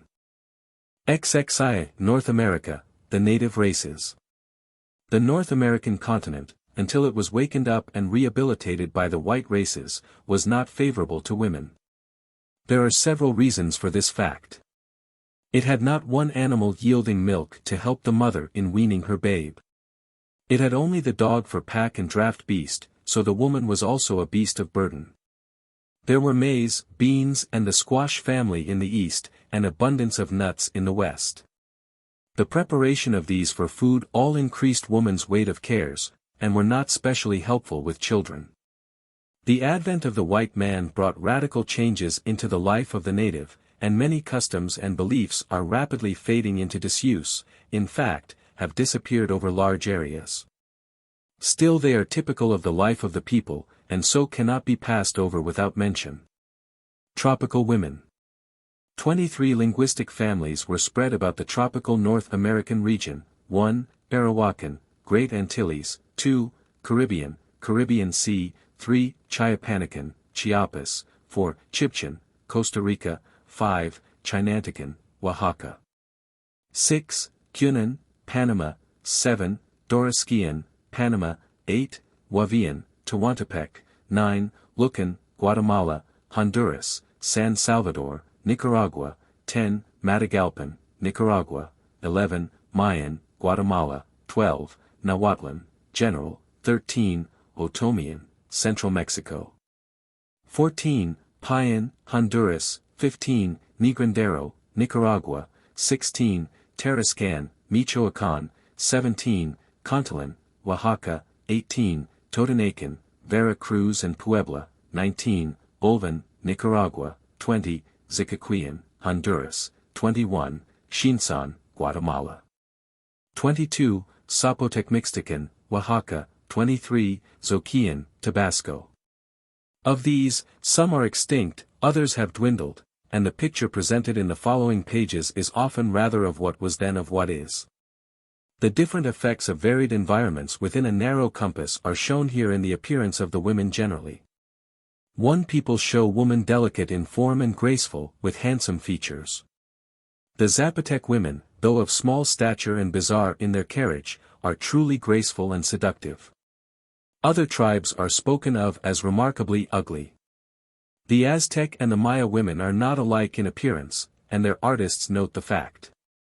In this environment was on exhibition the whole range of woman's share in American culture. The great variety of surface, soil and climate, for her physical, industrial, intellectual and moral uplifting or degradation, had as its fruit a wide range of cultural results. In the best associations of conditions were the Aztec and Maya groups, and the worst products were dwellers in caves, types of lowest savagery. The very first question in culture is that of food. Where there was abundance of food, in sufficient variety and of good quality there was progress, but everywhere in the Isthmian portion the lack of good meat told on the stature and, it is feared, encouraged cannibalism. Quite universal as food are the tortillas or corn cakes. The tough outer skin is removed by soaking the grains of maize for a night in weak lime water. The product is then mashed or ground on a metate. From the paste the tortilla is formed by patting it into a thin cake and cooking it on a slab or in an earthen pan. The tortilla is eaten with boiled beans and a mixture of chili and fat. The most far-reaching of woman's industries in New Mexico are associated with maize. Mrs. Nuttall calls attention to its cultivation in the valley from remote antiquity. The name Tlaxcala means bread, and its hieroglyphic symbol is two hands holding a tortilla or maize cake. This plant has not been identified with any native grass, and the development must have been slow. It is interesting to reflect that, as clearly shown by ceremonial usages which existed throughout the continent and survive among the Pueblo Indians, it is to the fostering care, forethought and labor of countless generations of women, the corn maidens and mothers, that America owes the priceless legacy of a food plant which has already sustained untold millions of lives. In this area, going southward, one encounters for the first time intoxicating beverages. Fermentation and some say, primitive distillation, appear in this environment. An intoxicating drink was made from the fruit of the nopal or prickly pear, Opuntia, which was first peeled and pressed. The juice was then passed through straw sieves and placed by a fire, or in the sun, where it fermented. From the varied environment, dress differs greatly. Children in Tehuantepec and thereabout wear no clothing. Women have modified their costume much under Spanish influence.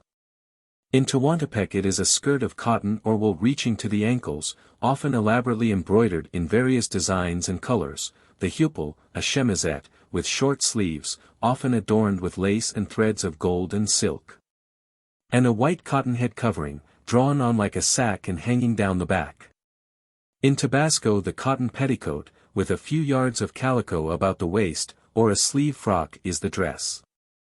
The women of Guatemala, Salvador and Nicaragua, when at home, wear the waistcloth, generally blue-checked, secured by a twisted knot. On going abroad they put on the huipil. The women manufacture and dye all the clothing, and expend their best efforts upon their garments. They embroider or dye the neck or shoulders with tasteful colors or designs. These are distinct for each village, so that it may at once be seen to which tribe the wearer belongs. Indeed, on festive occasions the women are extravagantly fond of gaudy dress, and wear flowers and phosphorescent beetles in their hair. Feather tufts and skins of birds are used as ornaments, as well as necklaces of gold nuggets and amber beads. Weaving, in its native simplicity, furnished one of the best examples of the tropical Indian woman stepping into the domain of invention. The woman's muscles are at their best, fingers, hands, arms, back, lips and mouth play their parts, assisted by bobbins, spindles, flywheels, stone and shell knives, yarn beams, dye pots, cloth beams, shuttles, baton swords, harness, tension. Appliances, all of the most primitive sort.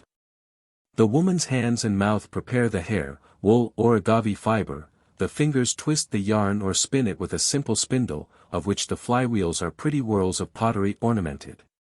The distaff has hardly been born, the fiber being simply bunched together. The cotton warp is wrapped around two coarse sticks, by courtesy they may be called beams, at the proper distance for the garment or utensil to be made, for cloth in the piece had not been invented when this loom came into existence. By a martingale one beam is attached to a tree or any other convenient support, and by means of breeching, or a breech strap, the inner or cloth beam is harnessed to the woman's body. This gives her perfect control over her tension, and makes the process of weaving rhythmic. The aesthetic activities of women found their expression in ornamental designs upon the products of their handiwork, weaving, pottery, gardening in the making of garments. The possession of fine materials for textiles in their area gave them opportunities that they were not slow in grasping. The clay and calabash fruit opened the way to their freehand drawing and painting, while the weaving was their guide in mosaic designs. The result was the production of endless variety in the potter's art, and the manufacture of exquisite embroidery.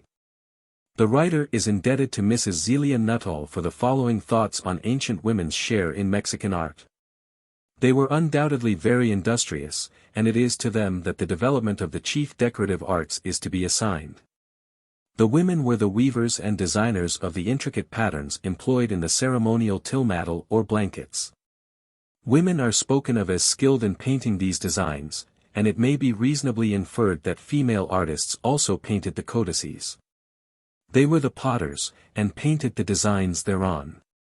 To this day native women artists decorate the lacquer ware made at Uruapan in Michoacán, a fact not generally known.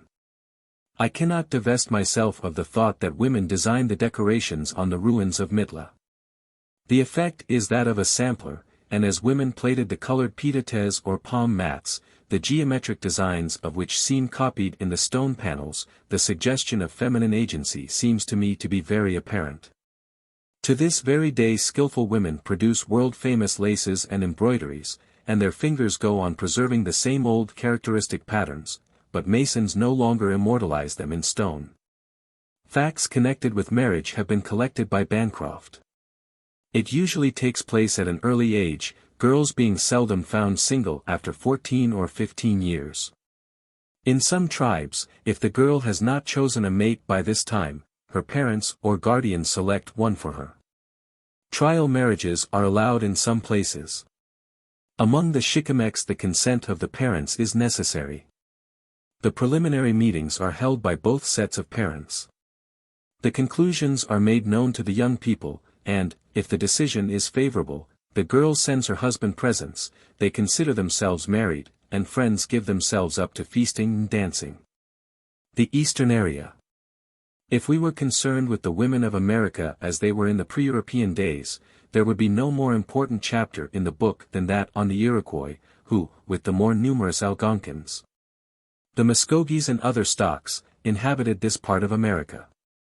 Among the Iroquois the supremacy of woman was far more than a mere phrase. She enjoyed the right of sending man upon the warpath whenever she pleased, and at her behest he had to stay at home. Among the Wyandots the tribal council was composed of 4 women to 1 man, and if among the Oneidas the men were actually the counselors, they had to consult women as to their plans, at least in theory. But Charlevoix tells us that the men rarely told the women anything which needed to be kept secret, and seldom communicated to them any matter of consequence, though all was done in their name. It has, in fact, been said of the tribes east of the Mississippi that among them women constituted the tribe, transmitted the nobility of blood, kept up the genealogical tree and order of inheritance, and perpetuated the family. They possessed all actual authority, owned the land and the fields and their harvests. They were the soul of all councils, the arbiters of peace and war. They had the care of the public treasury, slaves were given to them, they arranged marriages. The children belonged to them, and to their blood was confined the line of descent and the order of inheritance. The men, on the other hand, were wholly isolated and restricted to their personal affairs. But, of course, this picture does not apply to the present day. The tribes are, many of them, extinct. And though the Iroquois stock is still relatively strong and not yet converted to Christianity in many cases, a picture of their life today bears no resemblance to that of the old tribal life.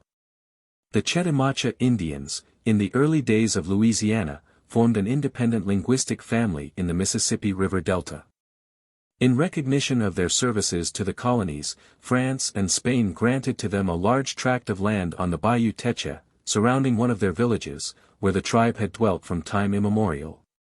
When Mrs. Sidney Bradford, of Avery Island, La, began her work among them, she found only one woman, old Clara Darden, who could make a perfect basket. The little thin woman had been taught in the convent as a child.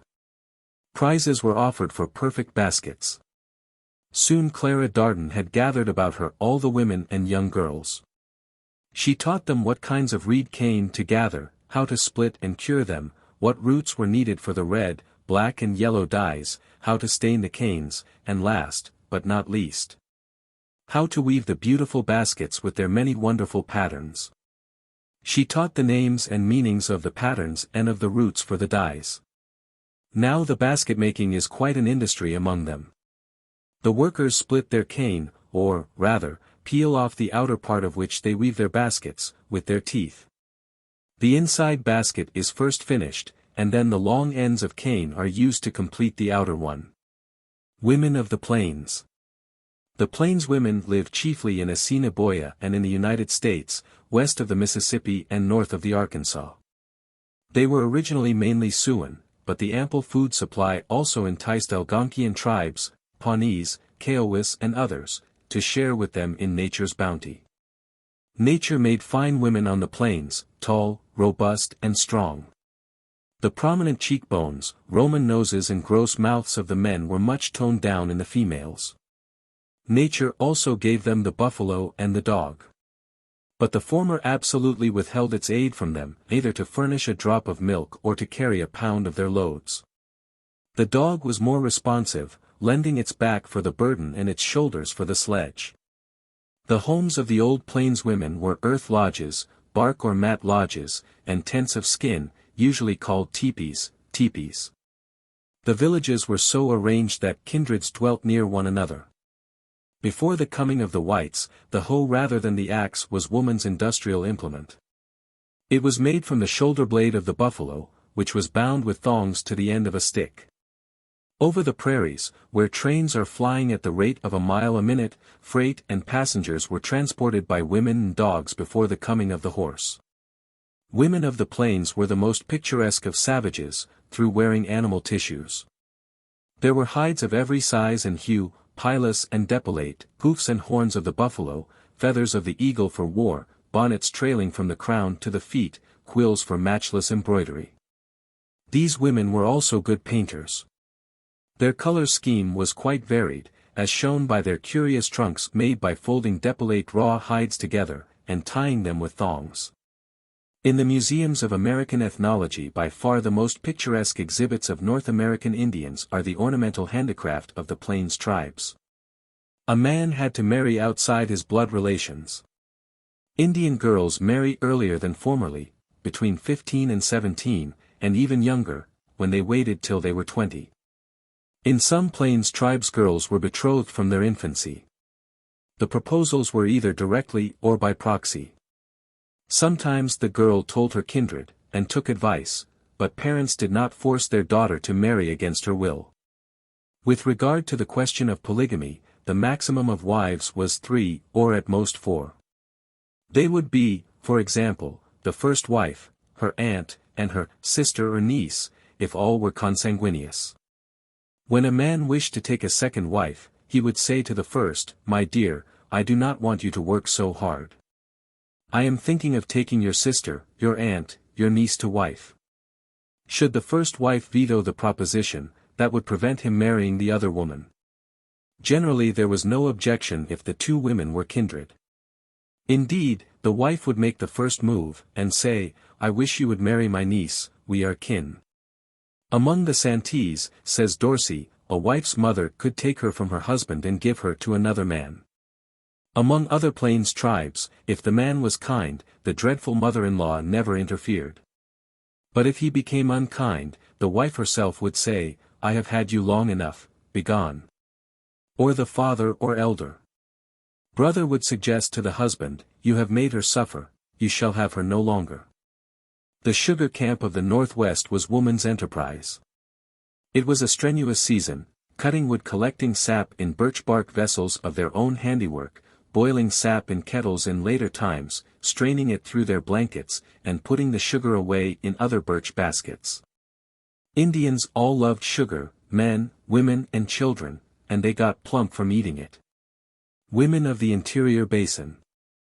The area known as the Interior Basin is a well-marked, arid, but elevated and healthful region, situated chiefly in Arizona and New Mexico. Tribes of the Shoshonin, Athapascan, Piman, Yuman, and small Pueblo families were its inhabitants. Cultures fostered there were in both the hunter and the sedentary stage. Two sets of women and their lineal descendants were, in course of time, the pupils of all the environments along the Pacific coast between Alaska and Costa Rica, namely, the Athapascan and the Shoshone Nahuan. They jointly occupied a large part of the Southwest, helping to develop its sedentary Pueblo life and its unsettled hunter life. The Pimas, Yumas, and a few smaller linguistic families filled up the rest of the area. The country inhabited by the Pueblo and non-Pueblo women includes almost the entire area of Colorado, Utah, New Mexico, and Arizona. It was, before the days of railroads, called the Great American Desert, and was thought of as a place of utter desolation, thirst and starvation, shunned of mankind, or entered with foreboding. Some parts of this land are not suitable for human habitation, but in others there are fields of corn, melons, squashes, beans, peppers, etc., and orchards of peaches. The life is one prolonged sigh for water. The serpent is worshipped because it reminds men of lightning, thunder, rain and bread.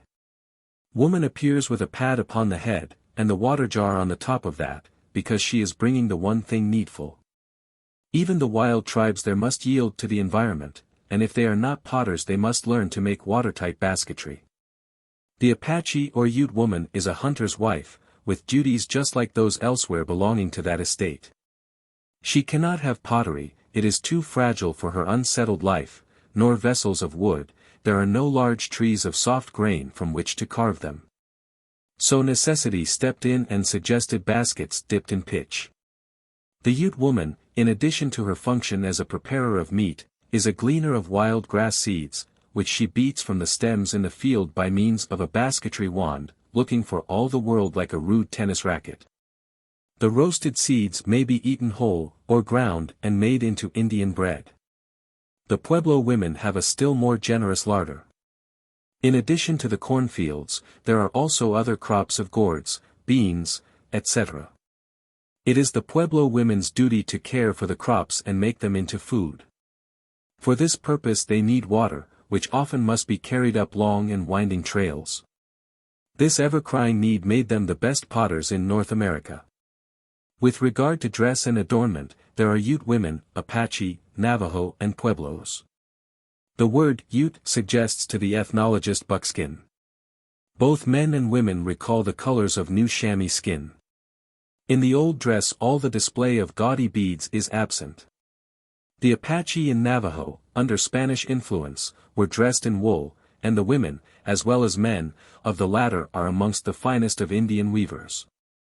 In the southern groups of the southwest little clothing is needed, but the body is washed with clay water, which wears off as the day grows warmer. But to be dressed up constantly does not accord with the practical mind of the Pueblo woman. Rather, she prefers going barefoot to wearing moccasins, and keeps her best for occasions of ceremony. She wears as the principal garment an oblong rectangular creation, made from one piece of strong, dark blue woolen stuff, of Hopi weave, which her white sisters might term a meal sack, coming to the middle of the calf, belted at the waist, and held on the left shoulder by stitches joining the edges. The right shoulder in the ancient pattern was left bare, but usually, at present, an undertunic of cotton clothes the bust and arms. The habitations of the Navajo women, according to Matthews, vary somewhat, but are simple in structure. The hogan, for instance, is a conical lodge of poles, with an opening on one side for a doorway. The frame is covered with weeds, bark, or grass and earth, except at the apex, where is an opening for the escape of smoke. The Ute branch of the Shoshonin family are tent dwellers. The Pueblo woman builds her house of stone or adobe. Her agile hands are the whole kit of mason's tools for fitting the materials and smoothing the walls. Men do the heavy work, and the women are like the wasps clustering their rooms together like the cells of a honeycomb. The Pueblo is a primitive factory village, where the home and shops of 100 or more are under the same roof. Primitive trade, with companion activities, has progressed in this heterogeneous environment. The industries dominated by the Pueblo woman had given her as a producer as high a place in the political as in the domestic economy, and it is through her efforts that these features of society have risen from the rudimentary stage and have become of importance. As long as there has been any history, this has been the land of barter, and all the floating tribes from the points of the compass came here to trade with the thrifty ones. Here they met the Pueblo woman merchant, and learned that her mind was intent on getting the better of the bargain. She was persistent, hiding craft with guile, and enjoying the play of wits in the game of trade. Through Pueblo commerce, in times past, her fame as a cook went far and near, and the tribes on the plains eagerly traded for her breadstuffs. California, Oregon area. Almost shut off from the Pacific Ocean by precipitous shores, this is a mountainous area, of which the valleys are not conducive to travel and the free movement of its people. The result is a mass of small linguistic families between Puget Sound and Santa Barbara. The Salmon Indians congregate near the coast, the Hupa and Maidu are seed gatherers and basket makers. Hupa women wear more clothing than the men. The costume consists of skirt, apron, beads, blanket, cap, headdress and moccasins. The body of the skirt consists of a buckskin without hair, adorned at the bottom with a fringe formed by attaching many narrow strips of buckskin to the margin. The top of the skirt is often a work of art. It is folded over and slit into a fringe about 6 inches long, which is divided by cross-twined weaving. The strands of the upper band are neatly wrapped with brown fern and gold and yellow grass. The skirt is tied about the waist so as to be open in front, where hangs the apron underneath. A close-fitting cap of exquisite twined and overlaid basketwork is worn not only as dress, but as a pad for the band from which is suspended the baby and the burden basket. Among the Hupa, food is plentiful, meat from the forests and fish from the waters. Men gather it, women cook and serve it. The meat not needed is cut into strips by the women, and cured over a fire. They roast it before a fire or boil it in a basket by dropping in hot stones. But it is in the plant world that the Hupa woman is at home, and acorns are her staff of life. These are gathered in a conical basket, and carried home on the back by means of a strap, which passes round its middle, over the woman's shoulders, and across the top of the head. The acorns are dried, shelled and stored in immense baskets which hold nearly a barrel. When the stored acorns are kneaded, the women grind them into flour. The milling outfit consists of a buckskin or cloth for catching the meal, a flat slab for the nether millstone, a pestle of stone for pounding, and a basket hopper. The next process is to leach the bitter taste from the meal, which the woman does with clean sand in a saucer-shaped hole. Water, heated in a basket vessel by means of hot stones, is poured over the meal with a basket cup until it loses its acrid quality. The mass is lifted out, and the adhering sand washed off. To cook the acorn meal it is placed in a tight basket, a little water is added, hot stones placed in, and the whole stirred vigorously. The mush is eaten by the men from individual baskets, with spoons of horn or of wood. The women use as a spoon the valve of a mittleless shell, and often eat direct from the basket vessel in which the mush is cooked. The women on the Pacific coast of North America, more than any others in the world, find pleasure in illustrating story and myth by their basketry. This the Hoopa women do by using plants of various natural colors, by dyeing, and by working in designs. These are, by the exigencies of weaving, geometric in detail, and are named after some characteristic in the weaving, as sharp and slanting, set on one another. Or they bear the name of some well-known object, as rattlesnake's nose, bear's hand, worm's stairway. Among other tribes, stories are hidden in these designs. The dawn of womanhood is awaited with great solicitude. The girl is then under the care of her grandmother or some other female relative. Bathing and carrying burdens are a part of the cult. During 10 days of seclusion she must not look up or at anyone's face. She dons the long fringed skirt, fasts, and keeps her hands from touching her hair. She must be careful not to use improper language or tell an untruth. If she does, she will remain untruthful throughout life. While she is undergoing her ordeal, dances are held in her honor, and other ceremonies in which she takes part. She is then marriageable. Courtship often extends through a summer and a winter. The marriage takes place during the summer season. It is really a matter of purchase. A relative of the young man offers to the proper relative of the young woman a sum of Indian money suited to her standing and her attainments. She may or may not be consulted. Woodpecker scalps and shell money, valued from $30 to $100, being paid, presents are assembled, and on the appointed day the bride is conducted to her husband by a band of maidens and young men from her village. There is a great feast, and on the third day the convoy returns, carrying back gifts from the groom's family. If the man cannot pay all the woodpecker's scalps and shell money, he may pay half, and go to the bride's home to serve her father in return for the balance. A man may send his wife back to her people for stinginess, bad temper, big mouth, scolding, and the like. He receives again the price paid if there are no children, and half the price if there is one child, so that it might not be left without endowment. The woman is obliged to accept her fate. Maidu women are the basket makers, using redbud, peeled and unpeeled, for bright brown effects, peeled willow for white or wood color, grass for overlaying, maidenhair fern for black, bracken roots for bright red, and hazel for the warp in burden baskets. The Maidu are fond of feather work. Beautiful creations of this material are the feather belts worn by women in dances. A strip of soft deerskin of the proper shape is covered with woodpecker scalps, varied with those of ducks and wild canary to form patterns. Plume sticks, to the ends of which are tastefully attached pretty feathers, are used. The Maidu woman's home is an earth lodge or a brush shelter. The principal structure is a large, circular, semi-subterranean, earth-covered dance or sweat house, used also as a regular dwelling. There are also less carefully made conical huts, with little excavation, and summer shelters of brush.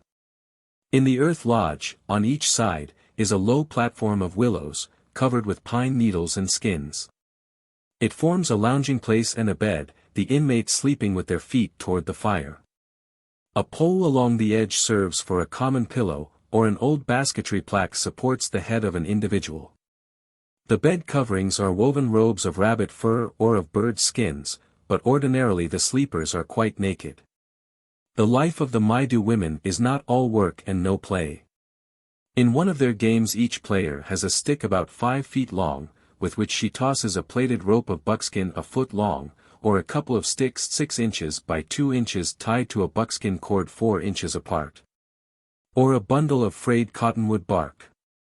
The game, between sides, is to toss the rope or sticks from one goal to another. Guessing games and cat's cradle are among their amusements. The men are confirmed gamblers, and the women play with bones or pebbles, concealing them in the hand and guessing. There are many other games played by the women of the North American Indians, but we can only mention the shinny of the Teton Sioux, a species of hockey played between 2 goals by 2 parties or sides equally divided. Marriage is the one event in the Maidu Indian woman's life the interest of which is perennial. In the Sacramento Valley, when a man wants to marry, he sends a friend with a gift of beads to the family of the young woman. If the father and other relatives consider the gift large enough, and the match desirable, the old gentleman keeps the beads, if not, they are sent back. Or he may hand the gift over to his brother and demand a second one. It is delightful to read that the consent of the girl is always necessary, and precedes the sending of the gifts. The Maidu of the foothills has a kind of berkiss courtship. The young fellow goes to the girl's lodge and sits there for a week or so. He then exerts himself and goes hunting. The spoil is brought to her house, and, throwing it down, the swain says, "I give you a deer," or words to that effect. If the present be accepted, that is all the encouragement he wants. So he goes on hunting and bringing, but not entering the house. When he has delivered a sufficient amount he comes into the house.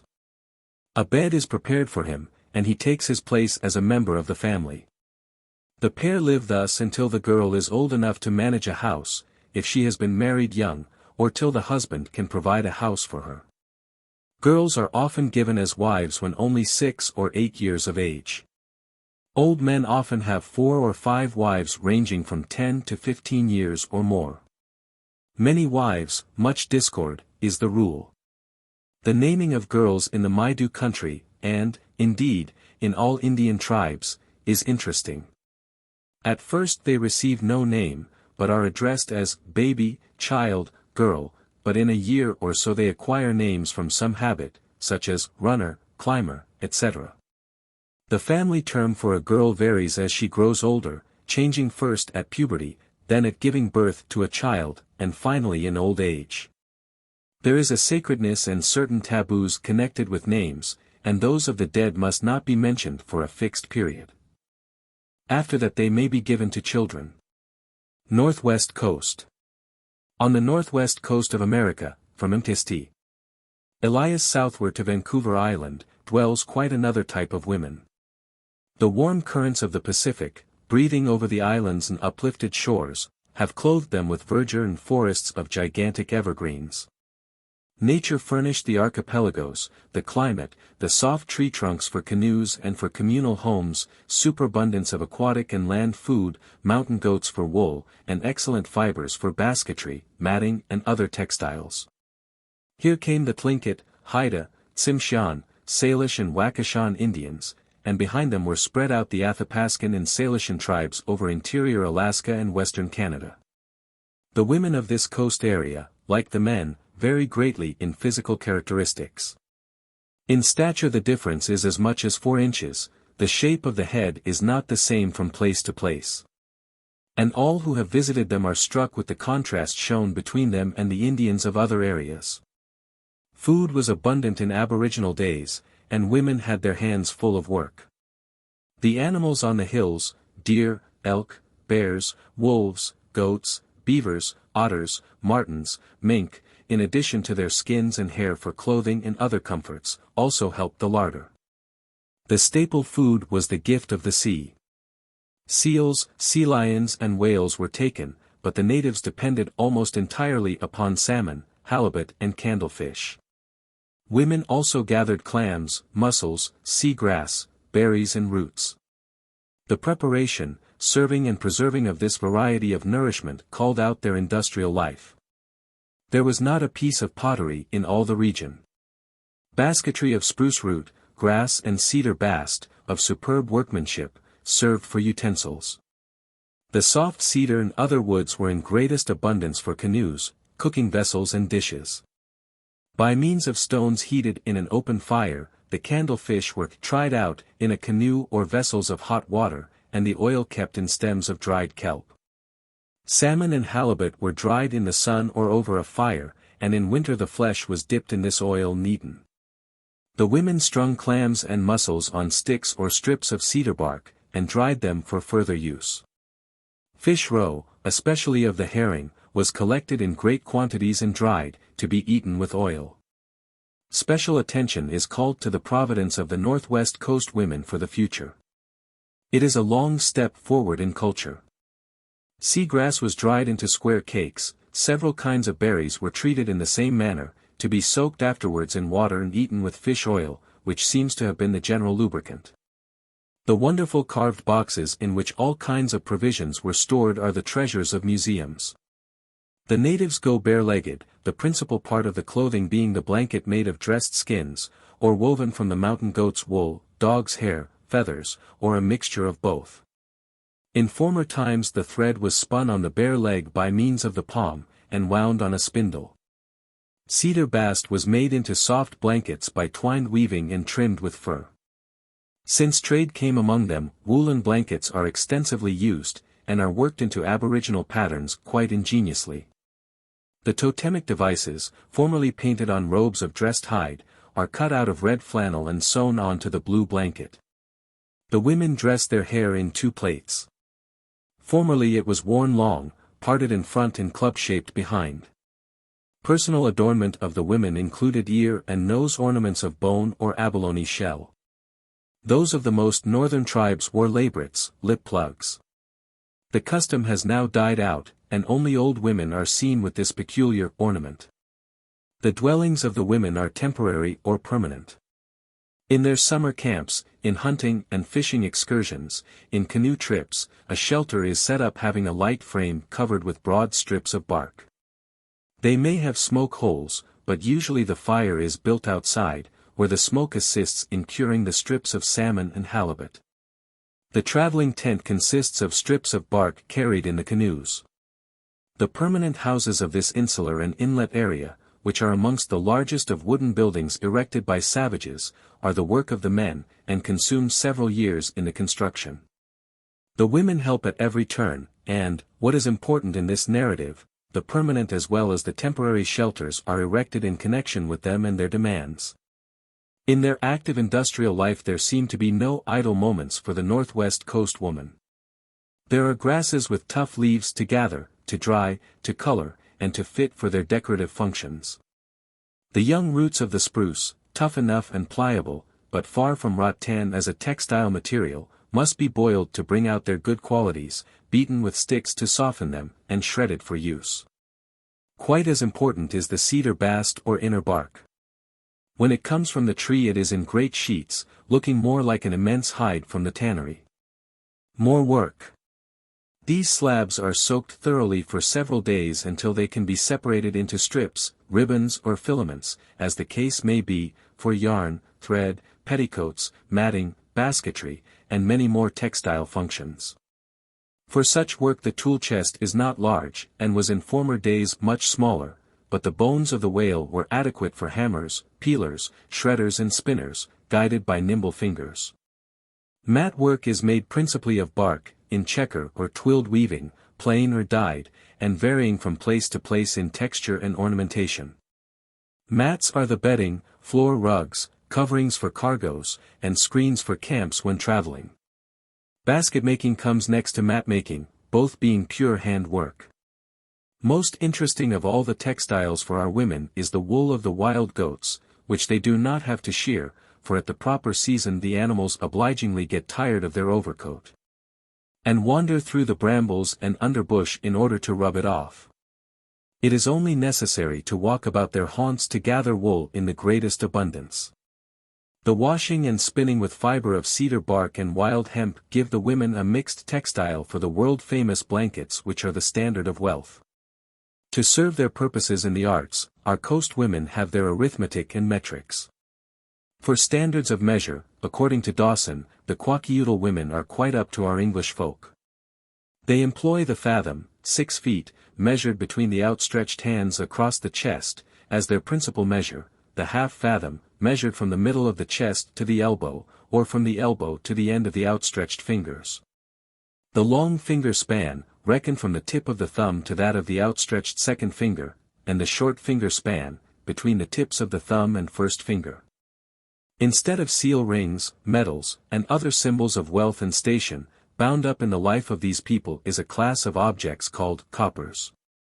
Along the North Pacific coast thin sheets of copper are shaped in outline like a broad axe blade with a T-shaped ridge on the pole. On the face is painted and engraved the crest animal of the owner. It is like a banknote. The amount of metal is small, but the copper itself stands for the large number of blankets it brings in the festival at which it is sold.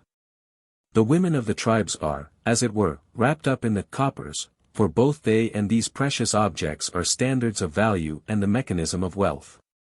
Furthermore, their nimble fingers create the thousands of blankets which buy the coppers. Boas tells us that marriage is a purchase in which the result is not only the woman, but also the right of membership in her clan for the future children. Many political or clan privileges descend only through marriage upon the son-in-law, who does not use them for himself, but for his offspring. He becomes entitled to them by paying for his wife, who is the first installment of the goods.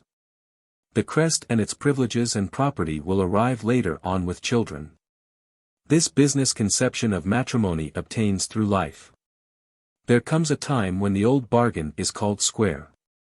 If the wife continue with the husband, she does so of her own free will, the husband will then make a new payment to the father-in-law. The Eskimo. Eskimo women formerly lived along the border of Arctic America, chiefly north of the 60th parallel, from eastern Greenland to eastern Asia. Their settlements also extended to Newfoundland, if not to Maine, to the southern limit of Hudson Bay, and to the farthest Aleutian Islands. But their range is now much curtailed. This environment was the home of the Frost King, of 6 months' night, of snow and ice for building material. It was the lamp land, and woman was the vestal. Most of it was treeless, compelling her to make her utensils of bone, horn, and ivory. Vegetable diet was limited to a few berries, and her food supply was chiefly the flesh and fat of sea mammals, fish, reindeer, bear, muskox, birds, and a multitude of smaller creatures.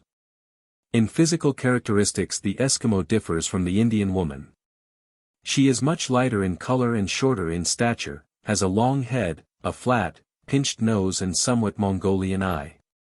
Murdoch speaks of her small hands and feet, but is not as pleased with her carriage as he is with the man's. Although possessing a good physique, she is singularly ungraceful in her movements, and walks with a shuffling half-trot, her toes turned in, the body leaning forward, and the arms hanging awkwardly. The industries of Eskimo women are especially the outcome of the environment from beginning to end. They will be found associated with man in those occupations where weapons are absent, in all sorts of manufactures, in transportation, and in training the dogs. Besides, there are a multitude of crafts that are their own, such as furnishing the house, making the dress under the most exacting circumstances, and preparing the food. The Eskimo have to dress in furs, caribou in winter and sealskin in summer. And there are ever so many processes for undergarments and overgarments, for haired and unhaired work, for softest down and waterproof soles.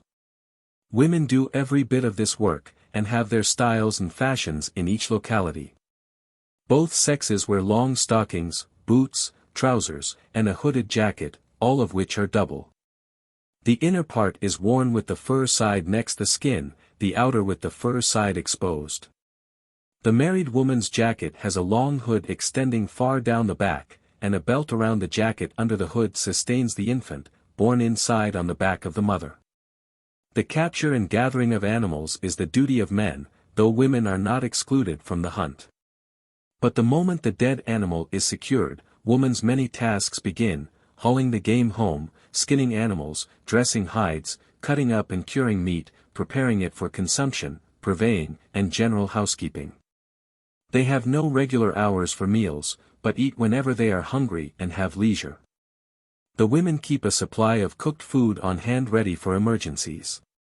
When the men are working together, the women at intervals through the day prepare dishes of meat, which the men eat by themselves, or are fed until gorged by the women. The woman's boat in Eskimo land, like its namesake, is the burden-bearer, and quite unlike the kayak or man's boat. It is practically an open coracle or scow, with framework of wood or whale ribs, over which the covering of seal or walrus hide is tightly stretched. A dainty sail, made of thin intestines, is sometimes added. The steering is done with a long paddle. Boas tells us that Eskimo women live in tents in summer, and two kinds of winter houses, the underground permanent home and the snow hut. Household utensils are reduced to the lowest terms, noteworthy especially for omissions rather than for variety. Vessels of wood, of bone, baleen, and animal integuments answer many purposes. The most serviceable is the lamp with its accessories. Women must have invented the lamp, at any rate, without it there would have been no Eskimo. Lamps are illuminators, heaters, dryers for wet clothing, and cooking stoves, especially in the 6 months of darkness and cold. They are shallow dishes, straight along one side like a turnover. The wick, of moss or fiber, is spread along the straight front edge, and the cavity is filled with seal blubber, which furnishes the fat. As the soapstone of which lamps and cooking pots are usually made is not found everywhere, it is a great factor in Eskimo commerce, which extends sometimes as much as 1,000 miles. Failure of soapstone stimulated the Eskimo women about Bristol Bay to make their lamps of clay. The aesthetic life of the Eskimo women is made up of adornments and enjoyments. Nearly all the women are tattooed, and in some localities the designs are quite elaborate. They are chiefly marked on the chin or about the mouth with one or more stripes, but the arms, breast, and back are also brought into service. The enjoyments of Eskimo women are derived from play. They join the men in athletic sports, and from the higher art of song and the native traditions, which are fosterers of art. The Eskimo are fond of singing, but the men do the most of it, their musical instrument being the drum. In their dances the women remain with their feet planted squarely on the floor, and, swaying the body and slowly gesticulating with hands and arms, go through the figures, always keeping time to the music. They carry a long feather wand in each hand, which they wave as they move. In certain religious festivals they use finger masks. Polygamy is not an Eskimo custom, and Murdoch says that most of the men are content with one wife, and he never heard of the case of a man having more than 2 wives. Quarrels and separations happen seldom, excepting between persons in their younger years. Old women are scarce. The strenuous life shortens existence. But women of advanced years are treated well, save in time of scarcity, when they commit suicide or are left to starve. There is only a brief space for that most fascinating theme, the religion of Eskimo women, their beliefs and practices respecting the spirit world. There are the earth and the other 2 worlds, the under and the upper. The former is the abode of plenty and warmth, the upper world of cold and famine. Among the supernatural powers here of interest is Arnarquiksak, the old woman, having her home in the depths of the ocean. She is the divine providence of the Eskimo, the source of nourishment and supply of other wants. And naturally so, since the ocean is the place for the regeneration of life. She sits in her dwelling in front of her lamp, beneath which is a vessel receiving the oil continually dripping therefrom. From this vessel or from her abode she sends out all the animals to serve the Eskimo. There are good and evil beings everywhere who may be exorcised or implored, and whose favor is won by charms. Women as well as men may become priests or Angekut. XIII, North America, the United States and Canada. The modern American woman has perhaps been written about more critically, not to say, occasionally, savagely, and again admiringly and appreciatively, than any other of her sex. A single specimen has oftentimes been selected, pinned down to a card, and psychologically dissected from a physiological standard, as if she were truly an emotional insect and not a woman.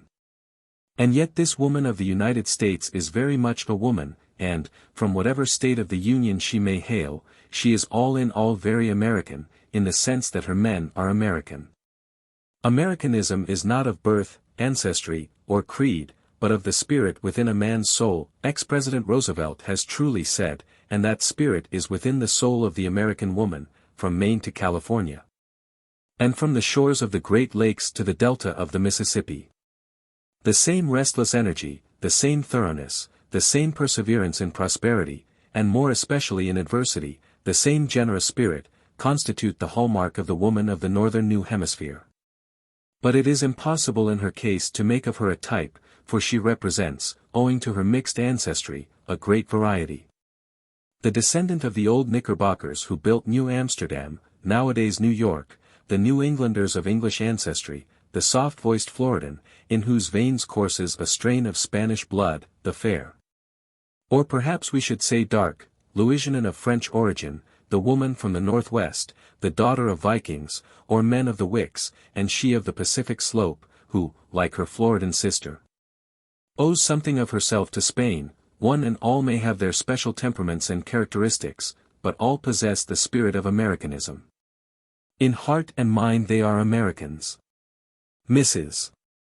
Gertrude Atherton, herself a Californian, has pointed out wherein American and English girls differ in the following terms. Perhaps the greatest point of difference between the American and the English girl is the encouragement which the former receives, from the earliest possible period, to form and express her own opinions.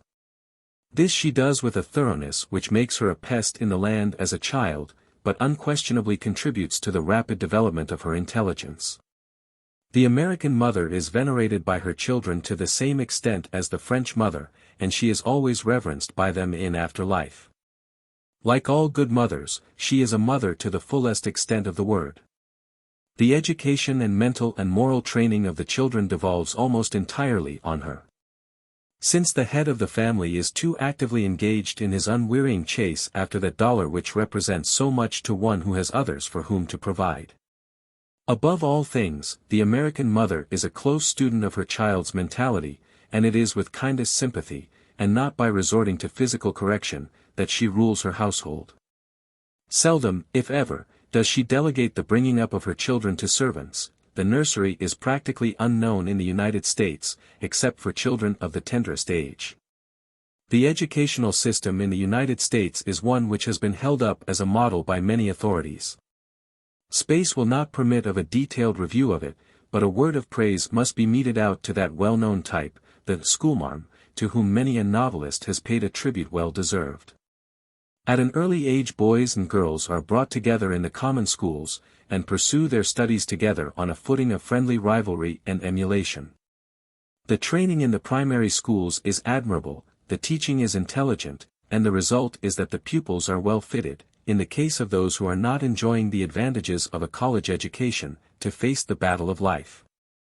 Many are the colleges for girls in the United States, the principal being Vassar, Wellesley, Bryn Mawr, Smith, Radcliffe, and Barnard. These six have taken the lead in giving a quite special tone to the education of women, but there are others scattered about the several states of the Union which have attained a remarkable degree of excellence. And the sweet girl graduates who emerge from them are thoroughly equipped to hold their own in circles of culture and refinement, and, if they do not intend to marry, they are free and able to pursue any career they may select. Yet, to quote the figures of Professor Munsterberg, of Harvard University, only 5,319,000 are engaged in paid employment, where there are 23,319,000 men. Still, the proportion is here greater than in other countries. It is curious to note that amongst these are 1,320 professional huntresses. These last named doubtless include the many girls who have taken up land, and who are engaged in cattle ranching and wheat growing.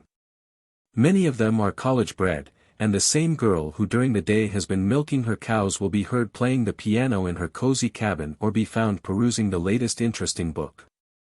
The American woman takes a keen and active interest in the politics of her country, although she has so far not shown any particular anxiety to secure the right to drop a ballot into the electoral urn.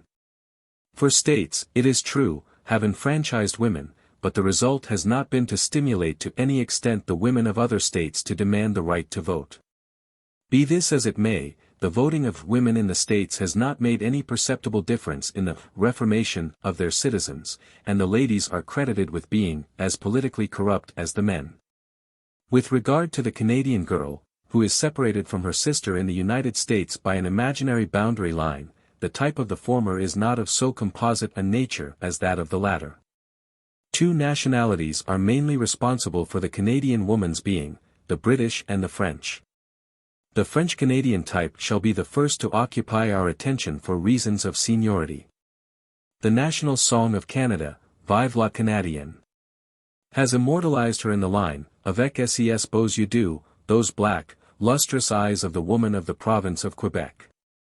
She has preserved all the characteristics of the ancien regime, and has generally been educated in one of the three famed convents of the province. She is of a sturdy and dark type, and is the embodiment of grace and old-time courtesy.